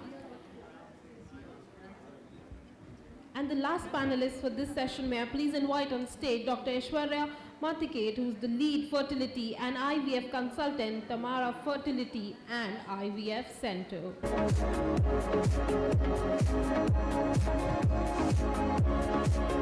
And with that, I would hand it over to you, ma'am, please. Okay. So firstly, thank you everyone for joining this session immediately after lunch. I'm sure we are all a little sluggish, but we'll try and make it as interactive as it can be. So, our session is talking about the legal, ethical aspects of IVF, of genetics. And in the last couple of years, I think the industry has seen the industry being regulated, and I'm sure many of us has a lot to say about what went through, how much effort went through regulating our businesses. And personally, having counseled or advised a number of IVF chains in the country, I'm sure that a lot of such centers or clinics, or let's say brands, which were already, following the regulations even before, which were even not mandatory, but still there, did not have much difficulty. But it were the ones who were, probably not very compliant from the very beginning that were wiped off from the market, is what I could also see. So with that, starting off with this really great and long panel that we have of all the experts from the industry. So I'll start with Dr. Sarthak, who's right here, and being a business owner and somebody who's responsible for the day-to-day functioning of the brand, and a brand which is really rising, I think, in the industry.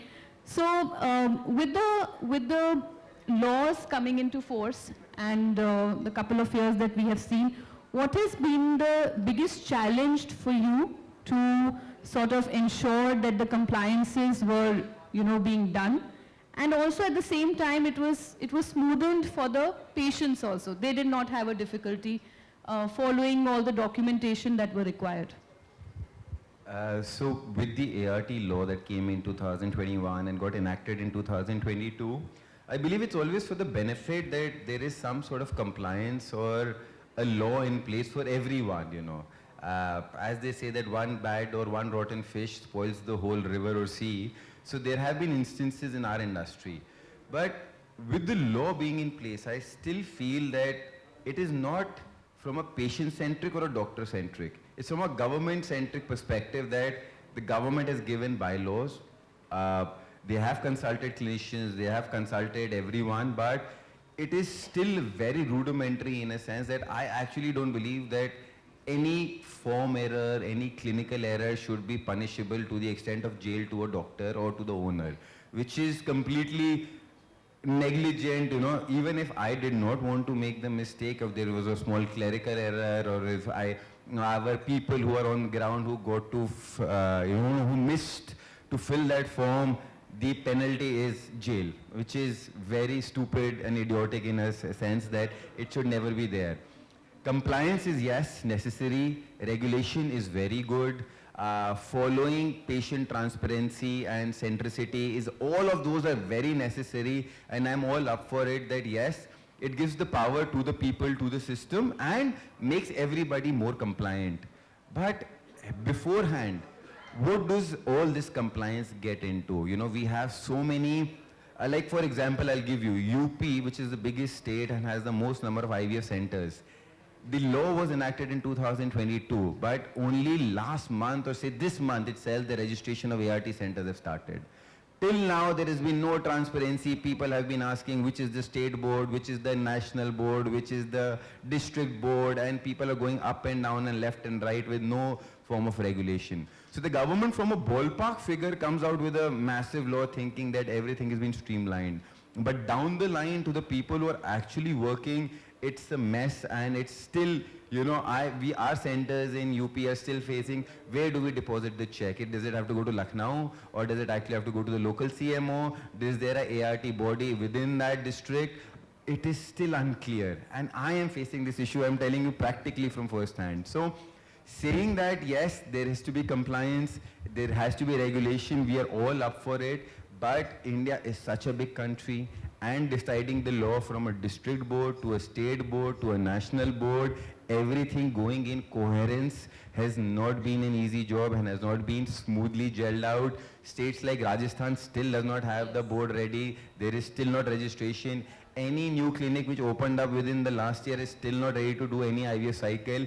Money has been poured up into infrastructure with hiring of doctors, hiring of embryologists, everyone, and you still can't do one IVF cycle because the center is not registered. So I am all up for regulation, but I believe that regulation has to be in favor of the corporate body, of the clinician, of the IVF specialist, of the embryologist, as well as favor to the patient.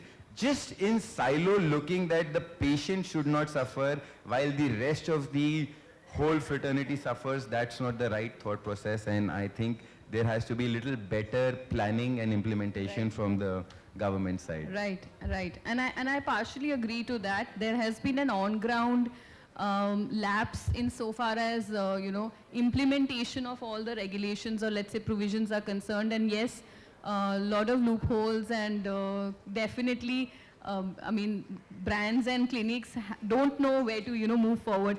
But over to Dr. Sonali. So when it comes to, so we understand the gaps and we understand that the difficulties that clinics are facing and maybe patients are facing. What are the good things about the law being implemented? What were the, in terms of clinical aspects also, what is it that got better with the regulations and something that really helped clinics also to sort of, grow in that sense? Yeah, thanks for this question actually.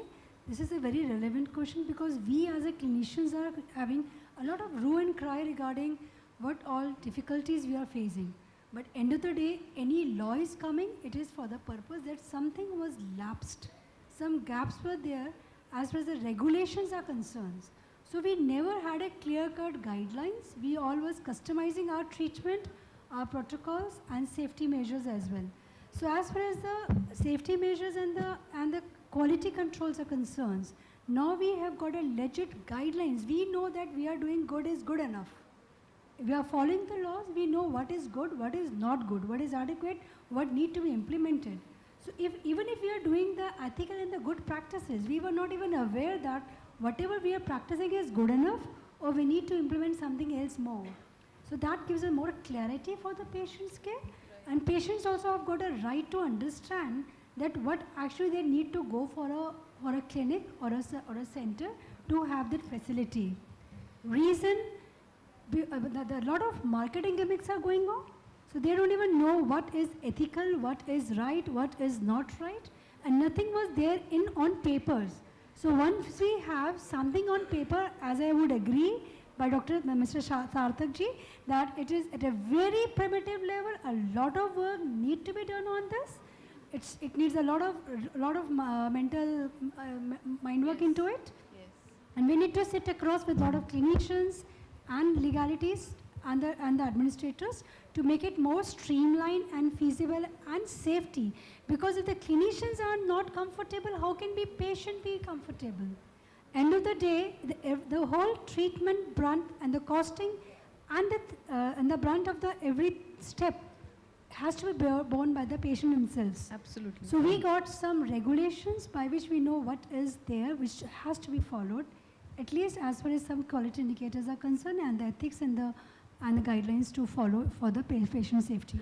Right, right. So I'll come to you. I just have one question. She was mentioning that there were no guidelines. ICMR 2005 guidelines. 2008, 2005. There. Yes, of course. So but this regulation. So this was to regulate a law that was to regulate their practices. Right. And the ICMR guidelines were more detailed than this one. They were, Divyanshu, but guidelines when it comes, the only thing is that, and a lot of clinics that I also know used to think that they are only guidelines, and it's not mandatory in nature, hence they were not being followed to the T. But now with the penalties kicking in and, with such provisions, draconian, so to say, that I've also heard, this has become obviously much different, definitely not as detailed as it were. And I personally felt that the ICMR guidelines were a little more practical than this one. Yes. But having said that, coming to Dr. Aishwarya, and previously I also had touched upon cost aspect. So now with the, the treatments becoming more and more personalized through genetics, etc., and technology is also growing, as we can see, how is it that we can, make these treatments more affordable, also at the same time more accessible outside of major cities also? Of course, we know of clinics who are already, seeping in through 2-tier, 3-tier cities. How is it that we can make it more affordable is primarily what I wish to know. Okay, so now we know that the present day, how we practice the fertility is like, it's all patient-based and individualized treatment, and we follow the standard protocols. So we need to set a particular protocols and make the standardization so that, we need to put for the rural level. So there should be no differentiation within urban and the rural level. So we need to educate the rural setup. We need to push more of the doctors, and we need to give them guidance what kind of a standardized protocols we need to set. And we need to make it a national guidelines also, and the insurance availability. I think so all these things will make it more affordability and more accessibility. So since the social media which is coming up, the awareness is something that we need to educate them, because many people are not aware. They come at the end stage. I think so early referral and awareness definitely will help. Right. Absolutely.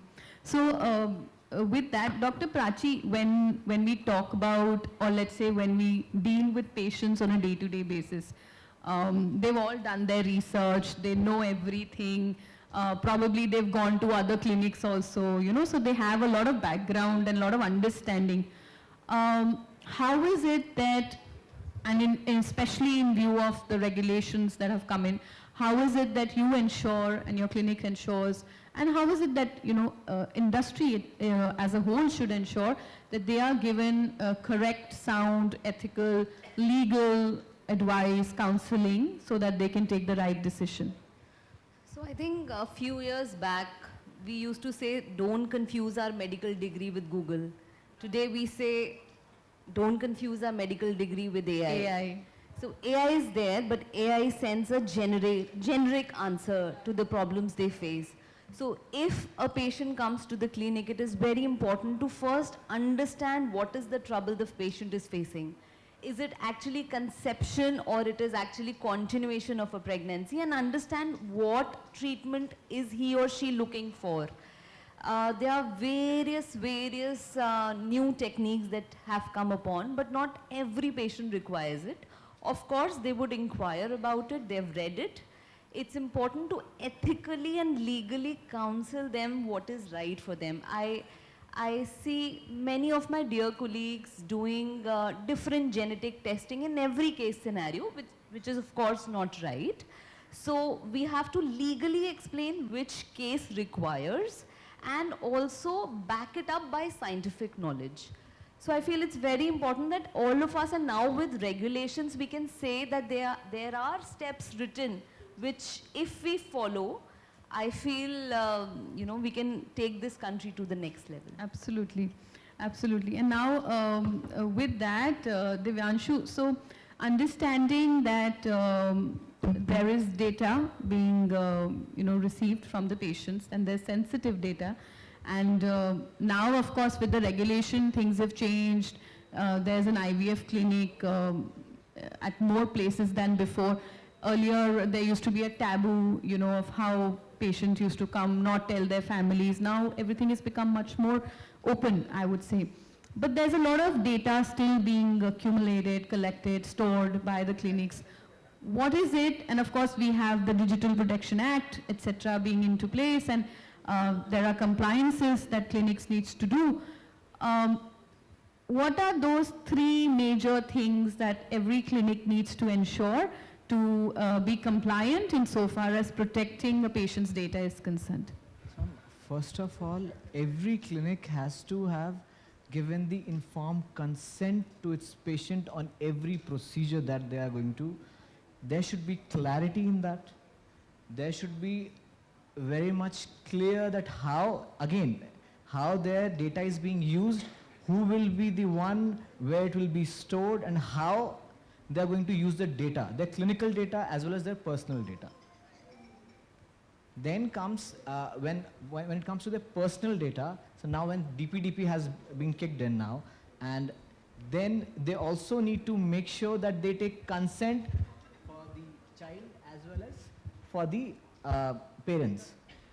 So that needs to be very much being taken into consideration for every patient. Right. Compliance, again, in this act, compliance is the key to go forward, and future of fertility industry in India lies in the compliance itself. Absolutely.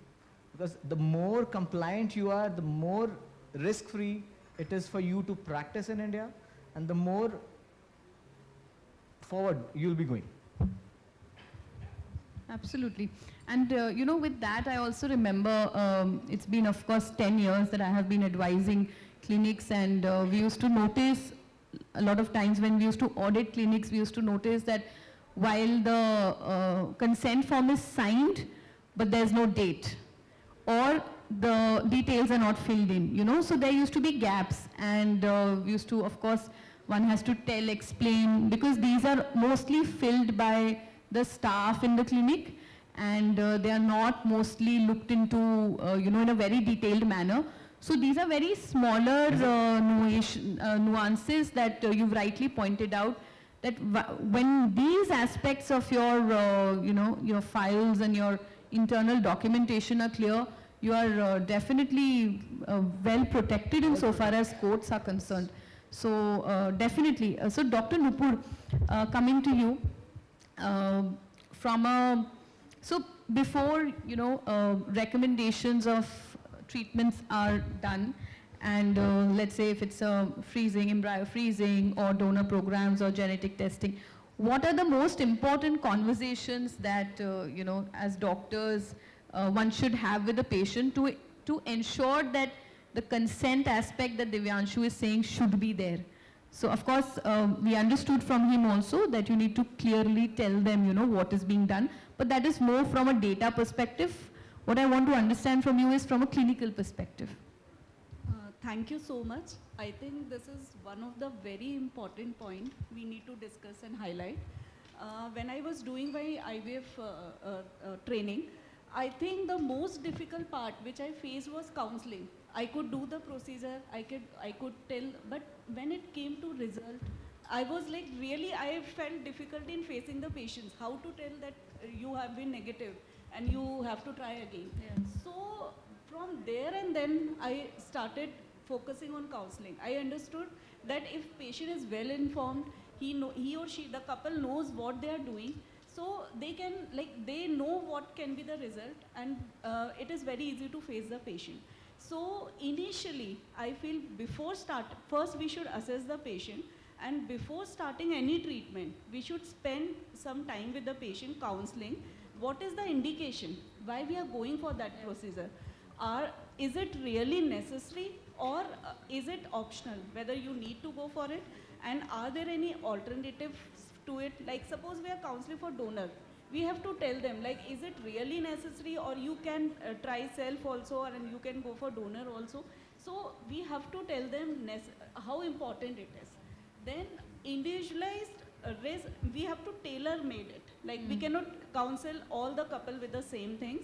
We have to assess, we have to take their history, we have to take their past history, their background, their financial thing is also very important. We cannot keep giving them advanced techniques, and we are not seeing how financially equipped they are. People coming from rural area and we directly tell them about PGT, they will run away and they will not even try IVF. So all the aspects should be kept in mind, and keeping their everything in mind, we should tell them. Also, we should discuss about ethical and legal aspects also. And very important is psychological. Like suppose the couple is going for donor, what is the psychological impact they are going to have? We have to tell them. We have to tell them that secrecy will be maintained, and what are the documents we will be providing you with, and how we are going to find the donor. What are the government rules about it, so that they feel more secure in deciding what they want to opt. And emotional anxiety should also be taken care of. Whenever the patient is coming to us, generally the couple is emotional and they have a lot of stress. Maybe they don't need IVF, they just need counseling. Many of my couple, only conceive with little counseling, little lifestyle changes. So all these factors should be taken care of before going for any treatment. Right, right. And to add to that, I think, also financial. So Financial, I told you did. Oh, sorry. I think I missed. So I think that becomes a. There I am practicing now. There I have to take care of finances also. Yes. So that is very important for me. Because mostly, whenever there are disputes, the disputes are on financials. Because And we one fund. more thing, when you are counseling, you should give everything in written. Absolutely. That what all you are giving Yes. in IVF cycle.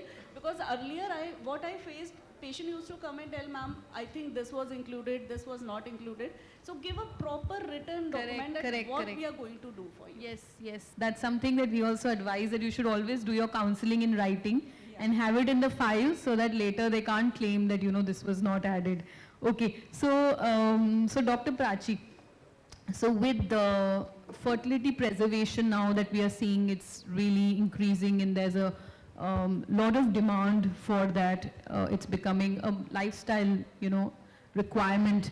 How do you help patients to make informed decisions while keeping their expectations also realistic? Because mostly what I understand is that the clinics keep it for about 10 years. And nowadays women are also getting, getting their eggs frozen at the age of 25, 20, 18, they're just doing it. So how is it that you can make these, their expectations in a realistic manner and practical?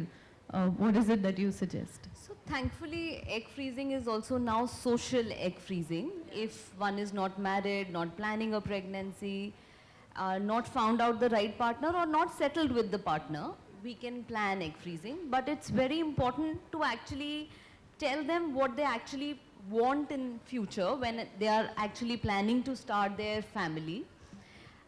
It is important at what age are we advising egg freezing. If I'm doing egg freezing for a lady who is already 42, 43, I must tell her that the quality of eggs that I'll achieve and the number of eggs finally required to have one live birth will be much, much, much higher than for a 30-year-old woman. So realistic expectations, guiding about the right number of cycles required. So there are many women who think that I've done it once and now I have that insurance to have a baby later on. I have it now. And that's not the right approach. We have to very clearly mention that this is the number of eggs required to conceive at that particular age. And the quality of eggs is more important than the number. That's right. At the same time, also telling them legal aspects around it. Like you mentioned 10 years, and any fertility procedure can end till 50 years of age. All these things should be told them when they start the cycle. And also, it is very important to tell them they are frozen their eggs. That doesn't mean that later on at 40, if they conceive, they will not develop hypertension, diabetes, the other complications of pregnancy. Correct. So it's very important that we counsel and in writing counsel them about these things. Yes, that point of having documentation very, very strong when it comes to dealing with patients especially. Dr. Sonali, so what I want to understand from you now that we're talking more about, being clear with the patients, having clarity, giving clarity to them, making it in writing, what are the 3 most important ethical practices that you feel that every IVF chain must follow? Any 3 ethical practices? See, ethical practice is a continuum. It cannot be categorized, but definitely when we are talking about universal minimum following practices or a good practices, we should maintain transparency. There should be a proper transparent what protocols, what options patient do have. There should be the confidentiality should be there. Whatever they're sharing their personal details with us should not be put on the social media. Right. We don't have to, like for the marketing things, we cannot breach that contract of confidentiality.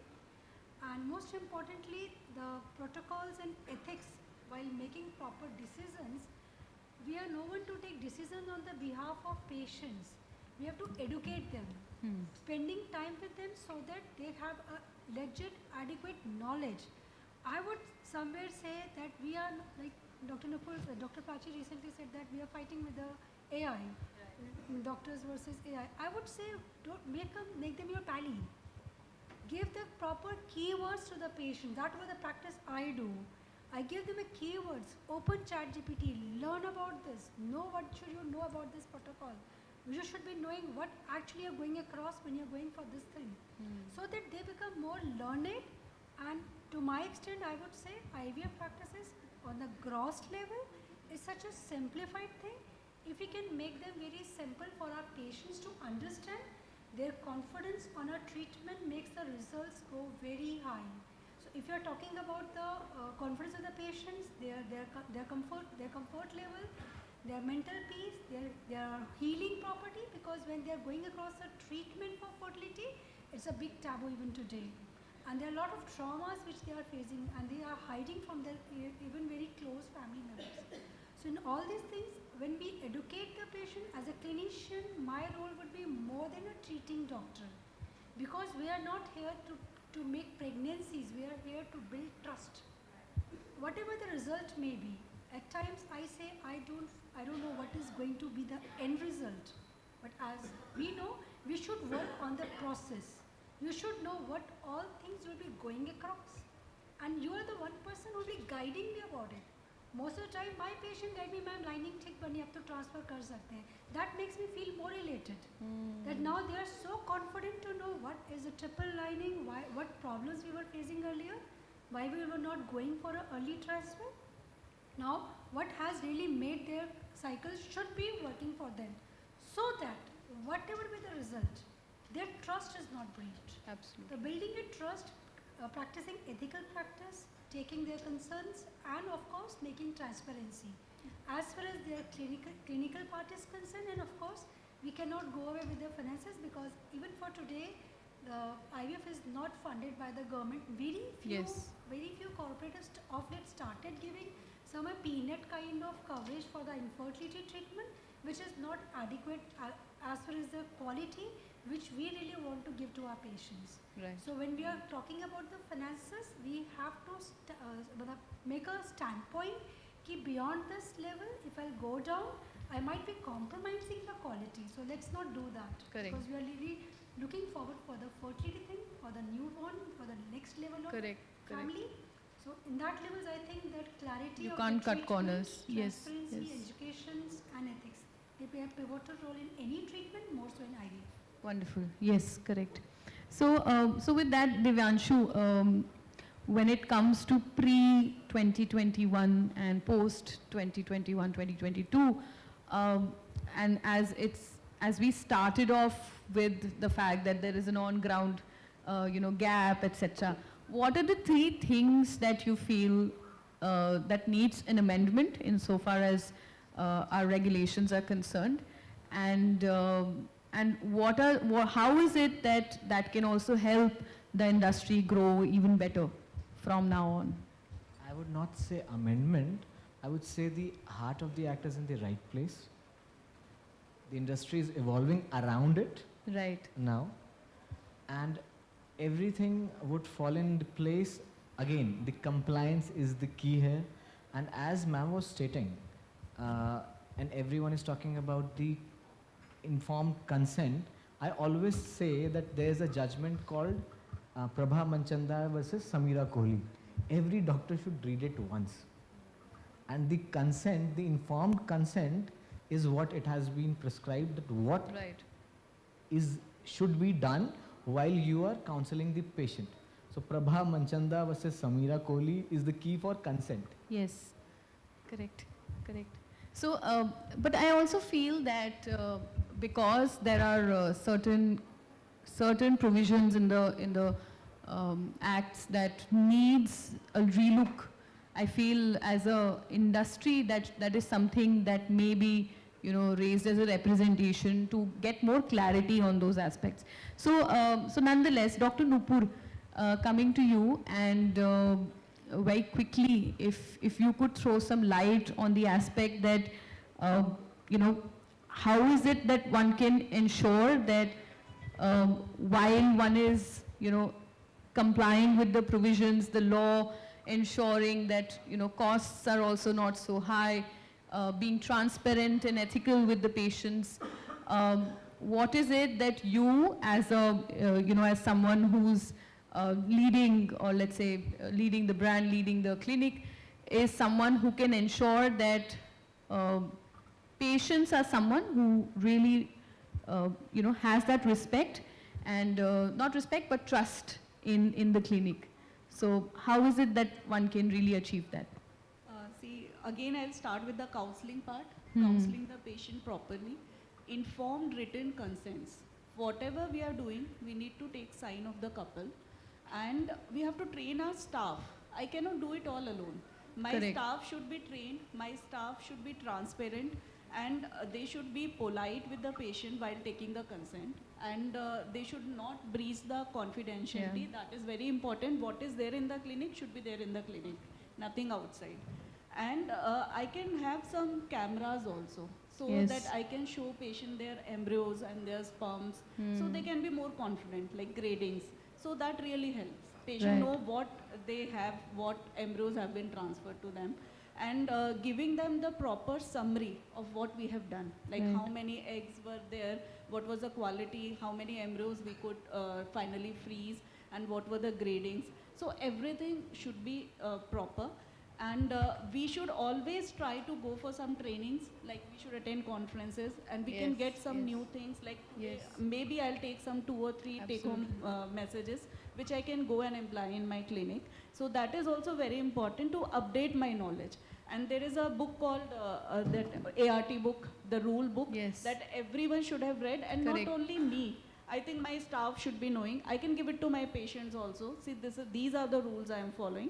I can have a paper in my clinic where I can tell, see, these are the process, informed procedure, so that patient can read and decide like what they want to choose from them. So Right. it becomes little easy. Right, That's like how a it is. do's and don'ts. So very practical aspects, how you have to ensure, because a lot of times patient complaints come through the staff's, treatment towards them. I think that's a very practical aspect. So we'll close with Dr. Sarthak on the aspect that now we are also seeing AI being included in IVF clinics. What do you have to say about that? How, of course, one of us also said that AI should be something that we can use together to really enhance our practice.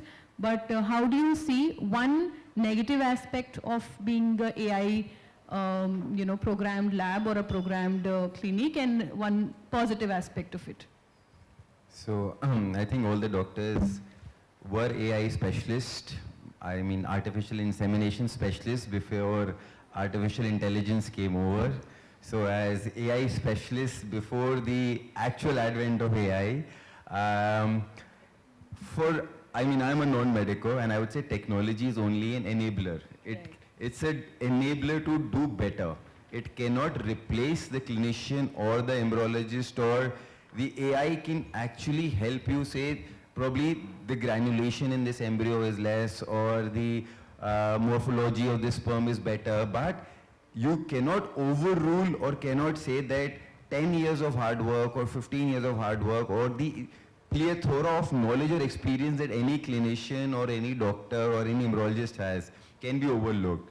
So the positive aspect is that it's an enabler. Like all technologies out there, they're not there to disrupt. They're helped to make you the decision faster, quicker, easier, and make it more convenient for you. So utilizing AI to help you in making better decisions, but do not think that AI at the end of the day can actually do the job for you. I am sure till date that if I have a fever, I will actually go to the doctor and say, please test me. AI ने तो मुझे cancer तक पहुंचा ही दिया था, prompt दे दे के, I am feeling 104, palpitation, nausea है, yes वो भी है, this, yes ये भी है, yes ये भी है. At the end of the day, the AI is, these are just our suggestions, please consult a doctor for the final conclusion. So inadvertently, the AI will help me in making the decision, but the decision rests solely with the specialist. And I believe as artificial insemination specialist, let us use artificial intelligence just to make IVF better. Very well said. So thank you so much everyone for your insights and to the audience for your patient hearing. Thank you. I think we exceeded by 3-4 minutes.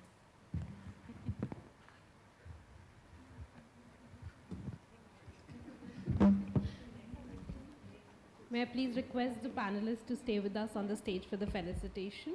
Thank you very much, Ms. Chandok and esteemed panelists, for shedding light on the legal, ethical and genetic considerations that are shaping the future of fertility preservation in India. As a token of appreciation, may I now please invite Mr. Kamal Narayan, CEO, Integrated Health and Wellbeing Council, to kindly present mementos to our esteemed moderator and panelists, starting with our moderator, Ms. Chandok, partner, Trust Legal, to please step forward for the felicitation.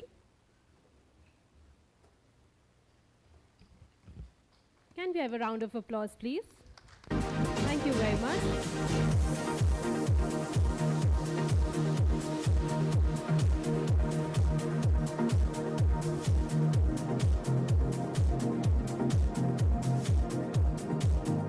Followed by this, may I please request Dr. Sarthak Bakshi, CEO, RISA IVF, to step forward for the felicitation, please.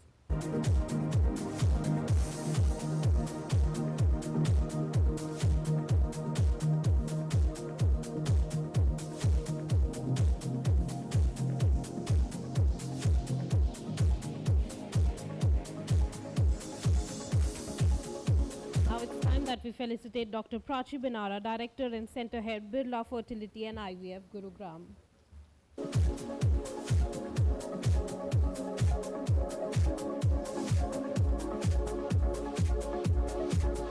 May I please request Mr. Divyanshu Priyam, Partner, Lex Curium, Healthcare and Reproductive Laws, to step forward for the felicitation, please. Now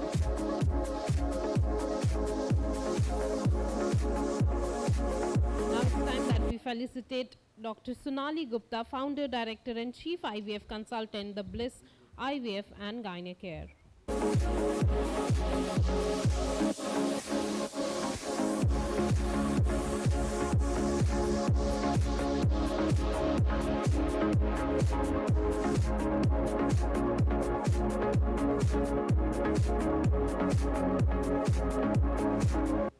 Now it's time to felicitate Dr. Nupur Agrawal, Senior Consultant, Fertility and IVF, Hope IVF.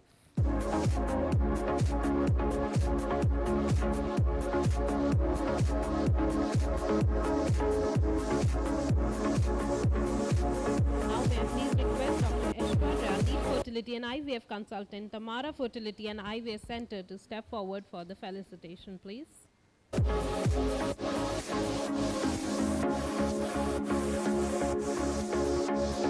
I please request all the panelists along with the moderator and sir to please step forward for a group picture, please.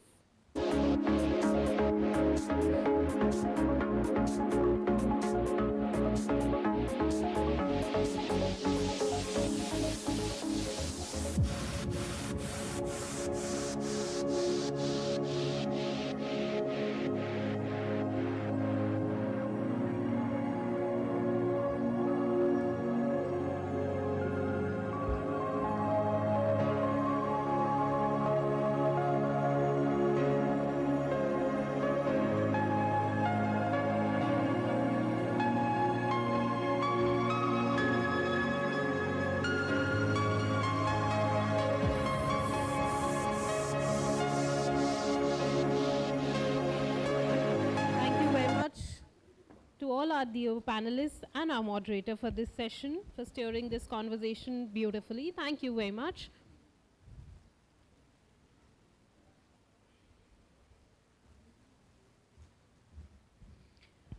Ladies and gentlemen, now we turn to a subject that touches every fertility journey, yet is rarely spoken about openly: the emotional and the social burden of infertility. Upcoming is our another session that will talk about breaking the silence, addressing stigma and the psychosocial impact of infertility.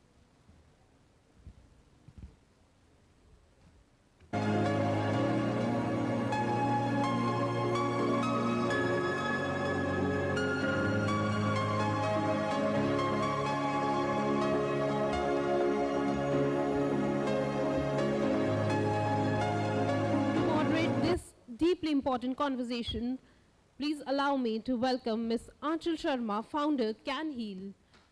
A very warm welcome, ma'am. Joining her on stage are panel of experts, starting with the very first. May I please invite on stage Dr. Neena Malhotra, President, IFS.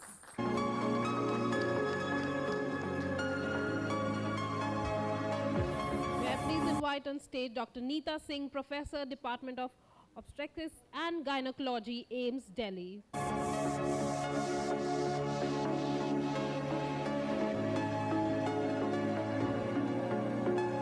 I please invite on stage Dr. Nandita Palshetkar, Medical Director and Founder, Bloom IVF.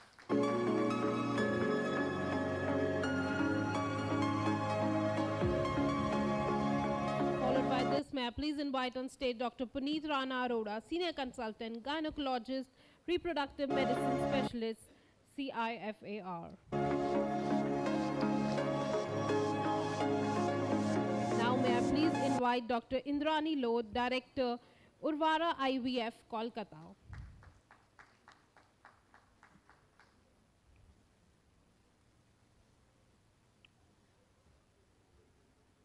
And our last expert for this panel, may I please invite on stage Dr. Kuldeep Jain, Director, KJIVF. And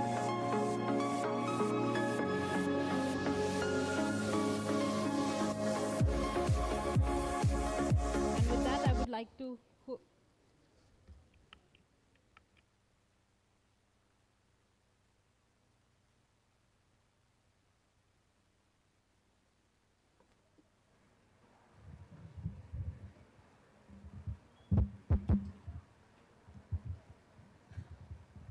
Hello everyone and a warm welcome to all the panelists here.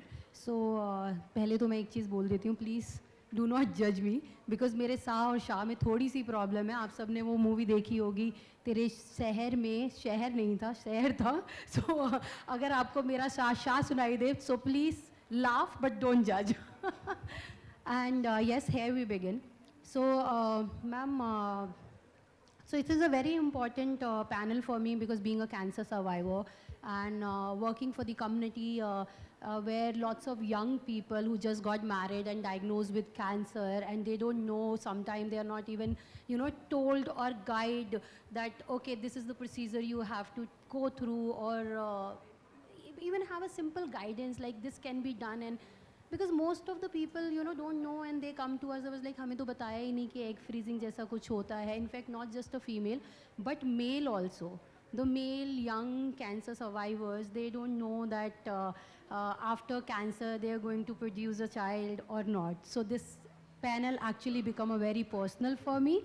And thank you so much, Kamal and IHW, for giving me this opportunity here. So here we go. And मैं देख के पढ़ूंगी, please don't judge me again because cancer also give me a pre-menopause at the very young age, so don't mind. Infertility carries that same weight is a private grief that our society really make room for. Couple carries a silent through festival, through family gathering, through casual questions, and ask very well-meaning relatives land like a blows. The medical conversation is stopped at protocol, prescriptions, without making a space for human beings sitting across the table. We are going to talk about stigma, we are going to talk about mental health, and we are going to talk honesty today about what needs to change. So my first question is to ma'am, Dr. Nandita. Ma'am, my question to you is, in your decades of practice, how has the way patients talk about infertility changed, and couple today more open or more, feeling shamed about the open discussion? So can you just please... Yeah, thank you, Aanchal, for getting this ball started. Before, I would just like to say thank you to Kamal. He has really been, a crusader for us IVF guys for so many years. And we really appreciate, because I think appreciation is very important. Very, very. And Aanchal, we are IVF people. We build lives by giving children. And you build lives for cancer survivors. I think we are both on the same mission, and it's really amazing what you're doing. I was really touched on reading that. So if you look at it, see, I've been in practice for about 35 years now. And initially, I still remember, you know, a lady came into my clinic and she was very hesitant. She wouldn't talk to anybody. You know, you can see. And she'd say, file pe bhi mat likho, infertility hai. Yeah. You know, they were so traumatized. Well, come to 2026. And what happens is, a lot of people come, they have Google, abhi to chat GPT ke questions hi leke aate. Aur aise baith ke, aise. I said, listen, you have the questions over there, please take your phone out and talk to me, you know. So that is a difference, there's a lot of awareness. But one thing has not changed, that's emotional freedom. I mean, we are talking about this on this panel, so I thought I should bring this forth. Because I know my friend, one of the patients who's become a friend now, she's an influencer. I mean, she's on the thing, talking, laughing, chatting, you know, doing everything. But nobody behind that can see she's got 3 failed IVF cycles and what she's going through. But I feel my clinic is a place where the women come forward and they can say, look, I'm afraid of the whole thing. I am scared, I am angry. I mean, you know, I need help. Our society don't give that space in 2026 also, if I'm not wrong. That's what I'm talking about. Freedom from emotions is not yet achieved.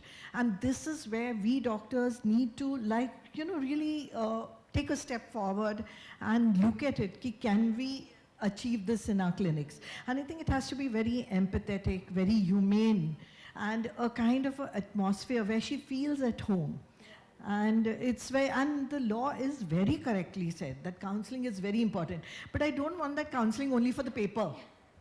You know what I mean? I know, ma'am. It needs to reach that individual. It needs to touch her, that she would feel unafraid to open and to talk about it. I think that is the difference that is there. Before, they would not even talk about it. Now at least they're coming, but we need to give them that space which is safe. Yeah. So, you know, I'll just share a small example here. You're talking about, here we are talking about IVF, but I'm talking about the emotional at the ground level. So recently one girl came from Hisar to attend our meetup, and we don't do meetups in terms of just conference and, you know, summits. We do at the ground level. We believe this information, what we are doing today, is very, very important. But again, they need an emotional, that conversation around where they just come forward and express. Maybe she wants to say, okay, I want a child, Anchal, but I don't know where to go, whom doctor we can meet, and which one can guide me right. So she came and she was like, Anchal, I'm not getting support from my own family. I tell them that I'm going to attend this community meetup, but it's not a conference because I'm looking for a real conversation around. So what you said is true. We need more human connection. We need more openness on this. So thank you so much. And there's another. Can I this side? Yeah, so. Can I just add one comment? CS says that changes are there.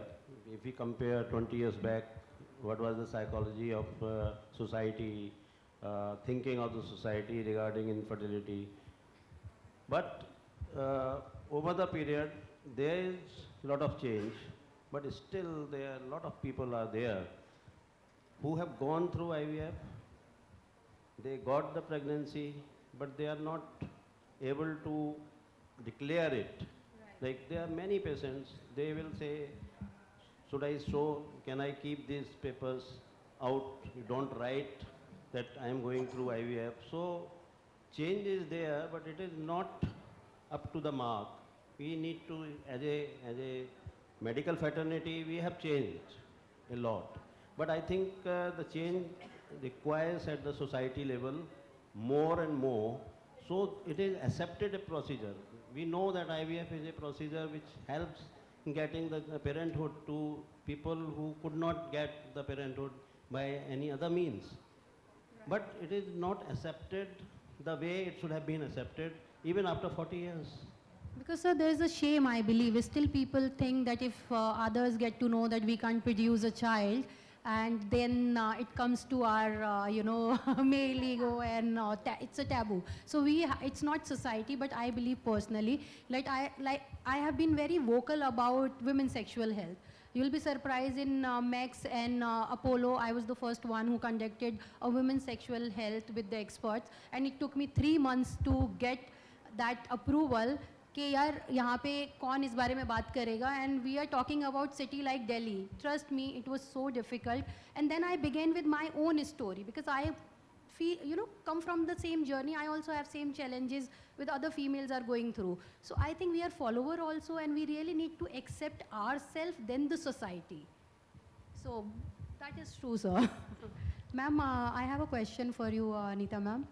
At a primary institute like AIMS, you see patients from every, socioeconomics background. Does the psychological burden of infertility look different for women who come from a rural India or, versus urban India?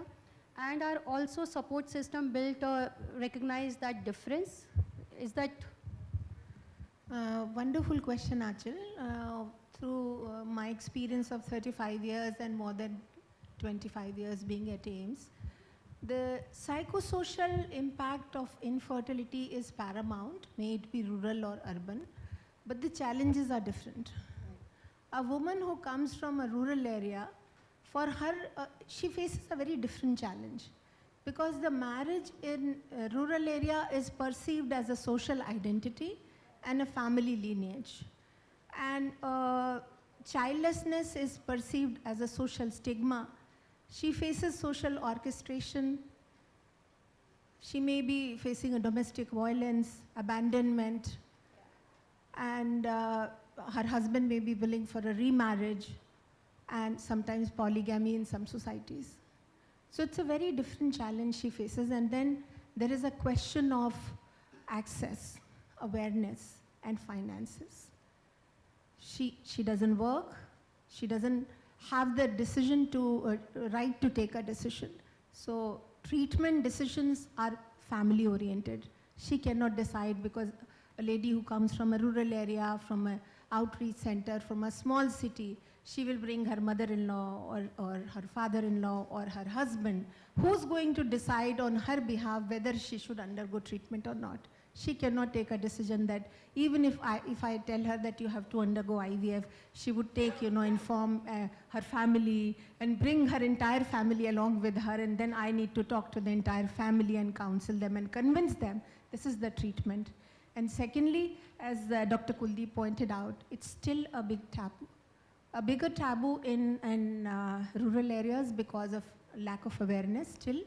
They are not educated, so education. And although social media reach is there, but because of lack of education and empowerment, women are a very neglected lot. You will find they are battered, they are thrown out of family.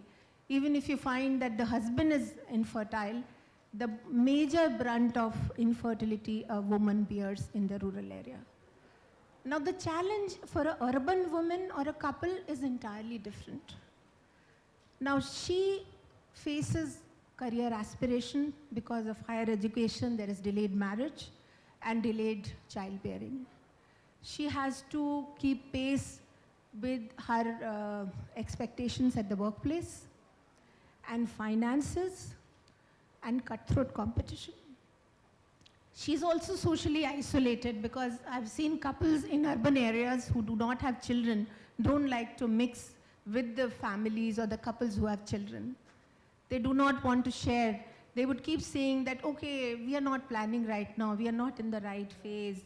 We are just, waiting for the right opportunity or time, although they know that there is a problem, but they don't come out. So I agree with Dr. Kuldeep that although a lot have changed, but still, they do not accept it, that they still feel that there's something wrong with their bodies, or they feel that there is some deficiency with them that they're not able to bear a child or start a family. So the challenge of psychosocial burden is, the spectrum might differ, but it brings a lot of impact to to the people from either urban or the rural area. And I think a lot we can handle it by incorporating a very good counseling and communication and education and awareness. So I'm sure with a lot of platforms like IHW, I'm thankful to Mr. Kamal for taking this initiative and making these kind of summits and collecting all the stakeholders together and raising the awareness amongst the society and also the patients. Thank you. Dr. Neena Malhotra ma'am, as a president of IFS, what would you say is the single most persistent myth about infertility that continues to fuel stigma? And what should the medical fraternity be doing different to counter it? So I think I wouldn't say there's a single myth. There are many myths around it. And I think the myth is more societal than medical. And I think as a president, I had, put in my, presidential address a lot of issues to which I would still say that my key project as a president is Samvad, and that's the word I call dialogue, which I go across not tier 1, but tier 2, but tier 3 towns of the country through public forums. We learn in our journeys of infertility or in a way when we go through the doctors, the couple goes through a lot of jargons, may understand, may not understand, a lot of terminology that comes. And at the end of the day, when you meet the families and also their parents, their in-laws, they somewhere feel that we are being cheated, and therefore they hop between one doctor to the other, one expert to the other, but the bottom line really remains that they need help. And at that time, I feel very sad when I do hear when patient comes for a 7th or 8th consult to me to realize what the first was saying was no different. But then there's something where we feel that as colleagues and as healthcare guiders, we're probably not able to convince the family on the right track, and why should that? So for me, that whole platform of a public forum where we go across cities like Nizamabad, or for that matter, a small town called Nanded, or somewhere high up around Siliguri, we do this activity where my colleagues in the Indian Fertility Society hold a public forum once a month, which is a real success. And our aim and our motto is not to make the couples learn, but the whole ideology is to make them unlearn. And that's where I feel the strength of the society lies. I know we sit and talk among people who are learned, i.e. a conference which is happening of a very learned speaker speaking to equally well-read people who may just go back with maybe a 0.1% delta in improving their knowledge, but where lies the big, appreciation of getting back the message for me is going to the public, and that's what we are doing as a president. And I feel the one myth that I want to bust is that all doctors are thieves. No, they're not. That's what is my agenda here to tell. No, they're not. I know that the treatment for infertility is costly. It may be marginally different between 2 units, but at the end of the day, there are a lot of costs that are involved, which the patients have to understand. And that's where I think the strength lies for the society to take such issues forward. So true. Dr. Puneet, so can you share a moment from your practice where you saw a patient's mental health directly affect their treatment outcome or their willingness to continue the treatment? Thank you, Anshul, for this question.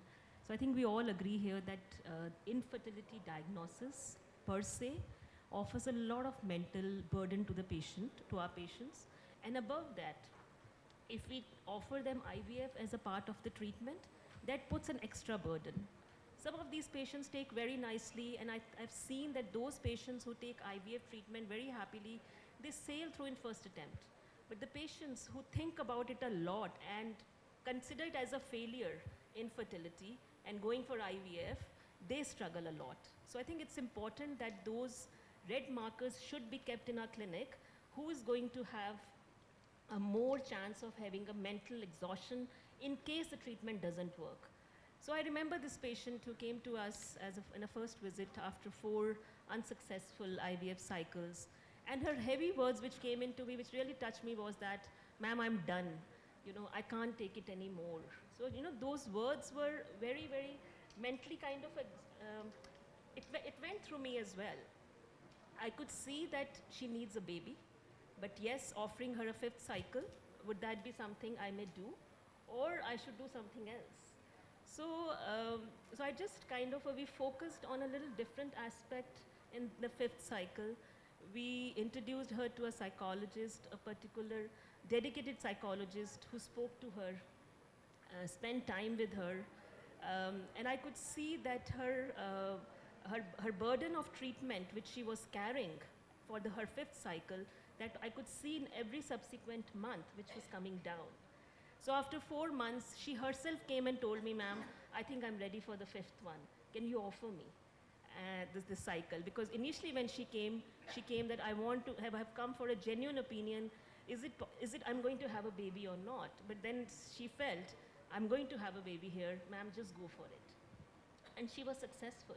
So I think that these things help that a personal, I won't say personal attention is given by everybody, but I think kind of looking at that mental aspect and giving them a realistic kind of outcome is very, very important. That in itself helps to ease off their mental burden. I think communication matter between the doctor and patient a lot more than the treatment, I believe that. I mean, a lot of my patients do say that we don't want to see a counselor, we have spoken with you, but I still feel that I think a dedicated counselor can add on, especially if they're so much traumatized by this, because what they think is it's a shame, it's a guilt, it's a failure. So I think those things have to kind of go away so that they are ready for the next treatment cycle. Thank you, ma'am. Thank you. Dr. Rashmi. So my question to you is, fertility journey are rarely linear. They involve repeated failures before success. If success comes at all, how do you console a couple through their 3rd and 4th failed cycle when hope itself start feeling very exhausted? You know, like ma'am said just now, you know, 4th, 5th and 6th, but I'm sure there are so many people who can't take that, you know, again and again that failure. Yeah. So, unfortunately, we live in a society or a country where infertility is thought to be a curse. So it's not a disease, it's not a condition, it's thought to be as a curse. And honestly speaking, I have heard people cursing, you know, in Bengali they say, "Tu nirvangsho hoye jabi," mane you will become nirvangsh, tumhara vangsh hi nahi rahega. So, you know, so that is how the thing has come over so many years and through ages, that infertility is looked upon as a curse. So a lot of dialogue has to happen, public awareness has to happen, and only then change is happening, definitely. And like you said, Google, AI, social media, everything has a role to play, and each has a definite role to play. And now that, you know, smartphones are there within reach, almost in the villages to everyone. So social media has immense reach, but a lot of dialogue is happening in English, which probably they are not understanding. So vernacular explanations has to happen, and dialogues have to be in the local languages for them to understand and to come out of that closet, as I would like to put it. Now coming to your question, you said that how do I provide hope to patients who have come to me for the 3rd time or the 4th time. Now this is absolutely true. I have a patient who had a baby in her 9th attempt. Out of the 9, 4 were done outside my clinic, I mean before she came to me. And I have done 5, and she had a baby in the 5th attempt. So after the baby was born, she actually gave me a cup made from Presto, and she wrote some very nice lines on it, and there's the baby's photograph, and they have written their names. So I keep the cup on the shelf right next to me, and I myself have named it the Hope Cup. So when I counsel, I say a lot of you know, positive things, and I show that cup. And I have spoken to the couple, and they have agreed to talk to people who feel hopeless. I mean, they are not, they don't want to hide their journey. They're very vocal about their journey. They're proud that, you know, they could hold it up till the 9th attempt, and finally they had a baby in their arms. So they are good. they have told me that, madam, whoever feels very hopeless, you please share my number. I give you my consent. So I tell them, so they feel that, yeah, this is a real patient who has done 9 times, and madam is giving the number, and 2 or 3 have even called that. I think that matters when... it really matters, We say our success rate is so and so, but when they really see a couple coming with a baby in their arms in the clinic, which is a IVF No one can baby, replace that hope. yeah. I think it really open matters, communication is very, very important in today's era, because a lot of information is available on the net. So it really doesn't matter you say that I've had 100 successes, 200 successes, but that one baby which comes to your clinic, which she's seeing, the baby in the arms which has been born through IVF, that gives a lot more hope than listening to your success stories. Can I give you the other side please, of the coin? please. It's really crazy. I mean, it's the absolute opposite of what they're talking. Of course, most of my patients are what they're talking. I have this girl who had done 26 attempts in UK, Harley Street. 26, it's a real story. I'm not exaggerating, because she had the first child was by IVF. So she went to the doctor. She did 26 attempts at Harley Street. Okay, very empowered girl, very who's who, she owns a plane and all herself. I mean, that level. I want a child. And 27 times, there was some problem, she couldn't go abroad, so she came to me, and I gave her a child. She's saying, what are you doing, doctor? What are you doing here? You should be in Harley Street. I said, we Indian doctors are very good. But you know what? This is a complete opposite of what. There are some women who are so focused, who are so empowered, but I was like, how many more? I said, this is it. I mean, how can you do so many? But this is the opposite side of the coin. And there are people like this. It's crazy. Just wanted to share this with you. One line. Yeah, please. Just the other day, I heard, I don't remember the Insta handle, and there was this thing on social media, and she's speaking in Hindi. She had a baby in her 7th attempt, and she's saying, जब IVF करना है तो आप डट जाओ. I really like that term, तो आप डट जाओ कि कितने बार भी करना पड़े, आप बच्चा लेकर ही जाओ. That's the will, actually. Yeah, that's the true.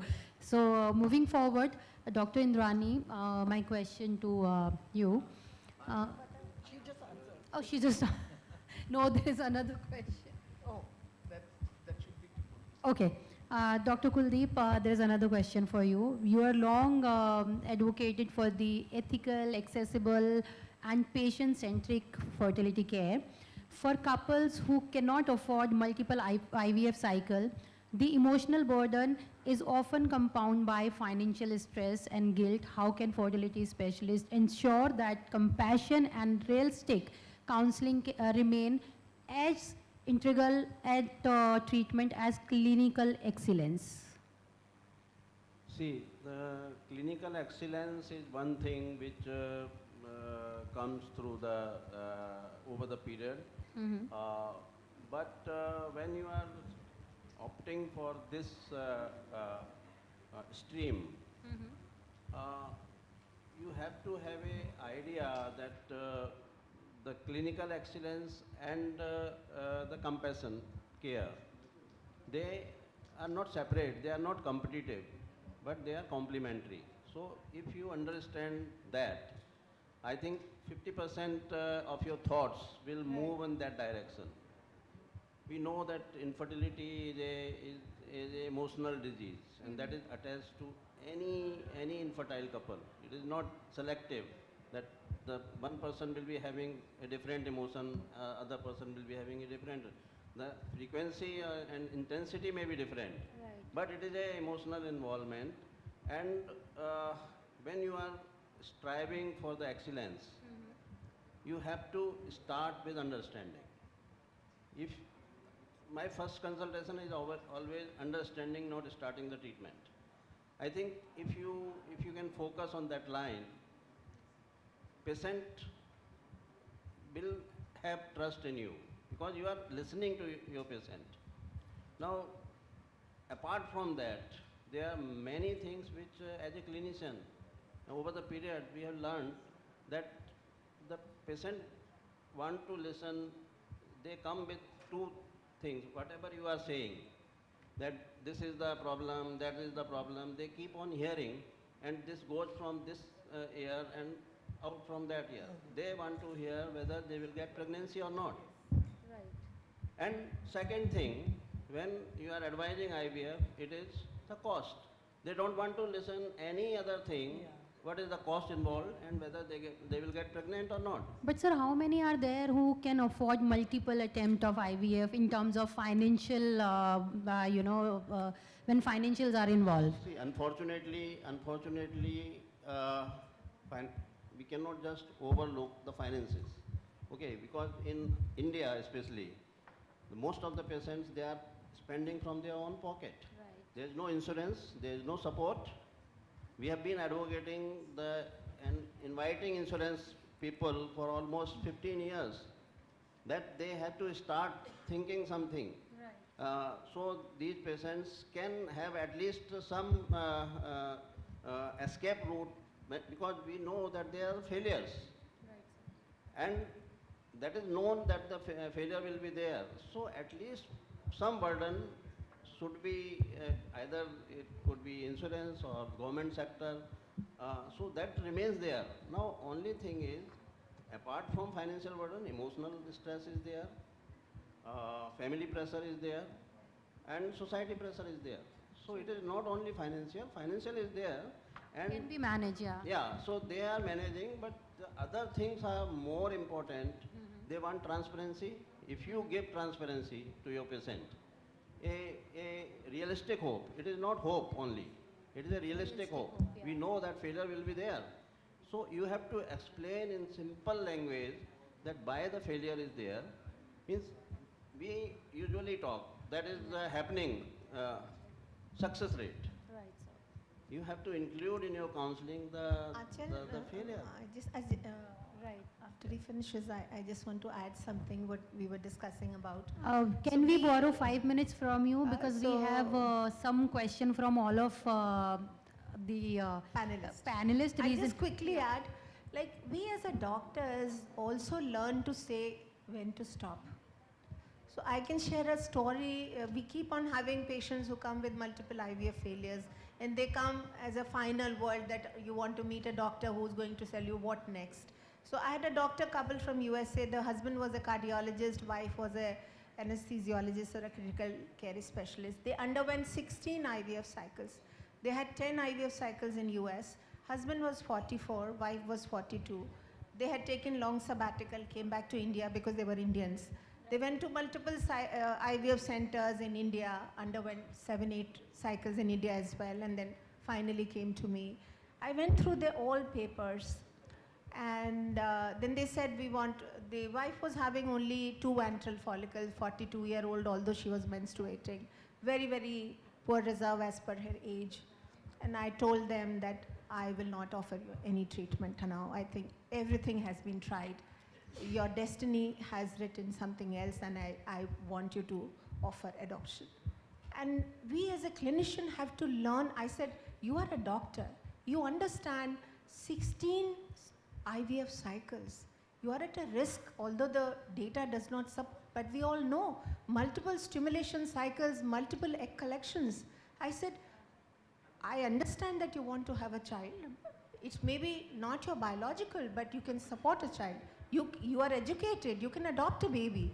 And you will not believe, after a year, both of them came and they had adopted a son, and they were looking very, very happy. That's and they said, this was the line after hearing from you that you will not offer. I said, after seeing your papers, everything has been done correctly. I don't think so I can do anything better than what have been offered to you. And I don't think so at this age, with such dismal ovarian reserve, you can have a baby. So you should stop now. So we have to learn to say stop. And give them a guidance when to stop, not keep trying IVF till you die. Thank you so much, ma'am. This is very important question you answer. I think there are many people after, like, they really need to hear this, that this is done now, but there are other options as well. So, Kamal, can I take this 5 minutes for the Can Heal community questions, if you don't mind? Okay, because I'm addressing one particular community where cancer survivors, young cancer patients come forward. So I just have designed 4 questions, which is like very personal to me again. So anyone can of you answer. Why is fertility prevention is still not a standard part of cancer treatment discussion for every young patient before chemotherapy and radiation begin? Can I answer that? Yeah. I mean, I do a lot of egg freezing for these patients. I'm telling you, the problem is the oncosurgeons, the oncologists. And it's not the doctor also. If they are overwhelmed with the amount of work that they're doing, that they do not have the time or the patience to counsel. And also, they are living in an archaic zone where bacha to nahi hota IVF se. You know, that thing has to change. Even what she said, I would offer egg donation surrogacy for that couple. They adopted, they took different eggs, different sperms, but we could have still given them a child with their own sperms. So each doctor has a different viewpoint. I totally agree with Turkey, adoption is the thing. But when there is technology to help, I think we should explore it. And this is what you need to do. In fact, I wanted to chat with you. You are the national patient advocate, right? You need to take this up and run it as a crusade, because you have superb doctors over here who use the technology beautifully. And see, you have seen that we have frozen eggs and given children. It's not a simple technology. You have to freeze and give a live birth rate after 10 years, 15 years, which all of us have cases, we have done that. And we are damn good at what we do.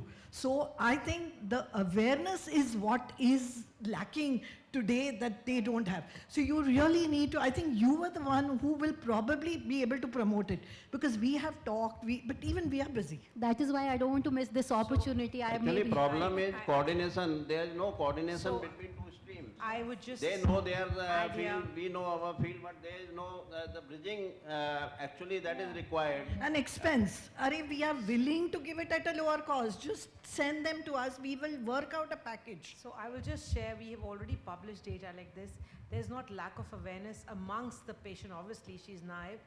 But then there are patients who are very well aware. My first patient with breast cancer who had a baby actually came to me reading through those days. There were no chat GPTs, through some kind of a story from a Google. But I think after publishing that data, when we said lack of awareness among healthcare workers, we have taken a challenge. And I think our unit in oncofertility is one of its kind in the country, where we feel proud that we just don't do egg or oocyte, but we even do ovarian tissue cryopreservation. And we take pride that, of course, we do that free because it's through a research grant, but we run oncofertility, we reach out, we understand that our colleagues in medical oncology, surgical oncology, radiation are not just overwhelmed by the diagnosis, short of time, but on the other side there is a story that this woman cannot afford, and I come from a public funded hospital, she cannot afford the chemotherapy. Where lies the question of offering her an egg freezing there? I'm not coming from the classes, I'm coming from the masses.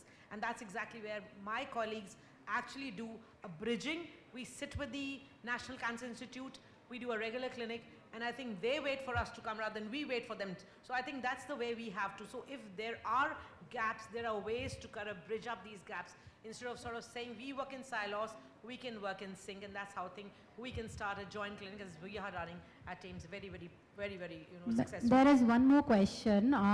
What is the biggest myth about pregnancy and IVF after cancer that you'll all like to believe survivors that no, they can still become a mother irrespective of they come out of cancer, doesn't matter. So what is that myth? Because we keep believing, we have been keep told, okay, like I just get into my pre-menopause and there's someone, the moment someone listened that, I was like, oh, Achal, you can't produce a child. I was like, that doesn't make me a less woman than anyone else in the world, right? But how many female come up like this and tell that person, excuse me, boss, this is the limit, and that doesn't make me a less woman. So what is that one myth anyone can answer that you want to tell, that after cancer also they can become a mother, they can have a child through IVF? Yeah, so I think I would agree that it is definitely possible. I do a lot of survivor clinics for can kids, and we have We do regularly sessions. A lot of my survivor patients are now parents. But the one question which is always asked by these patients is, if we are getting married, should we tell our partner that I had a cancer?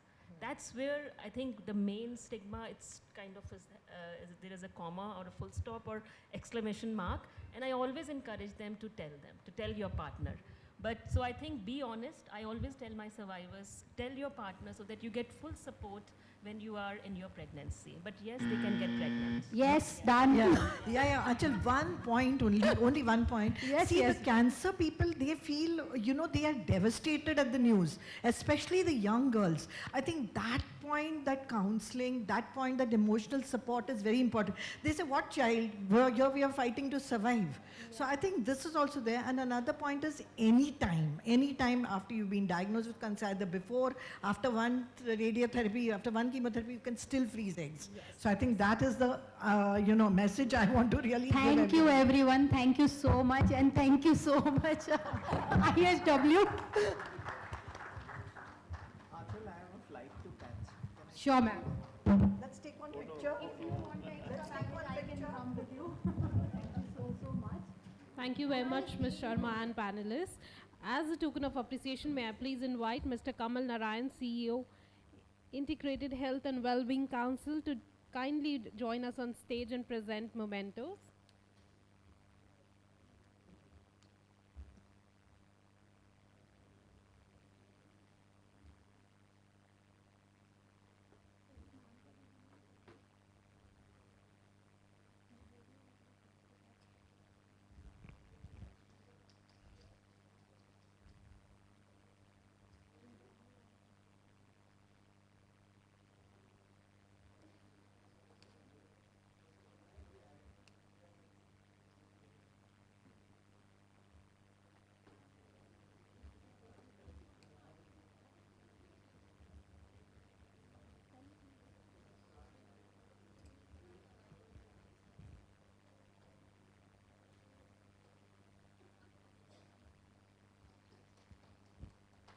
Can we have a huge round of applause, please?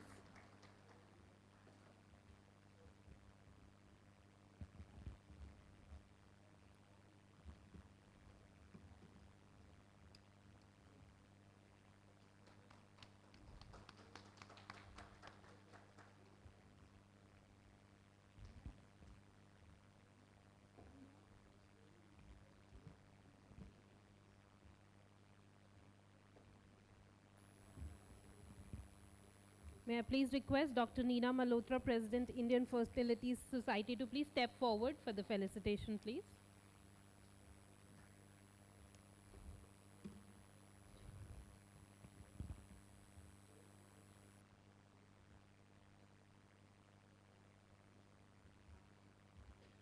I would request Dr. Neeta Singh to please step forward for the felicitation. Can we have a huge round of applause, ladies and gentlemen? Thank you very much.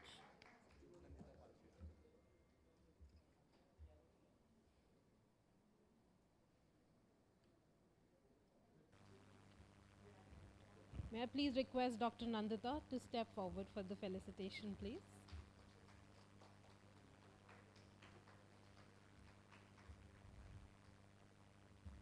Followed by this, we have Dr. Puneet Rana Arora.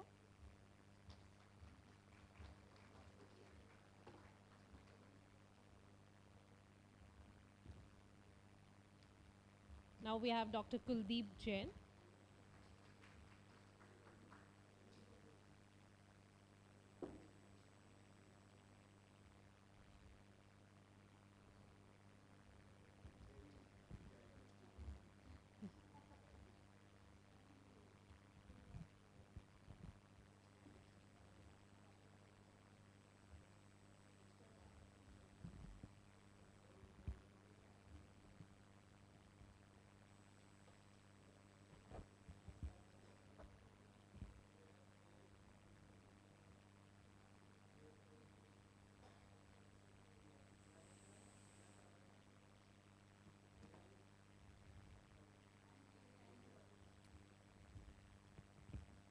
Ladies and gentlemen, can we have a huge round of applause for this panel, for the candid and the much needed conversation that they have brought to the table.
Ladies and gentlemen, coming up next is a standalone segment that will talk about standardizing hope at scale, clinical excellence across India's largest IVF network. And for that, may I now invite Dr. Kshitij Murdia, who's the whole-time director and CEO, India IVF.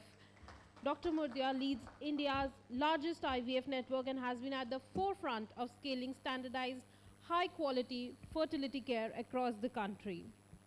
Ladies and gentlemen, with a round of applause, please join me in welcoming on stage Dr. Kshitij Murdia. A very warm welcome, sir.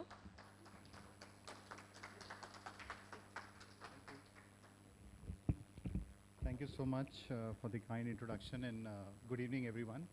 Lovely to see a fire-packed panel and all the senior people sitting here. It's my honor to present. I'm very junior to most of the people, senior people sitting here, so it's an honor to present all that we've tried to do in the last 15 years of my journey in IVF when I started in 2011. And that was the topic given to me of how we've standardized at scale. And we'll talk through it. There's a lot of confusion between individualization and standardization, but we'll talk through it. Everybody is aware that India has a vast under-penetration, lot of demand. I think US and European markets, they do a lot of IVF cycles per million reproductive females.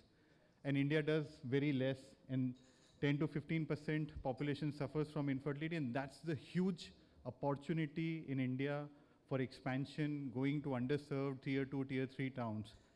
But the unfortunate truth is, once you start expanding, quality goes for a toss very rapidly. IVF is a very, very personalized treatment, depends on the doctor, depends on the embryologist, depends on the air quality, on the city also. The moment you start scaling up, you start seeing consistency going down. And that's the huge problem that we all face, because it's clinic dependent, operator dependent, talent is very scarce in the country. We've all suffered from hiring good quality doctors, hiring good quality embryologists, retaining them. And that's where we thought 10, 15 years back, how do we scale up? How do we convert that doctor-driven decision-making into a science which is reproducible as a system? And then we scale not just the infrastructure, but scale a standard across the country and make sure that every city you go, every doctor you have, every embryologist you have, gives the same consistent clinical outcomes to the patient. Doesn't matter which city, which center, which geography you are sitting in. And we basically worked on 5 core pillars. First is the clinical protocols. How do we embed scientific, evidence-based clinical protocols? How do we standardize our labs? How do we incorporate a zero-error system into the workflow? Fourth pillar, very, very important, how do we source talent? And fifth, again, super important in my perspective, is the data and tech. How do you monitor, measure, and improve on your data yourself. Coming to the first pillar, I think very important to have a standardized protocol. And I've been through a lot of debate in the last 7 years, getting criticized also at some forums on what happens to individualization if you are standardizing everything. And it's not two sides of the coin. You can still have individualized protocols, yet standardized. We have proven in our workflows, there are 25, 30 workflows on clinical side for stimulation. If a patient is suffering from a particular disease, whether it's PCOS, DOR, adenomyosis, polyps, a thin endometrium, we have a different workflow. So yes, we are super individualized, yet very standardized in our workflows, algorithms that we have. There's a centralized clinical governance committee which decides which treatment is right, and then everyone in the organization, minded everyone has to follow that standard. Because we as humans have tendency to deviate. That I think in my clinical practice, in 500 cases, I have seen this works better. No. Come to the forum, say if you think you do better, prove it in a pilot, let the committee agree, and then we all follow a same standard. Second, very important to have your lab standardized. Same media being used by every lab, same equipment, same air quality, same workflow. And what I'm presenting to you is last 3 years of data at India IVF. Roughly 12.8 lakh M2 oocytes that have been injected by almost 130 plus senior embryologists who have done ICSI at all India IVF centers. Roughly 1.3 lakh patient cycles on ICSI. And what you get is a narrow band of success. I don't know why this screen is colored upper half, lower half, I don't know. Is there some problem in the screen? Can you correct it if possible? What you see is a narrow band, so every dot represents one embryologist at the network.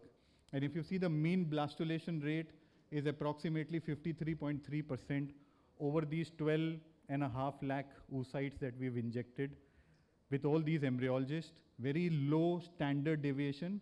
There are people who have done maybe 1,000 ICSIs to people who have done 10,000 ICSIs, and you see all of them fall below within a narrow band. And that's what we feel, that's our core strength. How do we embed quality into everything that we do at the clinics? The third important thing, a zero error system. How do you embed patient safety framework? And we have a panel with Dr. B. Kirana at the end of the day. How do you make quality or accreditation as your DNA, and it's a patient safety framework and not just a certificate on your wall of your clinic that you are accredited by a certified body, but then you make changes to your practice every day so that no errors happen. How do you use electronic witnessing? Very popular these days, especially in Delhi. How do you have the failure mode risk assessment embedded in your clinics that yes, these are the 5 things which are high risk to the patient, and make sure your workflows identify them, correct them before anything happens. And obviously, digitized electronic medical records for audit trail. For all of us, this will become super important next year when the DPDPA Act comes in as healthcare fiduciaries. Fiduciaries means all of us which own patient data, everything has to be digitized and an audit trail has to be kept for everything. Fourth important pillar, talent. And I think you cannot recruit consistency. That's a very important thing. You will have to build it. When we started Indira Fertility Academy 10 years back, this was the sole premise, that you don't have 200 good IVF clinicians, you don't have 400 good embryologists in the country. How are you going to build 200 centers across the country? Unless you recruit people, train them, infuse that zero error process into them, and have that consistency being demonstrated. And till now, I think in the last 10 years, more than 600 gynecologists have been trained from our academy, around 580 embryologists. We have 37 F&B fellowship seats, I think, which is more than half of what the country has in our network at Indira IVF, and 55 peer-reviewed publications, including fertility, sterility, RBM online, human reproduction, all these places. The fifth thing, which is very, very close to my heart, is tech. You know, how do you measure everything that you do? How do you place it into dashboards? How do you monitor? How do you have an AI-based system to flag?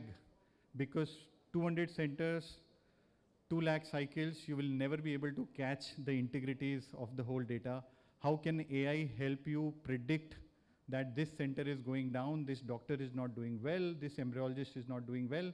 This is where you need to intervene and correct it. And that's very, very important to connect all the data, clinical data, the demographics, your lab quality, your air quality, your alarm systems, your temperature monitorings, everything into one central dashboard and generate data out of it. Because ultimately, your data, your insights can help you get better from what you were doing yesterday. So that's very, very important. And the simple outcome of all these 5 pillars is achieving a consistent pregnancy rate by embryo transfer of almost 70-71% in the last 3 years, where our network has gone from 100 to 200 centers. Doctors involved would have gone from 200 to 350 or 375 plus doctors. Still, we are able to maintain that overall pregnancy rate. And this data, again, around 1.15 lakh cycles is what I'm talking, and not a very small data size. And not just overall clinical pregnancy rates or beta HCG, we've demonstrated it over the network also. Every dot that you see here represents one hub clinic. We are a hub and spoke model, roughly 50-55 hubs and 120-150 spokes across the country and some associated centers. Across the 49 hubs, the pregnancy rate, mean pregnancy rate is 69.9%. I have just excluded 3 clinics because they've just started, done less than 100 cycles. I don't want to color them with a 90% or 80% because of the small number size. So I've excluded that, but every dot represents one clinic. And if you see again, a very tight, narrow band of saying between 65 to 60 to 80% of pregnancy rate across all the hubs. And not that. Every clinician who's working, every clinician who does embryo transfer with us, roughly 147 clinicians working in those 49 hubs over the last 3 years. Again, pregnancy rate over 1 lakh cycles, 147 clinicians. You see the pregnancy rates stacking in a narrow band. People who have done more than 40,000 transfers versus people who have done 200 embryo transfers. They all stand at a similar, consistent clinical outcome. And that is very, very important to have consistency of clinical outcomes, whether it is a tier 1, tier 2, tier 3 town, whether it is 50 embryo transfers or 5,000 embryo transfers as a clinician, whether it is 20 or 50 ICSIs that you have done or 5,000 ICSIs you have done. The lab, the clinic, the doctor, the embryologist, everything has to be standardized. And we don't stop here. We said, yes, we are doing good. Let us benchmark ourselves to US database. Because in India, all of us sometimes have different success rates being projected. We all treat a very different population by age. I might have all young patients and my success rate is high. Somebody might have all old patients and their success rate might be low. Somebody is doing more self-cycles, somebody is doing more donor cycles. And that's why we say, identify only self-cycles, no donor cycles here, only self-cycles. Benchmark by age to the US SART registry. And if you see in the less than 35 age group, we are at par with the US benchmark success rates. As you grow older, yes, our success rates, which is red line, is not as good as the US benchmark. We are continuously working towards how do we improve that in the older age group. One biology problem in India, all of you must be aware that Indian women age 6 years faster than the Western counterparts, and that's a problem that we face in the older women. But younger women, which is 67% of our population for self-cycles, we do an as good a job as the US clinics would do. And again, not just stopping at pregnancy rates by embryo transfer, there are cancellations that happen during the whole process.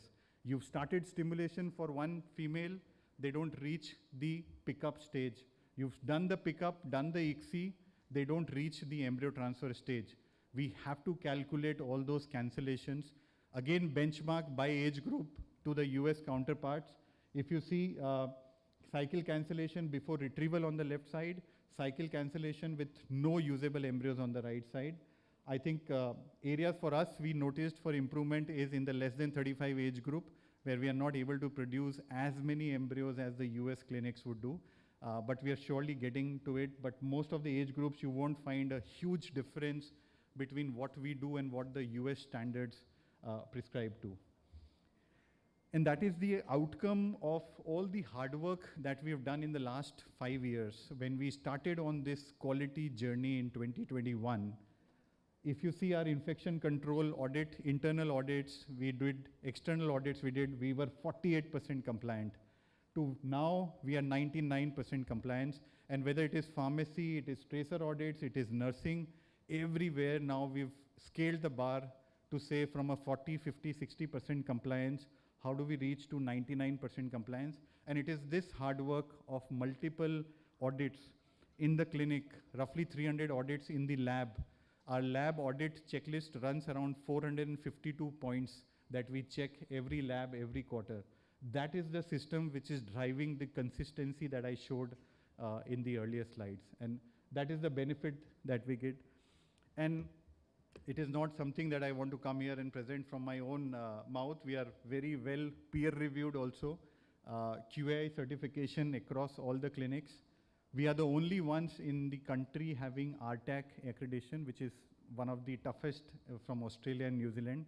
An external assessor comes, stays for a few days and assesses your lab, clinic, quality, protocols, consents, everything that you do in the clinic. All the centers are accredited and we're the first one for RTAC in the country. So roughly what it means for me is democratizing hope at scale. Because it is ultimately every patient, whether they come from a tier 1, tier 2, tier 3 town, they should expect same level of trust, care, clinical excellence, transparency and ethics, whether they go to a small town or whether they want to come to a Delhi clinic or a Mumbai clinic. And if we are able to deliver that same consistent clinical and patient experience, that is what is closing the gap from the demand side. So roughly 2 lakh successful pregnancies, 210 plus centers across the country, same odds of achieving the pregnancy across 375, 400 clinicians, across 150 embryologists. And that's where Indra IVF stands today as the culture or DNA of our organization, that we are able to deliver that same consistency across all the clinics. Thank you.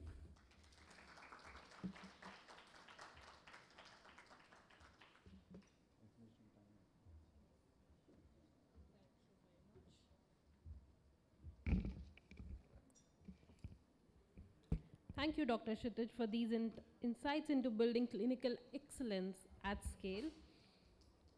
Ladies and gentlemen, for every couple silently hoping, waiting and wondering, when will it be our turn? Today we pause to say, you're not alone and help is closer than you think. Every parenthood journey begins with hope. Sometimes all it takes is the right conversation at the right time to change someone's future. On this World IVF Day, as we celebrate the remarkable advances in reproductive medicine, we are also reminded that while science has transformed possibilities, awareness remains just as important.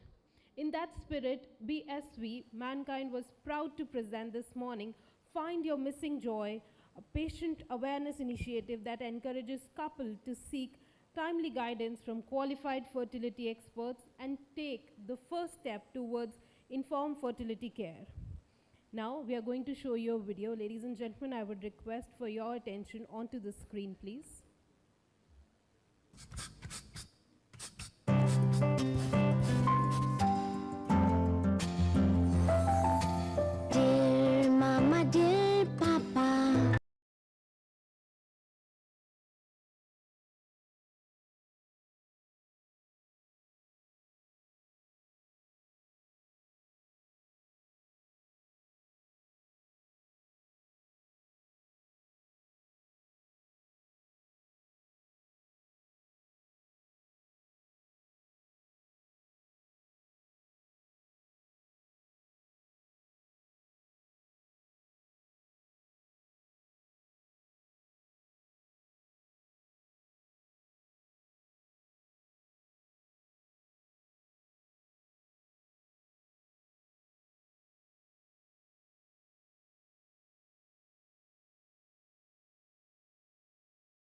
Thank you very much, ladies and gentlemen. Ladies and gentlemen, as we proceed now, it is time for our third segment of India IVF Awards 2026.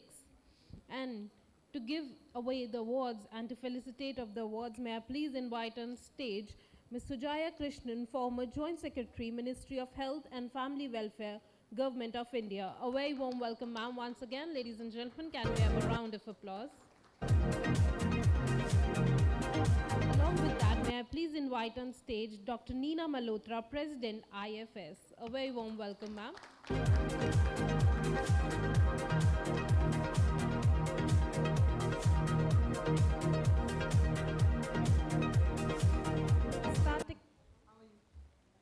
Starting with our first award category, which is the Lifetime Achievement Award in Fertility Care, and this has been awarded to Dr. Nandita Palshetkar.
award segment, the next category is the Outstanding IVF Chain in India, and this has been awarded to Indira IVF.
awarded to Dr. Mrinali Singh.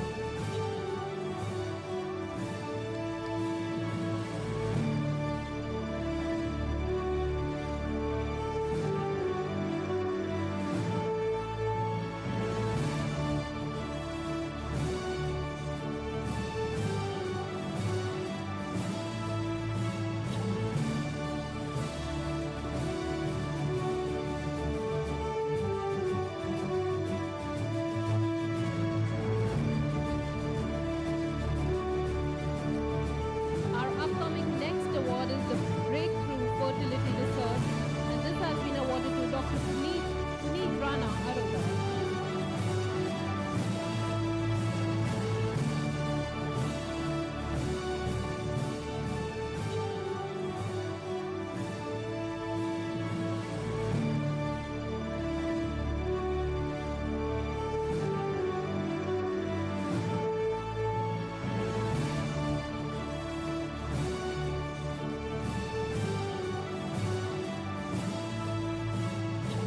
Upcoming next is our Excellence in IVF Care, and this has been awarded to Dr. Jigyasa Devra.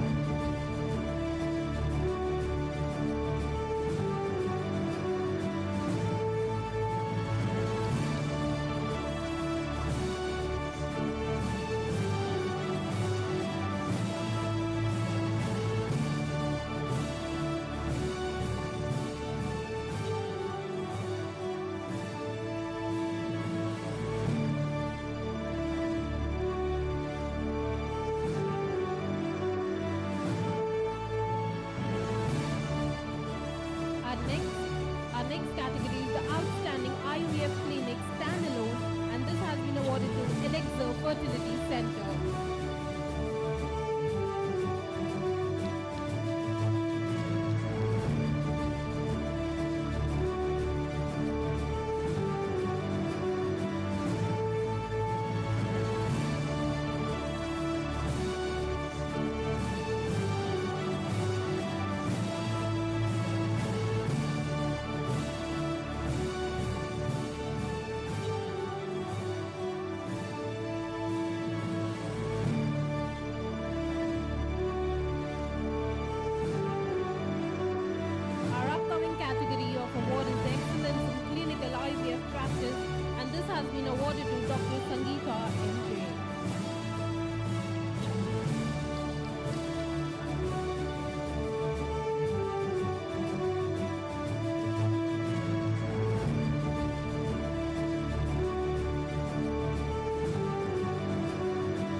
Ladies and gentlemen, before we proceed, I would also like to inform you that another special session running in parallel with today's program from 5 to 6, delegates are invited to join the side event, Building Trust for IVF Brands, a focused conversation on communication, transparency, and reputation management in fertility care industry.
वो नहीं आ रही ठीक है ये thank you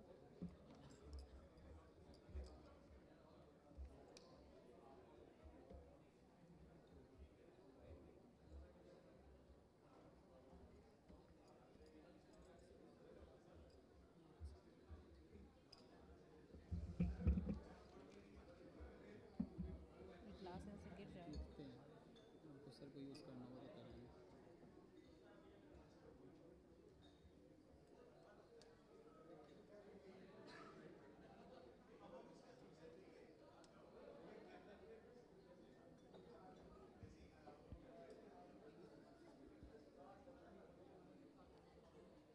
Ladies and gentlemen, we now move to our 6th scientific session, which makes a holistic sure.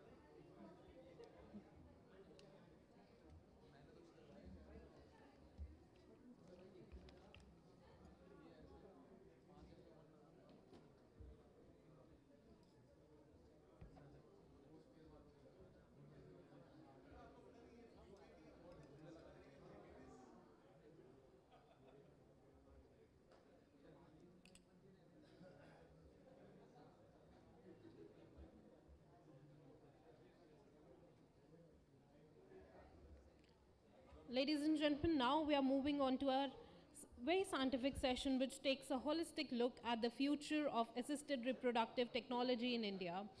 To moderate this engaging discussion, it is my pleasure to invite on stage Dr. Dilip Walke, former President, POGS, former Chairman, Ethics and Medico-Legal Committee, FOXY, and Director, OSPHERE IVF Services. A very warm welcome, sir. Joining him on stage are panelists. May I please invite the first one, Dr. Madhur Hamine, Managing Director, OSPHERE.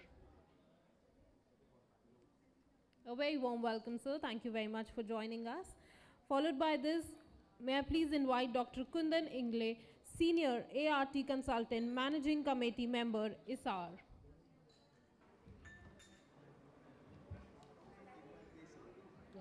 I will give you.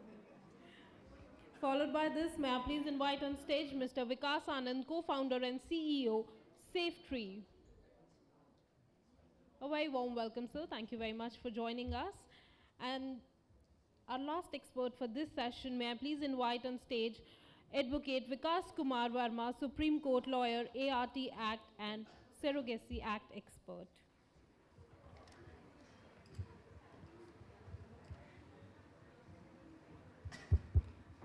And with that, I would love to hand it over to Dr. Dilip, please.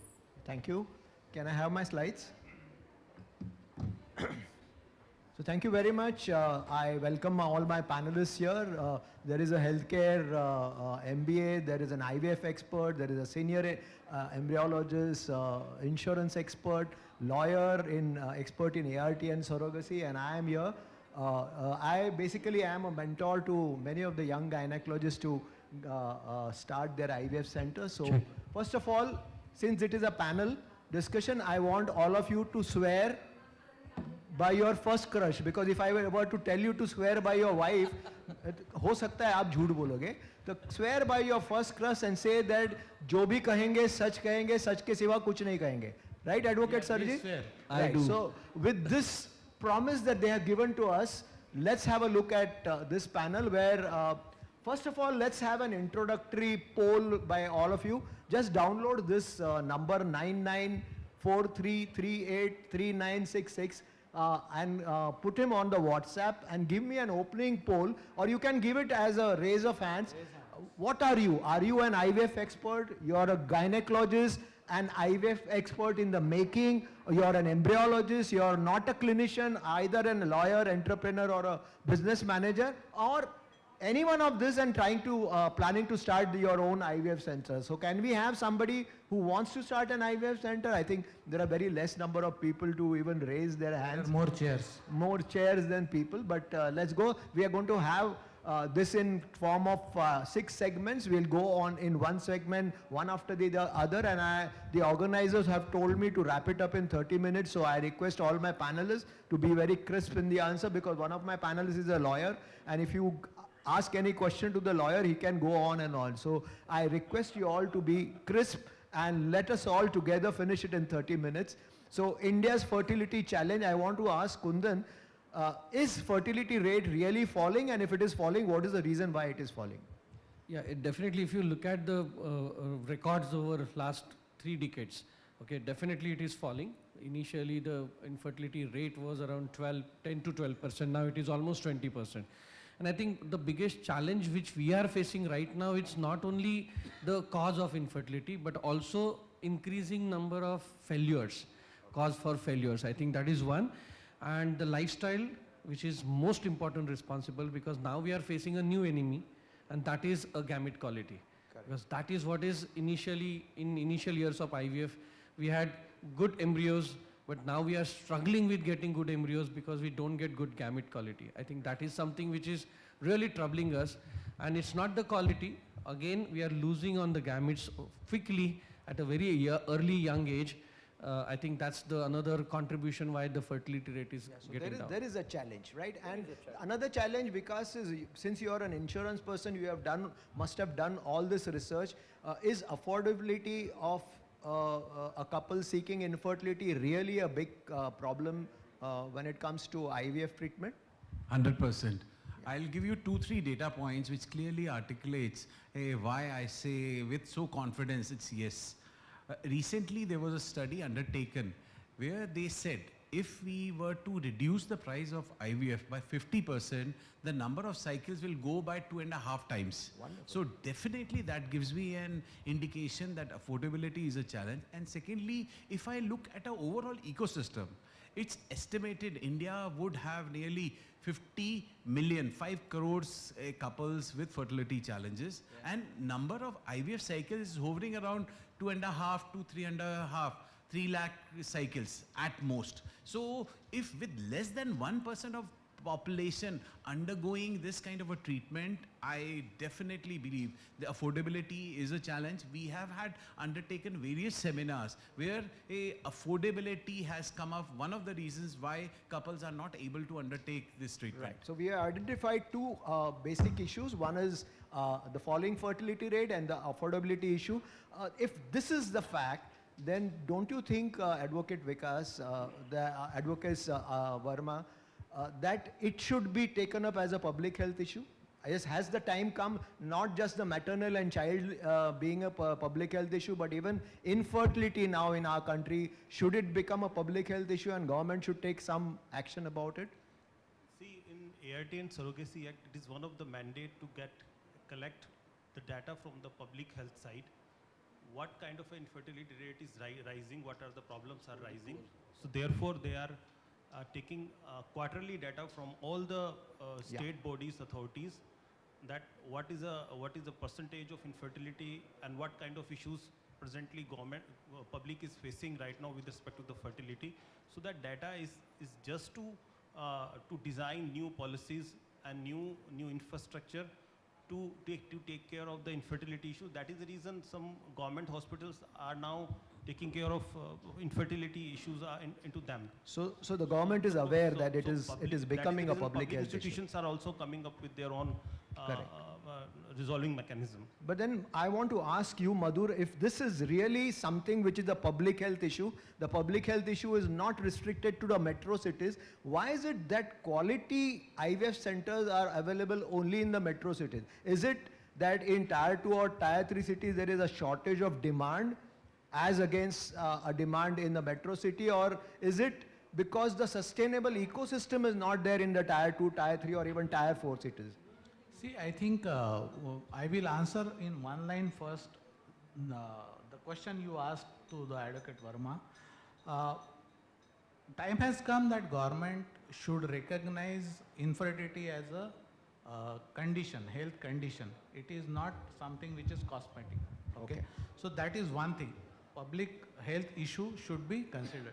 Now coming back to this question, as India started building the IVF centers and the ecosystem around it, always it was built in the metro cities first because of the population, because of the awareness in the population, and that is why rest of the IVF centers followed whatever is established in metro cities, and that is why majority of the IVF ecosystem is predominantly developed in metro cities, and it has been followed everywhere across India. So yes, it is there in the metro cities. Right. So what is the roadmap? I mean, as we go along, I think we'll need your inputs as to what is the roadmap, because right from the beginning, since morning, we have been talking about reaching out to the tier 2, tier 3 and tier 4 cities. Let's go as we go along, Madhur, because there is time is short, but then we would like to know from you, what is the roadmap of getting up to the tier 2 and tier 3 cities? I think, see, what the investors or the IVF center owners should understand is this, that 70% of the population is staying in rural area, and that means that 70% of the infertile population is also staying in rural area. What we need to do is, most of the corporates would understand this and take this decision very logically, because the finances are involved, and most of the corporates are investor driven. So obviously they will calculate the ROI, they want to be very safe whenever they are putting up the money into the system.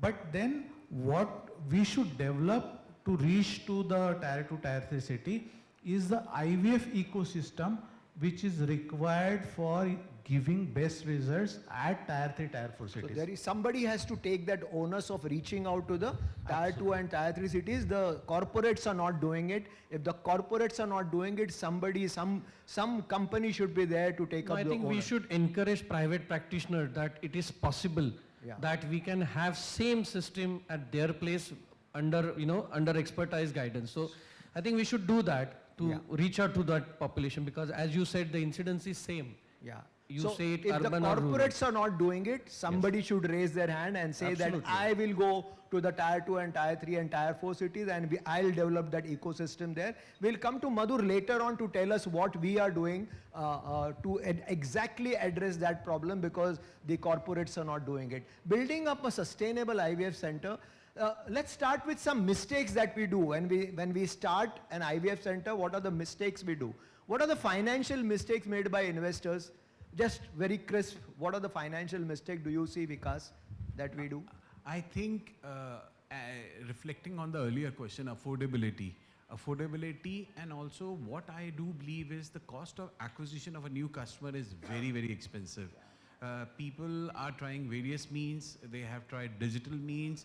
What I have seen is the cost per acquisition doesn't fulfill the unit economics. So, and also affordability is a challenge. So you are in a very difficult position where your costs are increasing, getting a customer to the IVF center is getting more and more expensive, and affordability is a universal challenge. Madhur, you wanted to say I would like to add this thing, that the common mistake usually IVF center owners or a gynecologist who want to start IVF center does is, they are having a very fancy idea about setting up IVF center. So they either go by the equipment seller's advice, or they go by the IVF center establishments in metro cities which are doing 250 cycles, 100 cycles. So ideally the centers which are doing such number of cycles are far more better equipped and with the expensive equipment. So what people usually do is, नहीं उसके पास 8 chamber का bench of incubator है तो मेरे पास भी वही चाहिए. That is not the Madhur, case. So what the reason why I did not start my IVF center, because मुझे तभी लगा कि 2 crore का investment होता है. Absolutely. So don't go by fancy ideas about setting up IVF center कि मुझे इतना fancy ऐसे ही equipment चाहिए. You can run. See, we are running IVF centers which are doing 40 cycles in a month with two chamber benchtop incubator, and that cost hardly 6 Which lakh rupees. I want to come to Kundan here कि IVF center अगर मैं शुरू कर रहा हूँ तो मुझे एकदम too much of a high tech equipment लेने की जरूरत है lab में? Absolutely not. Yeah. You need only minimum 5 equipments to really give a better results. Yeah. We don't need, because a lot of equipments has been added into our infrastructure, which has probably not increasing or optimizing our success rate. So probably we need to understand that minimum 5 equipments more than sufficient to run your successfully, even if you are doing 30-40 Directly cycles. Mercedes लेने की जरूरत नहीं है, मारुति से काम चलेगा. Absolutely. Right? And what mistakes you make as an IVF expert in the clinical preparedness?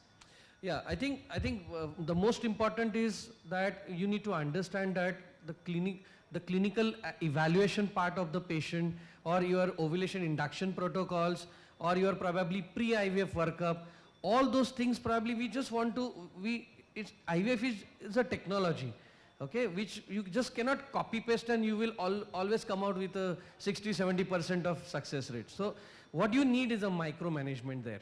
Okay, and that micromanagement is something which we as a clinician we need to learn, because behind this technology, this micromanagement actually takes you that peak of the success rate.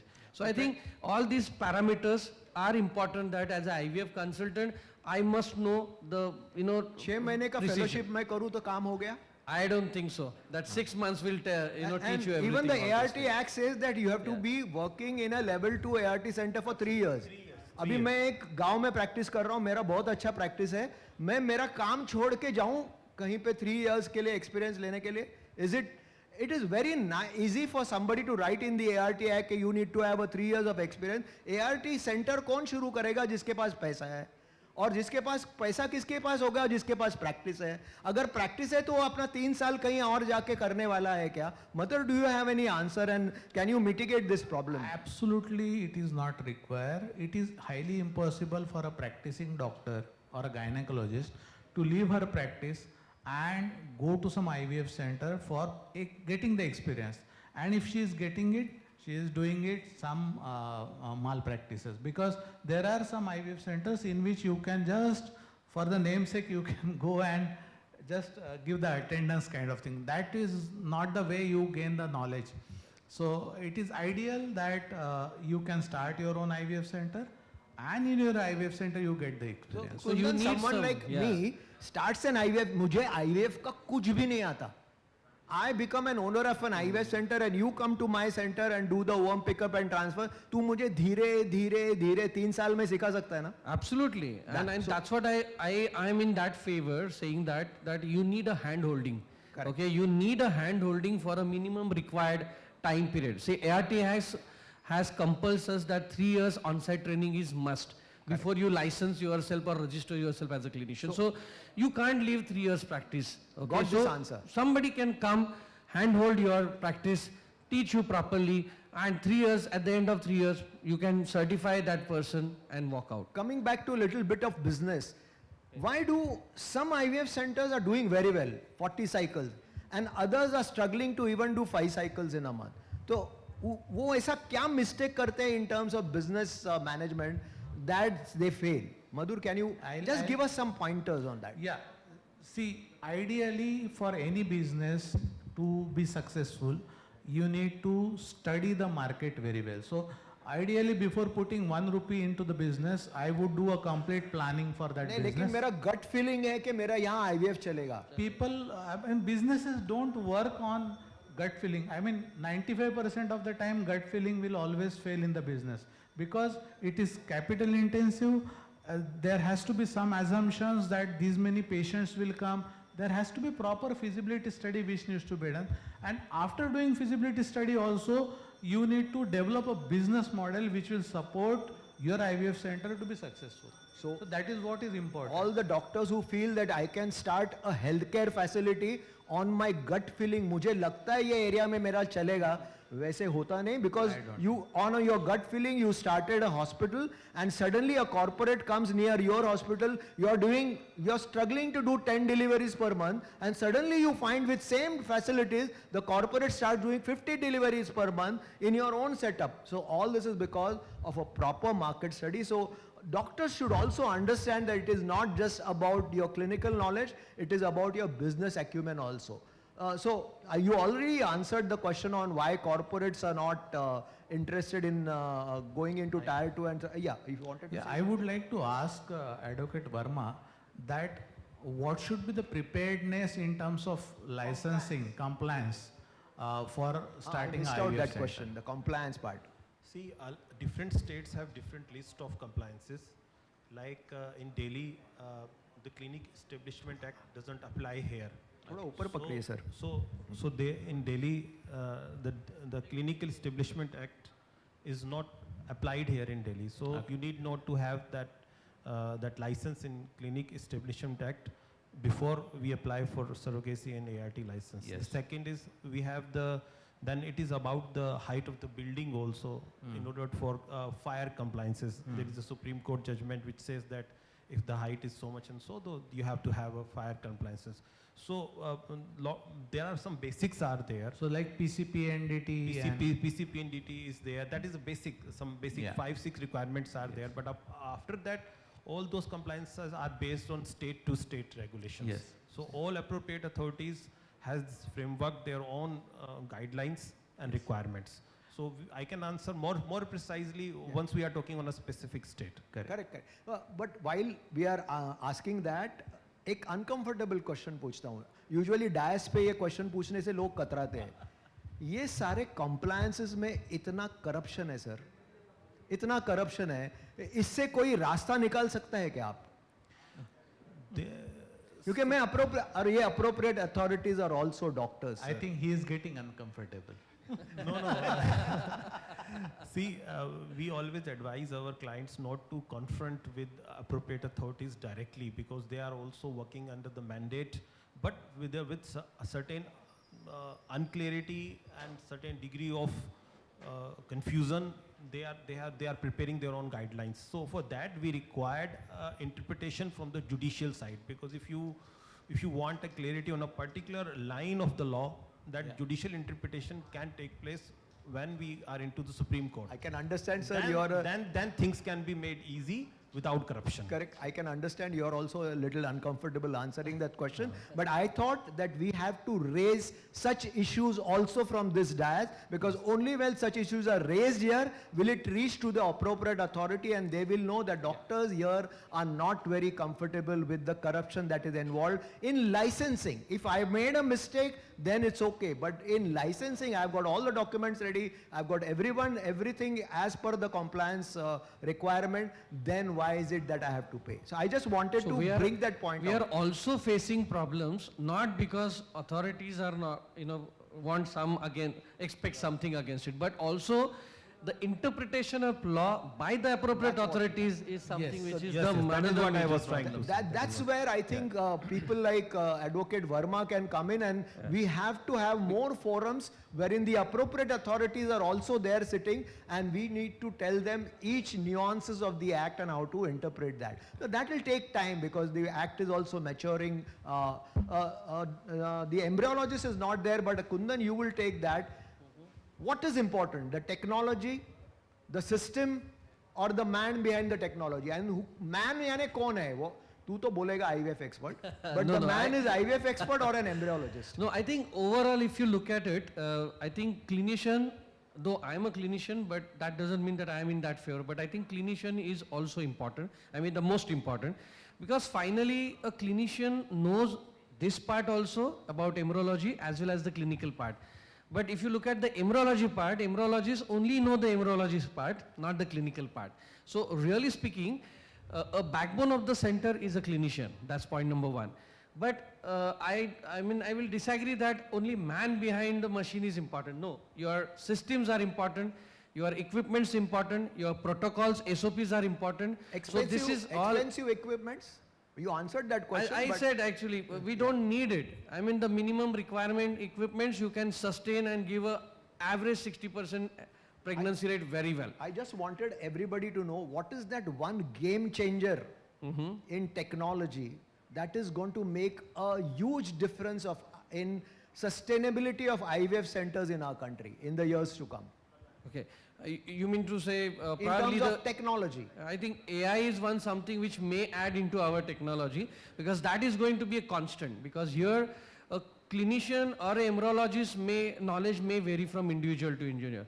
But probably AI is going to give us a very precise evaluation in certain aspect. I won't say that 100% AI will take over, but some parts where even clinicians may have a challenge in interpreting. So AI definitely is precisely yeah, doing it. because you wanted to say something.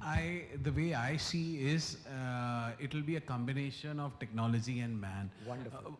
One on a standalone basis won't work. You will have a AI based judgmental would be taken by a man. So that combination would definitely be a game changer, as you asked, from a next step perspective. Yeah, Madhur, you wanted to say. I think since today morning we have been listening that AI is going to be game changer, and there were some dignitaries who spoke from the dais that if somebody is not adapting to AI, then they are going to lag behind. Now I have my opinion on it.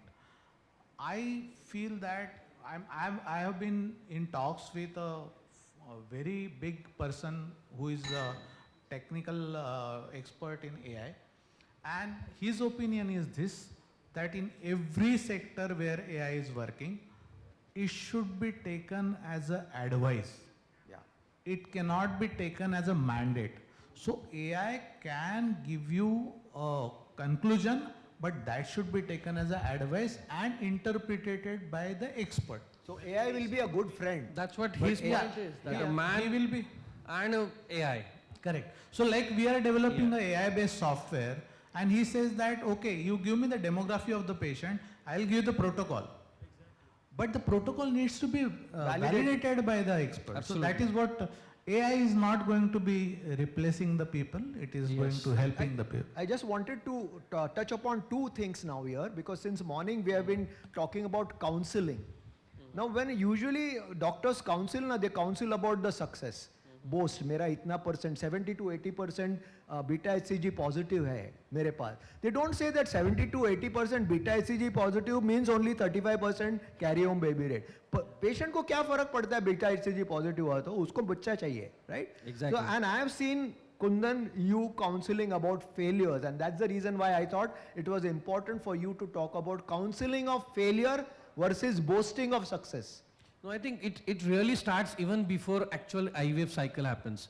So whenever in my practice I counsel my patient, I always like to give a realistic picture to them, because there are certain things in my hand, but there is one step which is still my contribution is zero, and that's implantation. So IVF centers will sustain even business wise, provided the doctor is very clear about the counseling. And other thing is, I'll just give you a data point, just extending what Dr.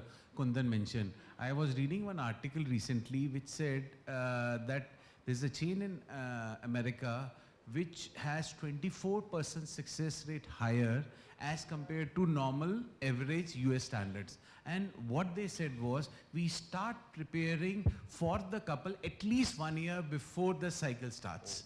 So there is a clear evidence that if you are gonna be counseling, maybe 1 year, maybe more. I won't be judgmental about that. But definitely, you counsel it better, you'll definitely have a higher success rate. Wonderful. So counseling, the importance of counseling is there when you're talking about sustainable IVF centers, good IVF centers in maybe 2035. And the other thing is about many of the youngsters feel कि अगर IVF में पैसा कमाना है ना, तो थोड़ा सा तो अनएथिकल करना पड़ेगा. इधर का एम्ब्रियो उधर, इधर का गैमेट उधर, ये करना पड़ेगा, नहीं तो माल नहीं बनता. So can you be financially successful despite being ethical? I am very blunt in asking questions. I'm sorry about that, but unless we ask this question, the youngsters are not going to learn from it because they sometimes get carried away. ये तो होता है. People, there are many people, ये तो करते हैं सब. हमारे यहाँ होता है, कोई problem नहीं. Because हमारे यहाँ होता है is one kind of an answer we got from one of the centers that we commissioned. कि हमारे यहाँ ऐसे ही चलता है, but we dissociated ourselves from that. Madhur, can you be financially successful despite being ethical? See, there are two pillars on which the success of the IVF center will rest. One is a psychological counseling, what you do, or the clinical counseling you do. Another thing I would like to tell everybody here, or those who are listening online, for conducting a IVF cycle, freshly stimulated IVF cycle, your direct expenses are not more than 50,000 rupees. You may use the recombinant gonadotropin. You can use best of the media disposable consumables. You can still pay the fee of the ART consultant and embryologist. These are the direct expenses, 50 to 60,000 rupees. Now, how much money do you require? Even if you charge 1 lakh rupee, you are making 50,000 rupees profit. So let us not वो सोने की मुर्गी सोने का अंडा देने वाली मुर्गी को काटो मत, सोने का अंडे लो. So that is what ethically you can do it, and you can very well earn out of ethical practice. And now I come to my friend Advocate Verma ji, because I was also the chairman of the Ethics and Medico Legal Committee of Foxy. So बहुत सारे questions अंदर से आ रहे हैं मेरे. हाँ? So जो अंदर से सारे questions हैं, I'm going to ask you.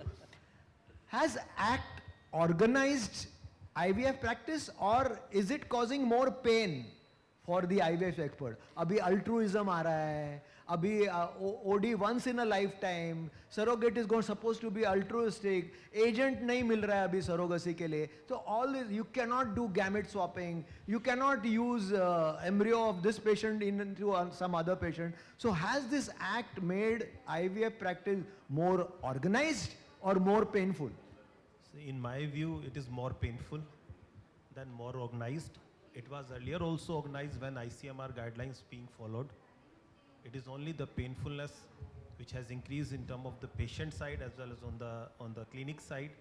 Now they are living under the threat of some penalties and punishments, nothing more than that. But the other thing is that this particular ART Act and Surrogacy Act, they both are interconnected. Very less people understand there is a term called mutatis mutandis, which means whatever is applied in surrogacy, the same is applied in ART Act also. So when you read both of them in joint, then you understand what is altruistic in nature and what is not non-altruistic in nature. The act is so confusing, even the donor is not defined here. Donor is defined only in THOTA Act, where they say the donor should be non-commercial, non-altruistic, altruistic in nature, and there should be no provision for any kind of direct cash or any kind of benefit to them. So from there it arrived a donor gamete, and here the donor gamete should also be non-commercial, it should be altruistic, either in ART Act side where the donor oocyte you take, or either for surrogate. So both sides, the part is altruistic only. So those who openly say that we have to pay so and so amount to the side donor, so there is a breach of that particular act, and that is the reason some cases. It indeed makes it a little painful. Yeah, it is painful. Like here today we are talking about sustainable IVF centers. We are talking about affordability. There was a time when we used to do gamete donation. इधर का embryo उधर या इधर का gamete उधर, and it used to be a boon for poor couples who could not afford gonadotropin stimulation के लिए पैसे नहीं थे. So ready-made embryos of some other couple could be used in those days. So when we are talking about sustainable IVF centers, when we are talking about affordability of IVF to others, to the whole masses of our country, why is it that we cannot amend the act by way of advocacy or by way of case laws, where this pain that is there, which is faced by most of the IVF consultant, of saying that OD has to be stimulated only once in lifetime, altruism in OD cycles, altruism in surrogacy, इसको थोड़ा सा amend करने की कोशिश कर सकते हैं क्या? See, that comes under the part of judicial activism, where organizations like this come forward, support us with the right statistical data and the scientific grounds which can benefit the part of the society by providing such embryos into donation or gametes into donation for those couples who are not having, and that the treatment can be made cheaper. But in that case, we should have to have a scientific background, the social statistical data. And then it can be a public interest litigation that can... Definitely it will go because into it is PIL. going to affect the whole population. Whole population, and the judge has the power to make judge-based interpretation of law. Yeah. And with those guidelines, they sit on top of that. I tell you one important thing. ART Act and Surrogacy Act they are child act. The father is the Constitution of India. Article 21 preserves the right of parenthood to everyone. And there is no age bar for that. So therefore, we are now able to see age exemptions by various high courts. So as long as that right, the Constitution is there, the Article 21 is there, we can always approach and take benefit through PIL. So this is one good tip for all the organizations. Ek myth hai about ART banks that I wanted to get it cleared. I got it cleared when we were talking. कि ART bank cannot solicit, may be the wrong word. तुम मुझे word में पकड़ोगे because you are a lawyer. तो मैं solicit नहीं कह रहा, but can I do an advertisement and say that come for oocyte donation, please come to my ART bank for semen donation? Can you do that or you cannot? Because there is a myth amongst many of the ART people कि हम लोग ये advertisement कर ही नहीं सकते. See, it is true. The word should not be advertisement; it should be awareness program. Okay, so I call it an awareness, but in that awareness, here is a center, you can come and donate here. ये बोल सकते, जैसे आप बोलते हैं कि blood donors can come to the blood bank and donate blood. Those are awareness programs. So I can go to a college tomorrow, and I can talk to the college girls there, and tell her the importance of oocyte donation, and then sort of solicit her to come to your. Can I? Yes. I think the one sentence which will clear this point. Following law is a right choice because there is always right in it. So I think that's something which we need to understand, that whatever is written as a important points as a regulations or in an act, I think those are very crystal clear. Now it's on us how we interpret it and how we can make more sentences out of it. So like for example, you said that can we advertise? So we can do awareness programs and encourage people, because that's how the awareness will create this idea into people's mind that yes, I can go and donate. That can be a helpful thing for some other couple, needy couple. Yeah, so because this is a catch-22 situation. You say that oocyte donor can donate only once in lifetime, and you're not even allowing me to do awareness program is not done. So nowhere in the law it is written that ART banks cannot advertise. So this is a good interpretation of the law, and thank you very much, Advocate Verma, to make it for making it clear for all of us that we can create awareness programs, and the organizations can have a complete scientific data to impress upon the government that oocyte donation को altruistic से थोड़ा अलग बनाओ, surrogacy को agent के through लाने के लिए भी permission हो सकता है. So that needs a proper scientific data. We come to the last part of the presentation because the time is up. What is they say? So I will just ask you one question about, is there an insurance? We are talking about affordability, right?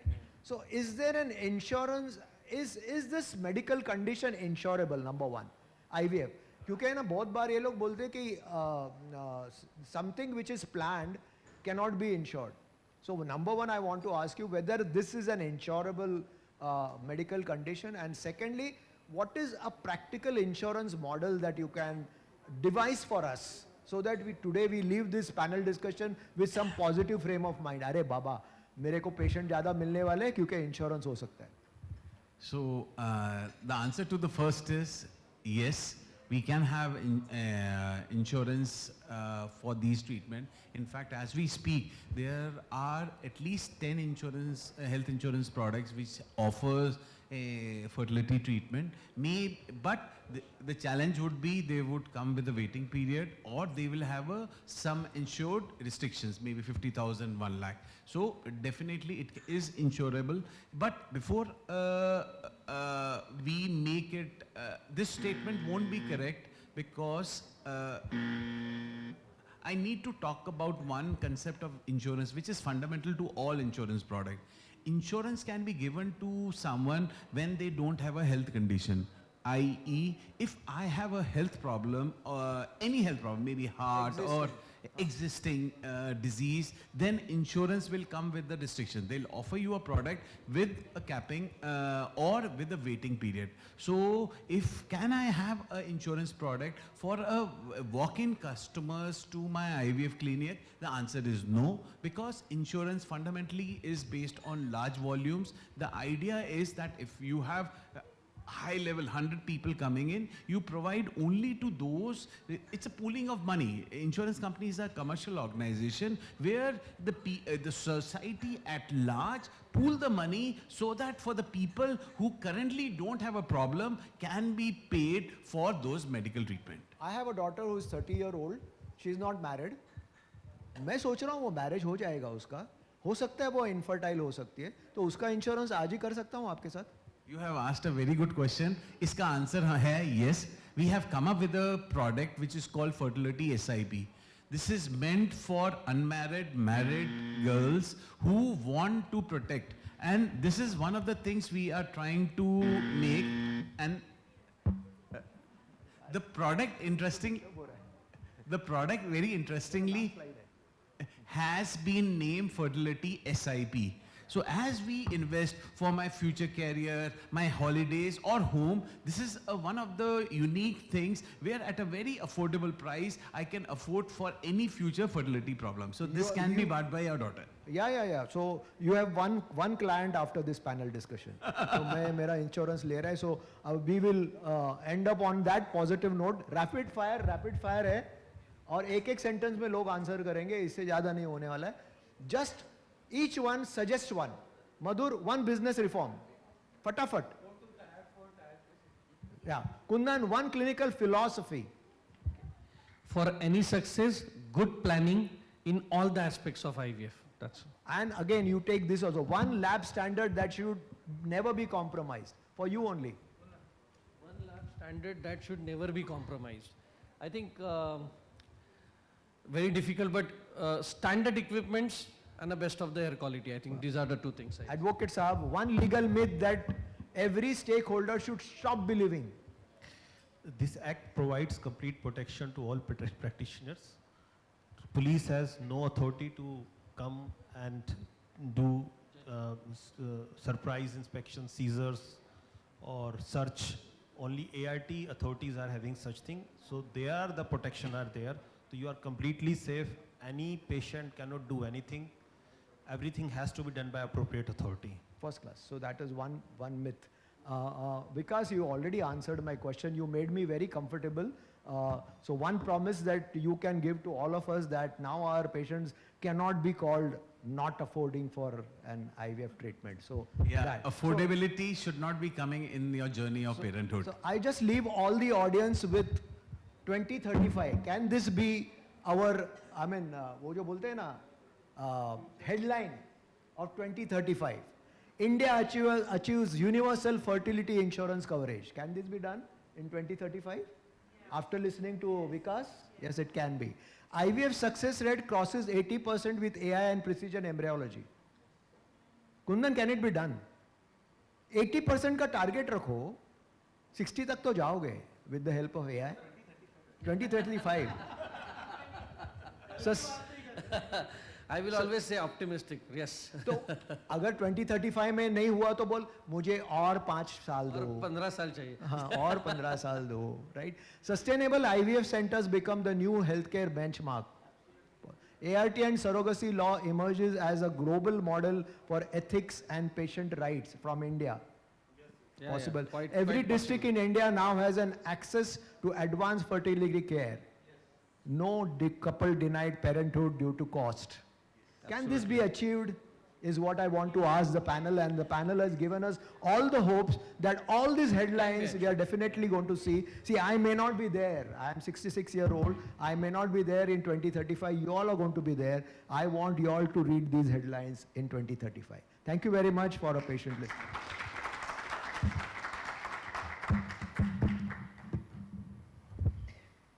Thank you very much, sir. I would request all our panelists to please stay with us for the felicitation.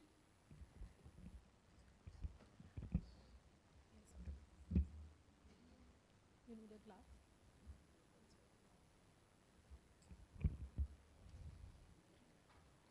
Thank you, Dr. Dilip and panelists.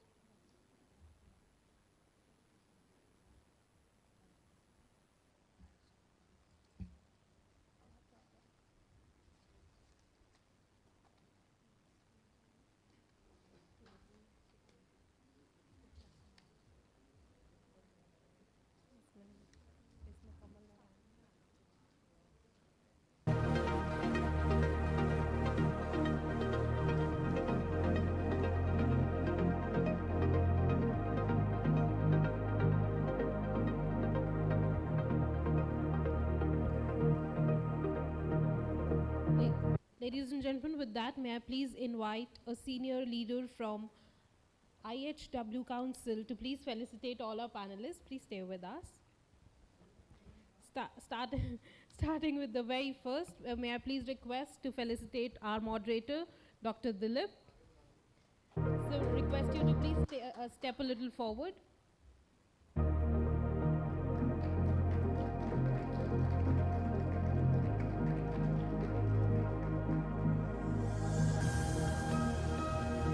Followed by this, may I please request Dr. Madhu to step forward for the felicitation, please.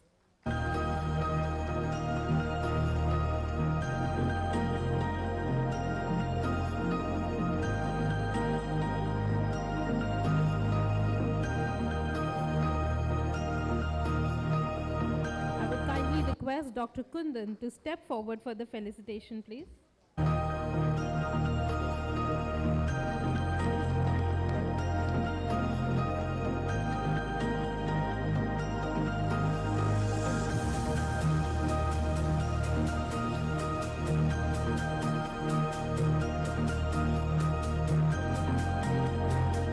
May I please request Mr. Vikas Anand to step forward for the felicitation.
immunomodulatory product.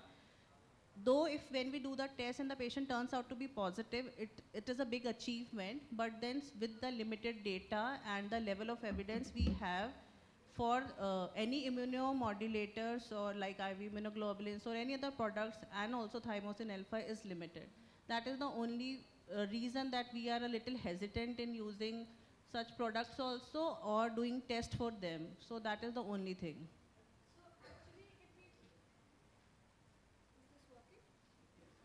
Yeah, so basically now I'm not going to the panel totally. Just few things which we should take home whenever we're talking about the role of RIF and immune modulation. One thing, it is not only based on calculation. We cannot say 2 or 3 failures means a RIF. It needs major evaluation.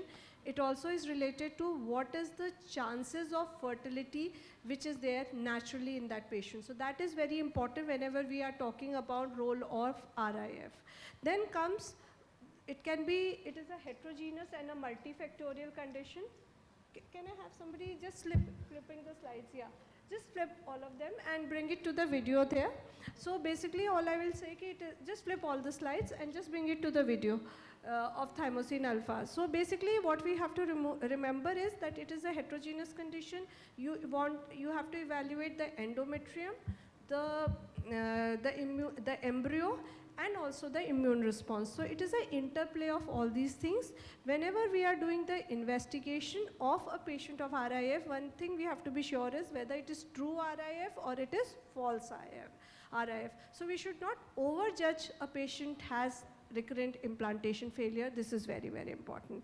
And of course, as I said, the new thing around the corner is an immunomodulator. There is limited evidence which is available to date. It has a lot of evidence also in non-reproductive outcomes, because it was introduced in COVID, and basically it has been found to modulate the immune response. The initial evidence is very, very promising, but if we say totally, it requires further evaluation. When we talk about the guidelines such as ESHRE and ASRM, they still have not said that immunological treatment and testing should be done beyond the scope of any experimental therapy. So if you are starting the patient on treatment, you need to counsel and treat the patient well. Thank you. So just play the video, and I think that should be enough for us. The greatest joy in life is becoming a mother. And IVF treatment is a dependable path to achieve this joyful possibility. Yet, more than 50% women undergoing IVF treatment fail to become pregnant after the first embryo transfer. There are multiple risk factors which may lead to recurrent implantation failure, or RIF. A balanced maternal immune system plays a crucial role in the establishment, maintenance, and completion of a healthy pregnancy. Subsets of T helper cells, such as Th1, Th2, Th17, along with T regulatory cells, play a distinct role during pregnancy. Under normal conditions, a controlled inflammatory response of the TNF-alpha produced by Th1 cells benefits trophoblast implantation. At the same time, cytokines produced by Th2 cells exert a dominant anti-inflammatory effect, thereby balancing the Th1 response and protecting the fetal development.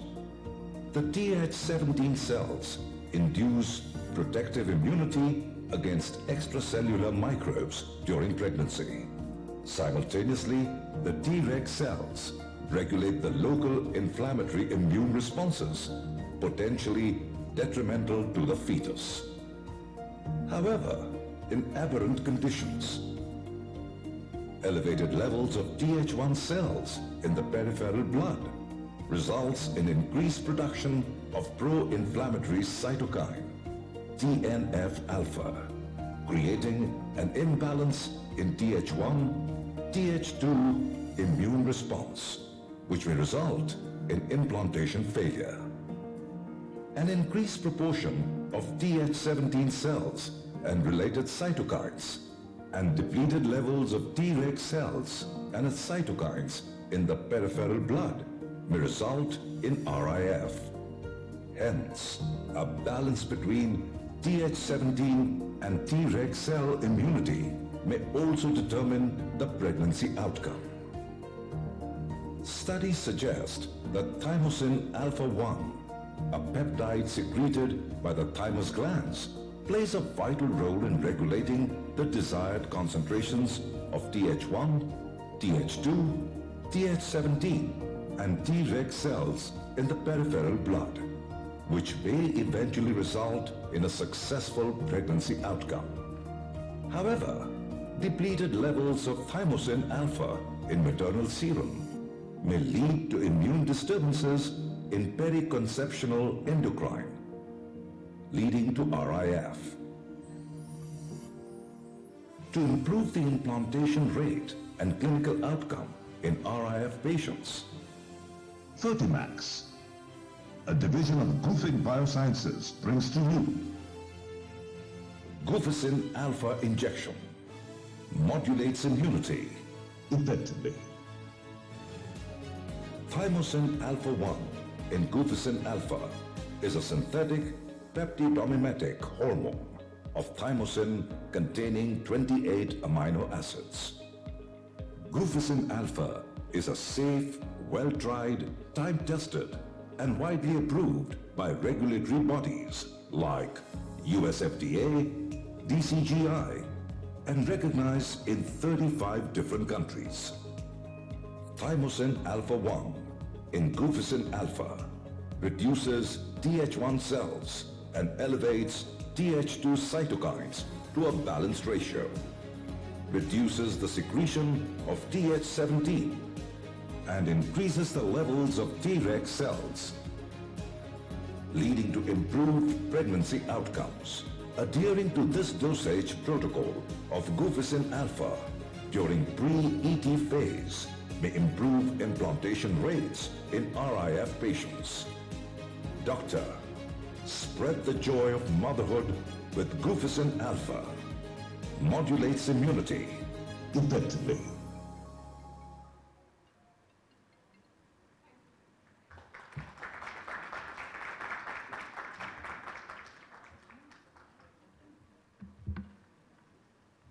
Thank you very much, ma'am. May I please request you to stay with us for the felicitation, please? Please stay with us.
around public sector access and care, please welcome with me the moderator for this session, Dr. B.K. Rana, Chief Executive Officer, Quality and Accreditation Institute, QAI. Very warm welcome. Please invite the panelists for this session, Dr. Kshitij Mudria, Whole-Time Director and CEO, India IVF. May I please invite on stage Ms. Ojaswini Kapoor, CEO, Bloom IVF Group. Very warm welcome, ma'am. And the last for this session, may I please invite Dr. Pradyot Kumar Govil, Founder and CEO, Gunjan IVF.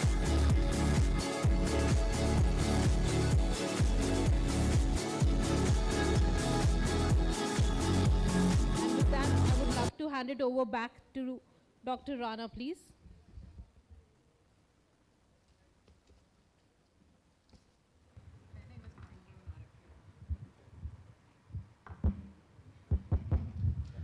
Thank you. Good evening, everyone. Thank you so much for staying back. Yeah, I think you are the most important person for us. The whole idea behind the session was something, but now it turned into different, I guess. But thank you so much. We could see audience. We can speak and they can talk. The session on quality, and I always say, why quality in the end? Why not in the beginning, you know? But it should be in the beginning. But unfortunately, this is the way it is being done. It's not about this, it's about everywhere. And I think that's why it's very important for us to be here today. And thank you, my panelists, holding you back. And thank you, the organization, for having us today evening. So I think as everyone is trying to rush, we would not be taking too much of time, but maybe we prepared very good homework, printed, typed it, sent. Yes, see, everyone has those stuff. So the session is about public access and access to quality healthcare, particularly IVF. Infertility treatment. And I have my panelists, a very eminent pupil, Kshitij.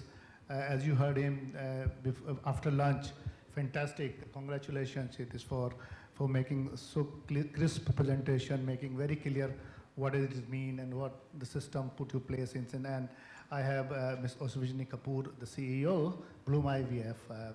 Thank you for staying back, and Pradyut Goel, Gunjan Fertility, if I remember correctly.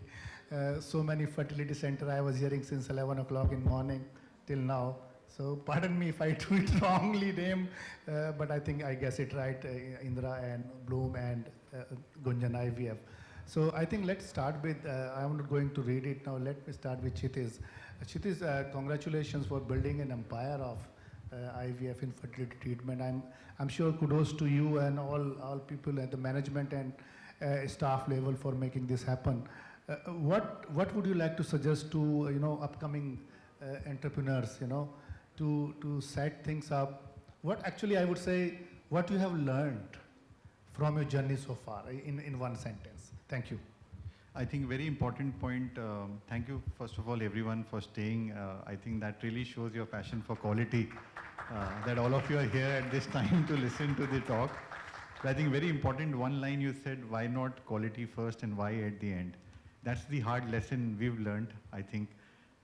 In an organization, while you are growing big, if you inculcate all these habits right from day one, it'll immensely benefit you. And I have learned it the hard way.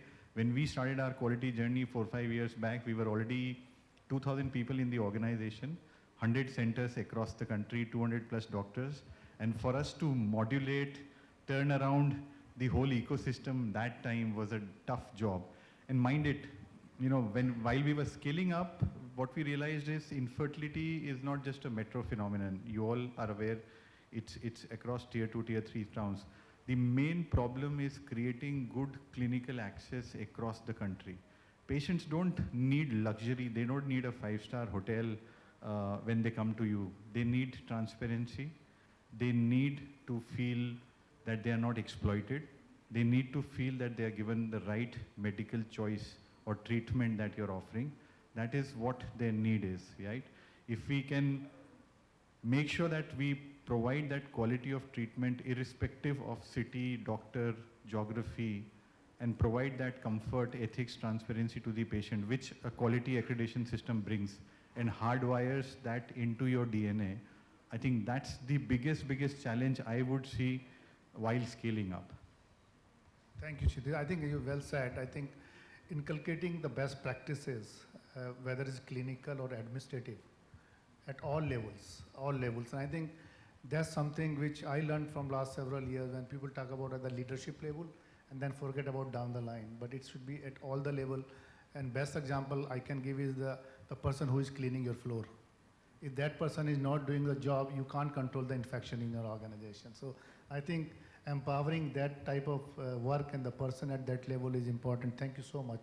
Coming to Ojaswini, to you, being the CEO, you have to balance what is clinical outcome going on and what's the business going on, running like that. So how you manage to balance both the side, clinical excellence and outcome, as well as your business proposition to run the organization in sustainable manner. What's your take on that? Yeah, thank you.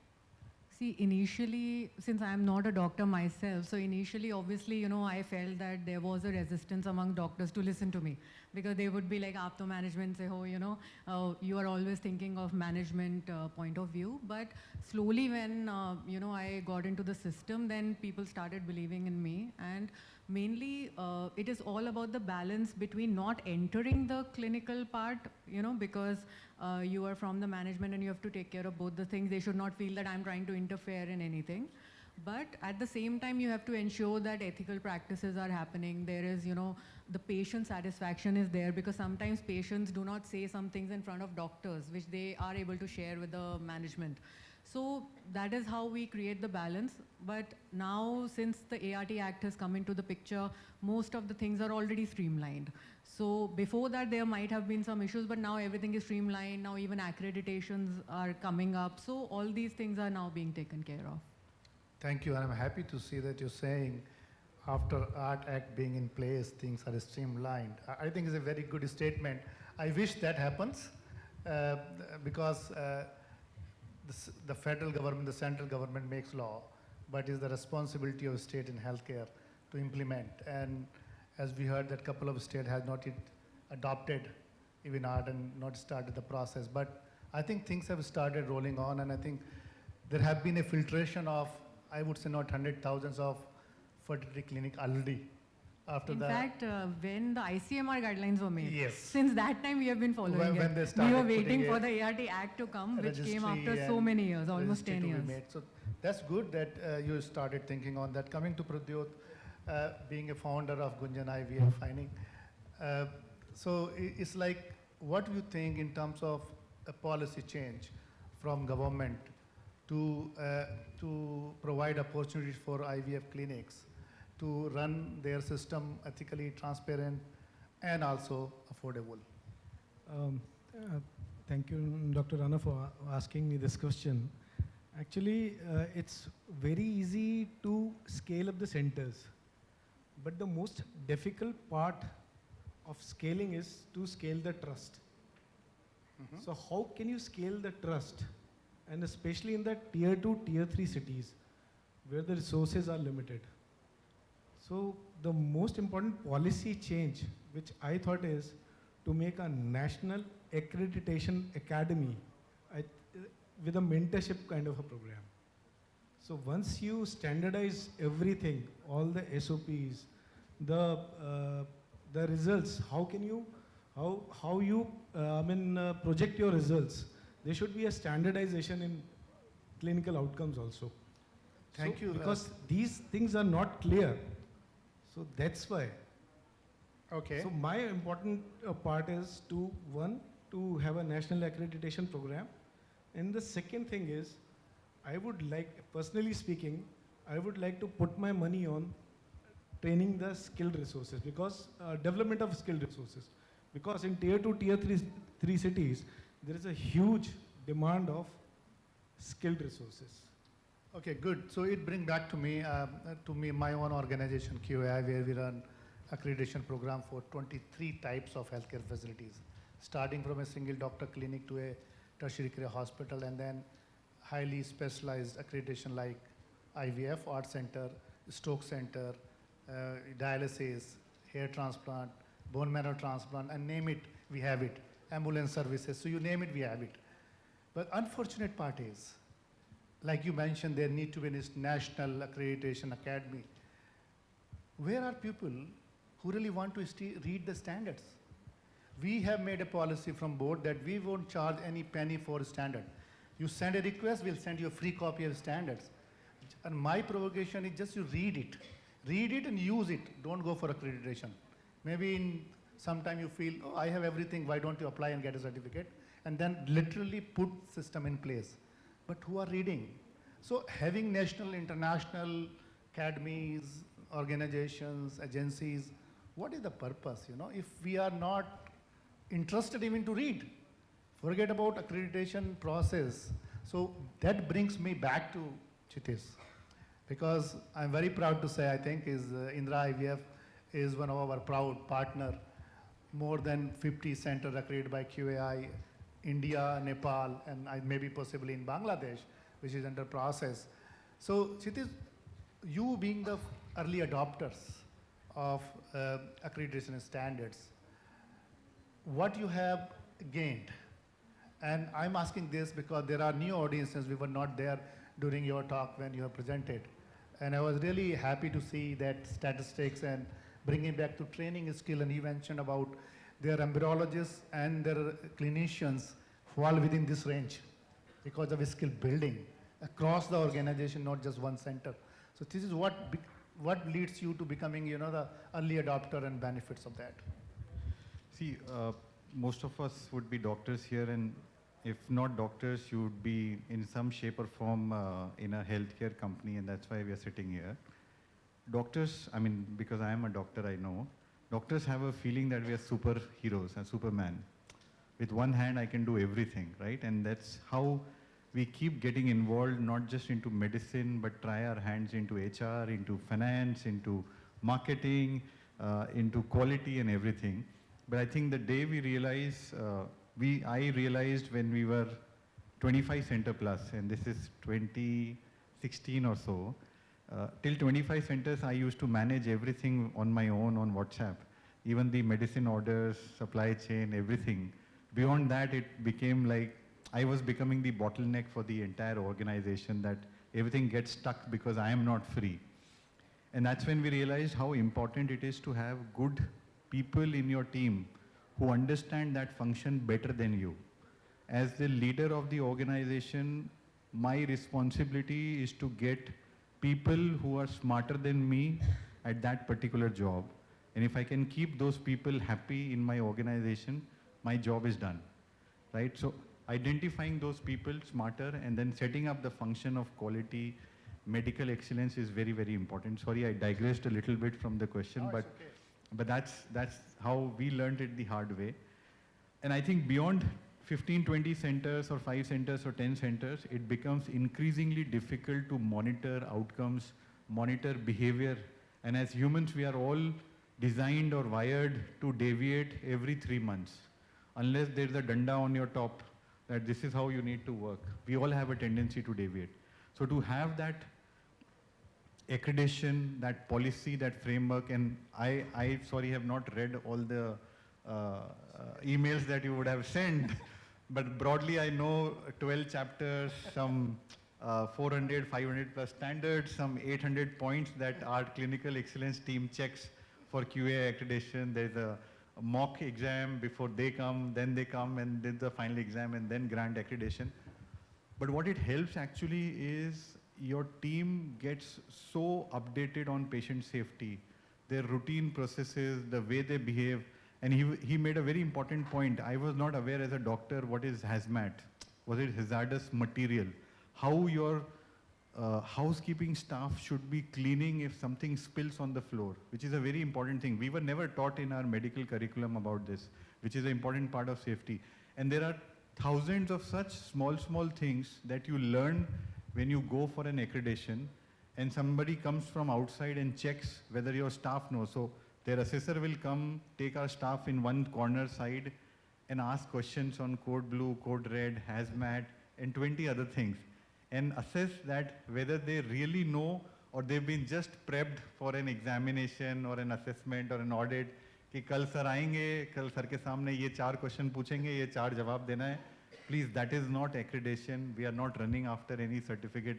None of your patients would see that certificate and come to you, right?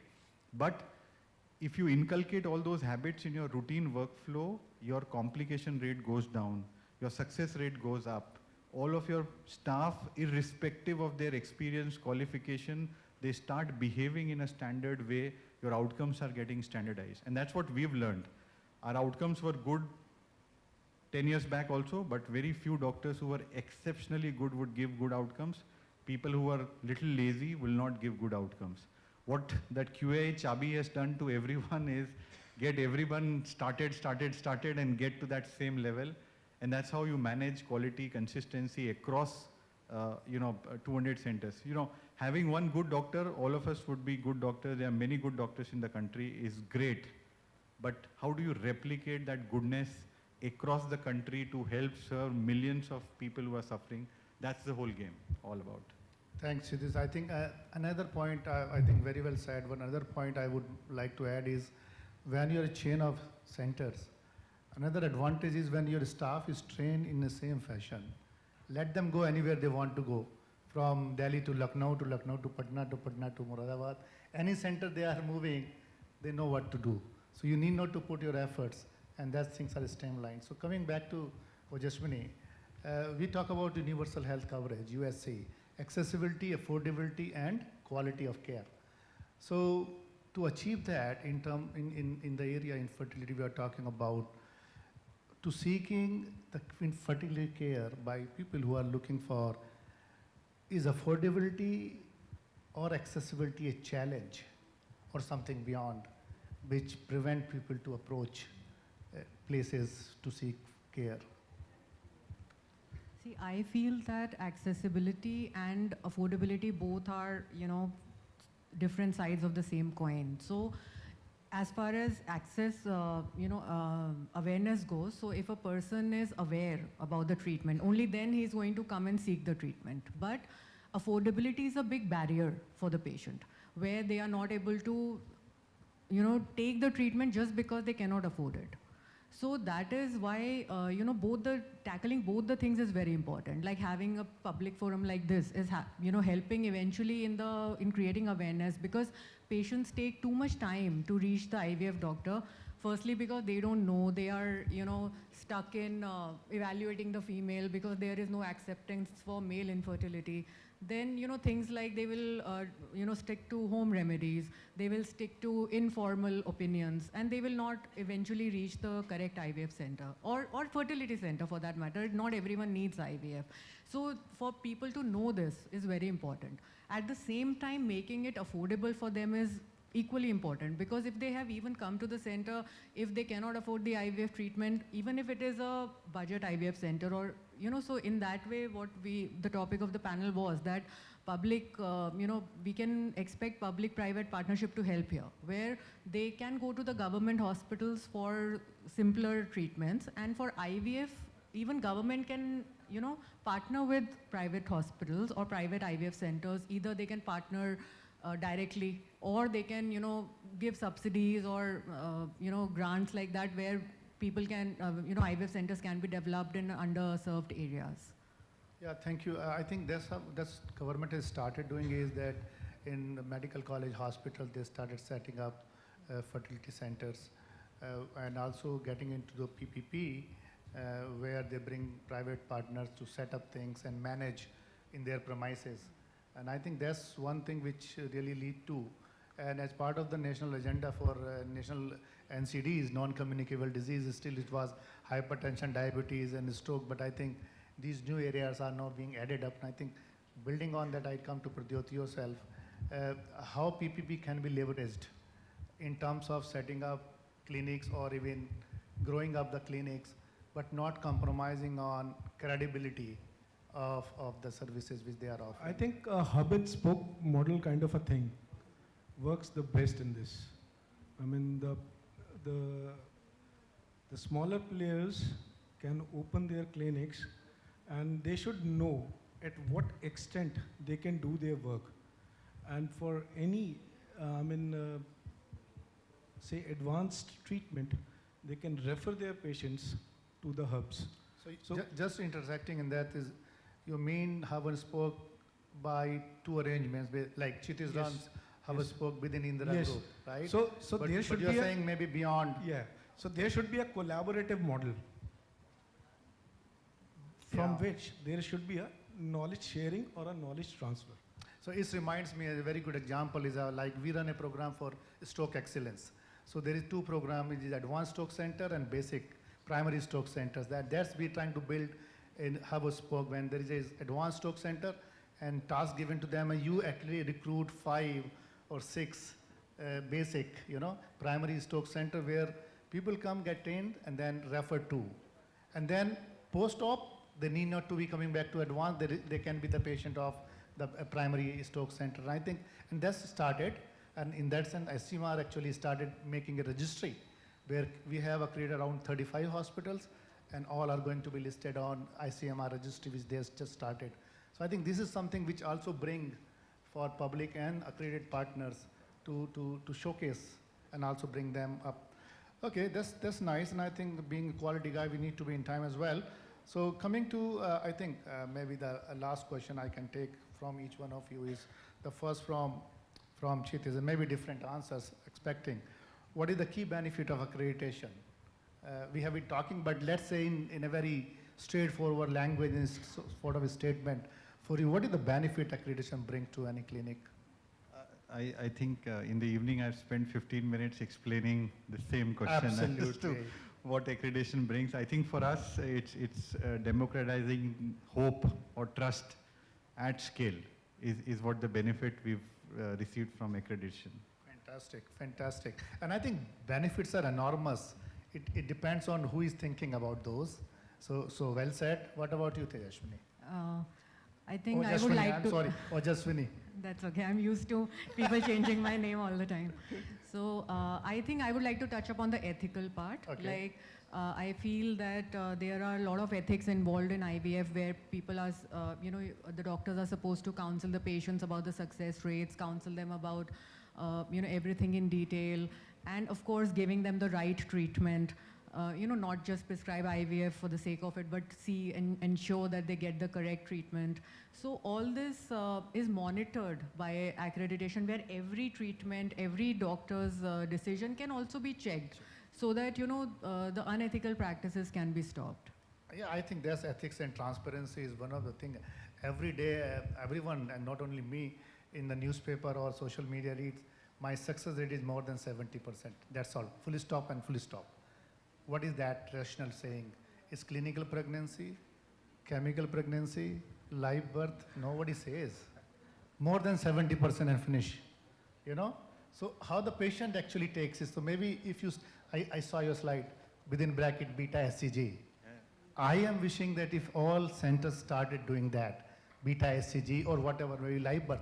And you gave example of SART, US SART, which is Society for Assisted Reproductive Technology in the US, which mandates all art center in the US to report on different parameters. I am wishing to see that day come to India. And at least I think the player like you, yeah, please. Yeah, I would like to say something on that because I remember there was a panel somewhere and I heard it, so I want to mention it, that people were also, debating about this, that if you have the guidelines published, then that sometimes, leads the IVF centers to not take complicated cases. Because see, most of the IVF centers are doing patients who are coming for the first time, and many of them are also treating repeated IVF failure patients. So obviously the success rate in repeated IVF failure patients will be lesser.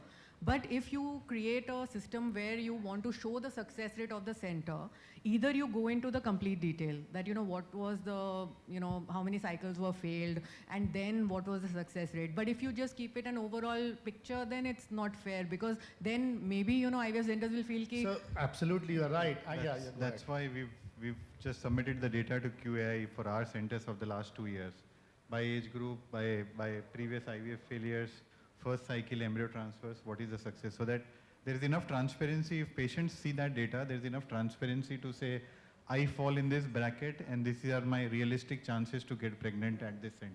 But ART Act is not doing that. See, ART is it's taking not- simple it's- data. see, we just started. We just had Art Act in 2022. And we have not still, some states starting registration. True, that's So I think that will take this time, but I think the players like, the big players like you guys, if you start showing the light to others, maybe they start following. It's not 70%, 80%. What about age? Up to 30, 30 to 40, or 40 to 45? Because it decreases with the age. And there are evidences, you know. So I think that will be fair enough for patient also to get educated. If I am within the bracket, chances of getting me pregnant is this much. For this much, and I think they may start thinking, why not to start early than waiting for late. So I think these are all related to each other. Coming to Pradyut, what do you think? What benefit is quality accreditation brings to? Actually, the whole IVF industry or the IVF treatment actually runs on trust and hope. So what quality brings? Quality brings actually trust. So that is why quality is most important. There should be a standardization of clinical outcomes because I think it's like a IRDA kind of a thing. So on a single platform, on a single window, people can go and check what are the clinical outcomes of That's various called centers. public disclosure.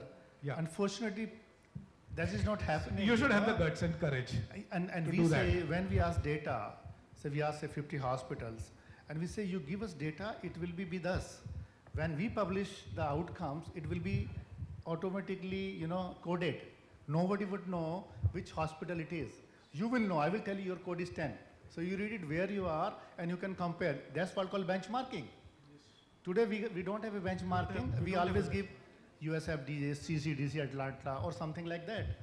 We are sitting on a mine of data, gold mine or platinum mine, whatever you say. Too much of data because we have 1.4 billion people. So many people, not data, but we are not making use of it. So I think something we should start looking for. Act is there. Before even Act passed, we started art accreditation. And my personal goal was claiming it as a self-regulation. Accreditation as a self-regulation, because there was no regulation. Yeah, regulation doesn't mean policing. So regulation does not mean policing, but accreditation is It a should not framework happen. to lead you to think and move towards So the next inspections level. and audit should not happen just before the final inspection. It should be a daily activity. So that's what it is, the difference between regulation and accreditation, which is mandatory and one is voluntary. You choose to be. So be fair to yourself. So I think thank you so much, and I think thank you all, three of you, for your time in the late evening and finally staying back. And most importantly, thank you each one of you for staying. And we were wondering, we will be three and there will be three maybe. Or we will speak, we will listen to each other, but that doesn't happen. So I think thank you so very much for your presence in this session, making us more empowered and more enthusiastic to do next session sometime in time to come, and thinking last does not necessarily mean there is no one. So quality may stay in the beginning, in the last, but it makes the same impact for everyone. So thank you so much. Thank you, and thank you. Have a good evening. Thank you. And I think we all must congratulate Dr. Rana for taking up this cause in IVF especially. Because when we started our journey, we looked at all the standards NABH was doing for very multi-speciality hospital. There was no standard for single speciality. And so kudos to a nice clap for him to champion this cause, to start doing quality. And ultimately, I think all the hard work that you've done will actually benefit us and patients, all of us. Yeah, all the doctors, all IVF centers, ultimately patients would benefit from this hard work. Thank you.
we are moving ahead with our standalone segment where we'll be talking about from idea to excellence, and we have been graced by the presence of Dr. Manika Khanna, founder and CEO, Gaudium IVF and Women Health Limited.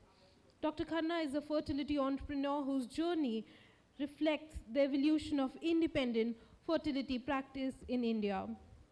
With that, please join me in welcoming on stage Dr. Manika Khanna, founder and CEO, Gaudium IVF and Women Health and Limited, on stage to share her journey. A very warm welcome, ma'am. Thank you very much for joining us. Over to you, please.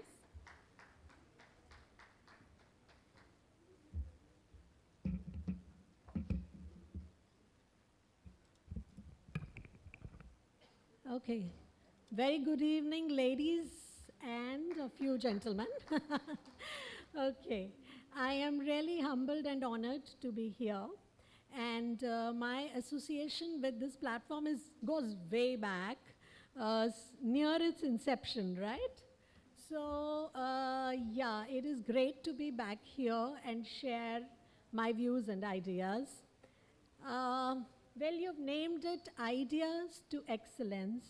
So I will just, tell you how I started out as a doctor, how was the transition to the entrepreneurial journey, and to where we reached, that is becoming India's first publicly listed IVF company on the capital markets and the third in the world. So it wasn't easy. I don't think any journey is, but it was extremely challenging and worth it.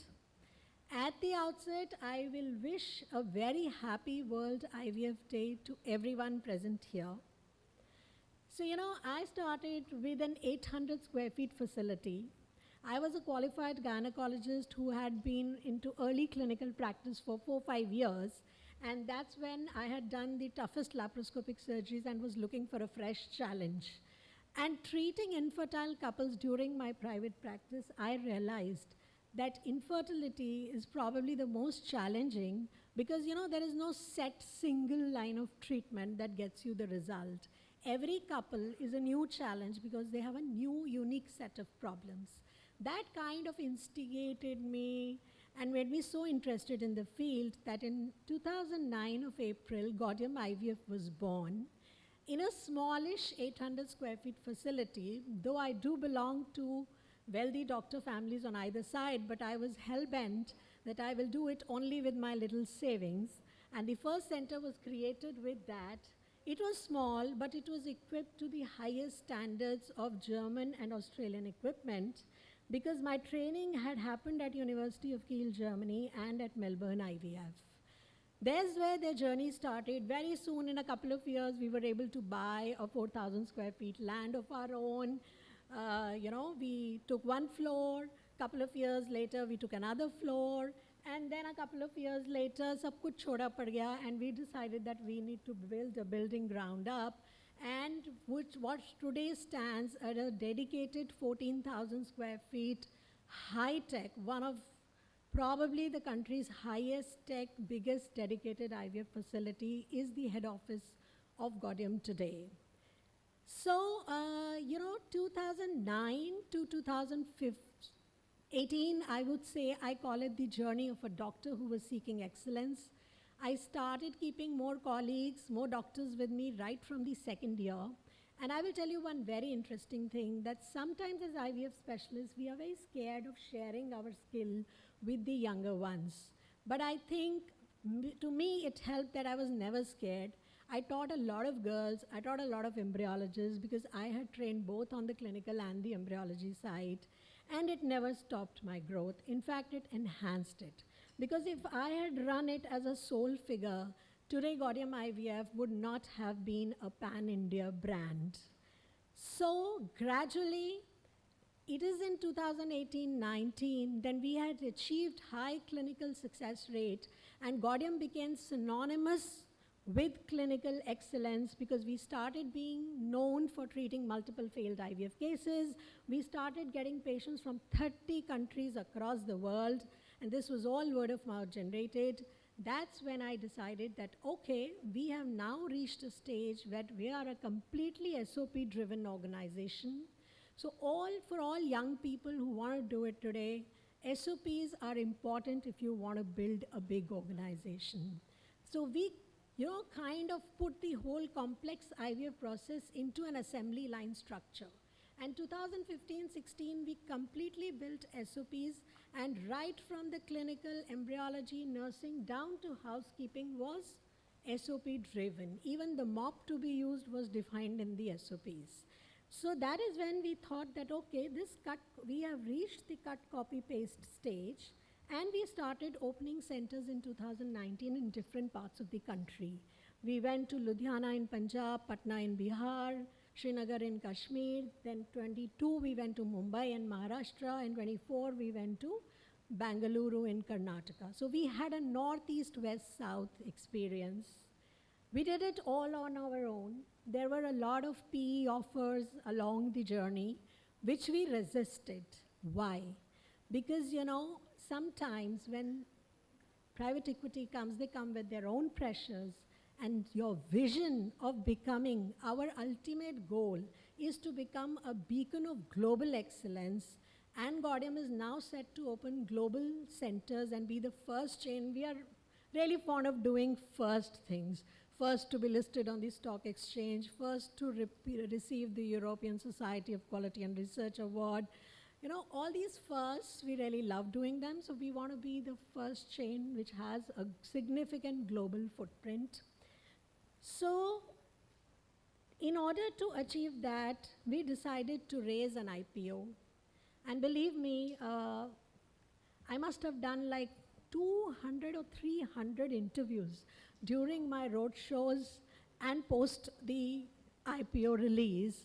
And I realized that how less still the awareness is around IVF. Senior journalists were asking me questions which were very basic. And one of them asked me that, listen, a lot of companies tried doing an IPO, and what is it that you did, right? I did not have an immediate answer.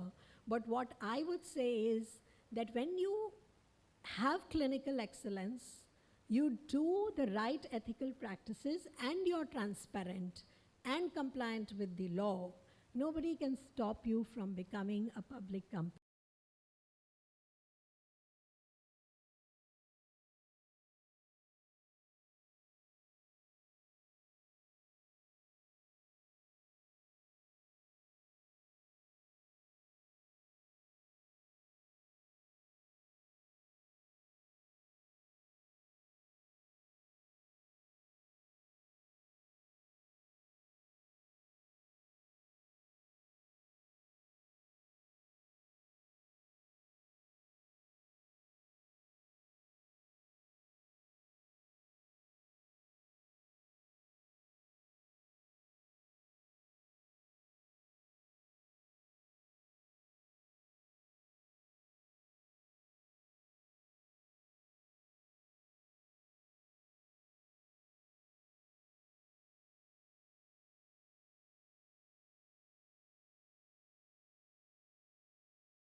Dr. Priyanka Arya. Congratulations, ma'am.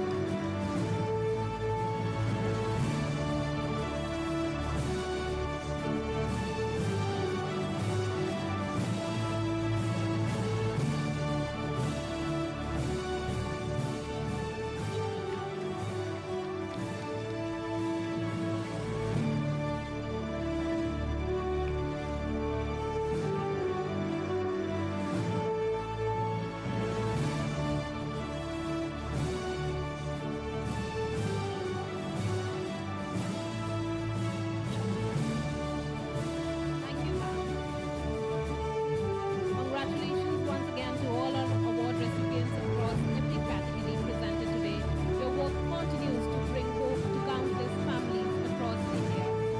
Ladies and gentlemen, on behalf of the Integrated Health and Wellbeing Council, the Indian Society for Assisted Reproduction, and all our esteemed partners, I would like to thank each one of you, our dignitaries, speakers, moderators, panelists, partners, and every delegate present for making the 7th India IVF Summit and Awards 2026 a truly memorable and meaningful occasion. As we mark World IVF Day together today, let today's conversations continue to inspire hope, collaboration, and progress toward accessible fertility care for every Indian. Ladies and gentlemen, our formal proceedings for the day now draw to a close. We warmly invite all of you to join us for networking dinner. Thank you once again for joining us. Good evening to everybody now, and please take care until we meet next. Thank you very much for joining us.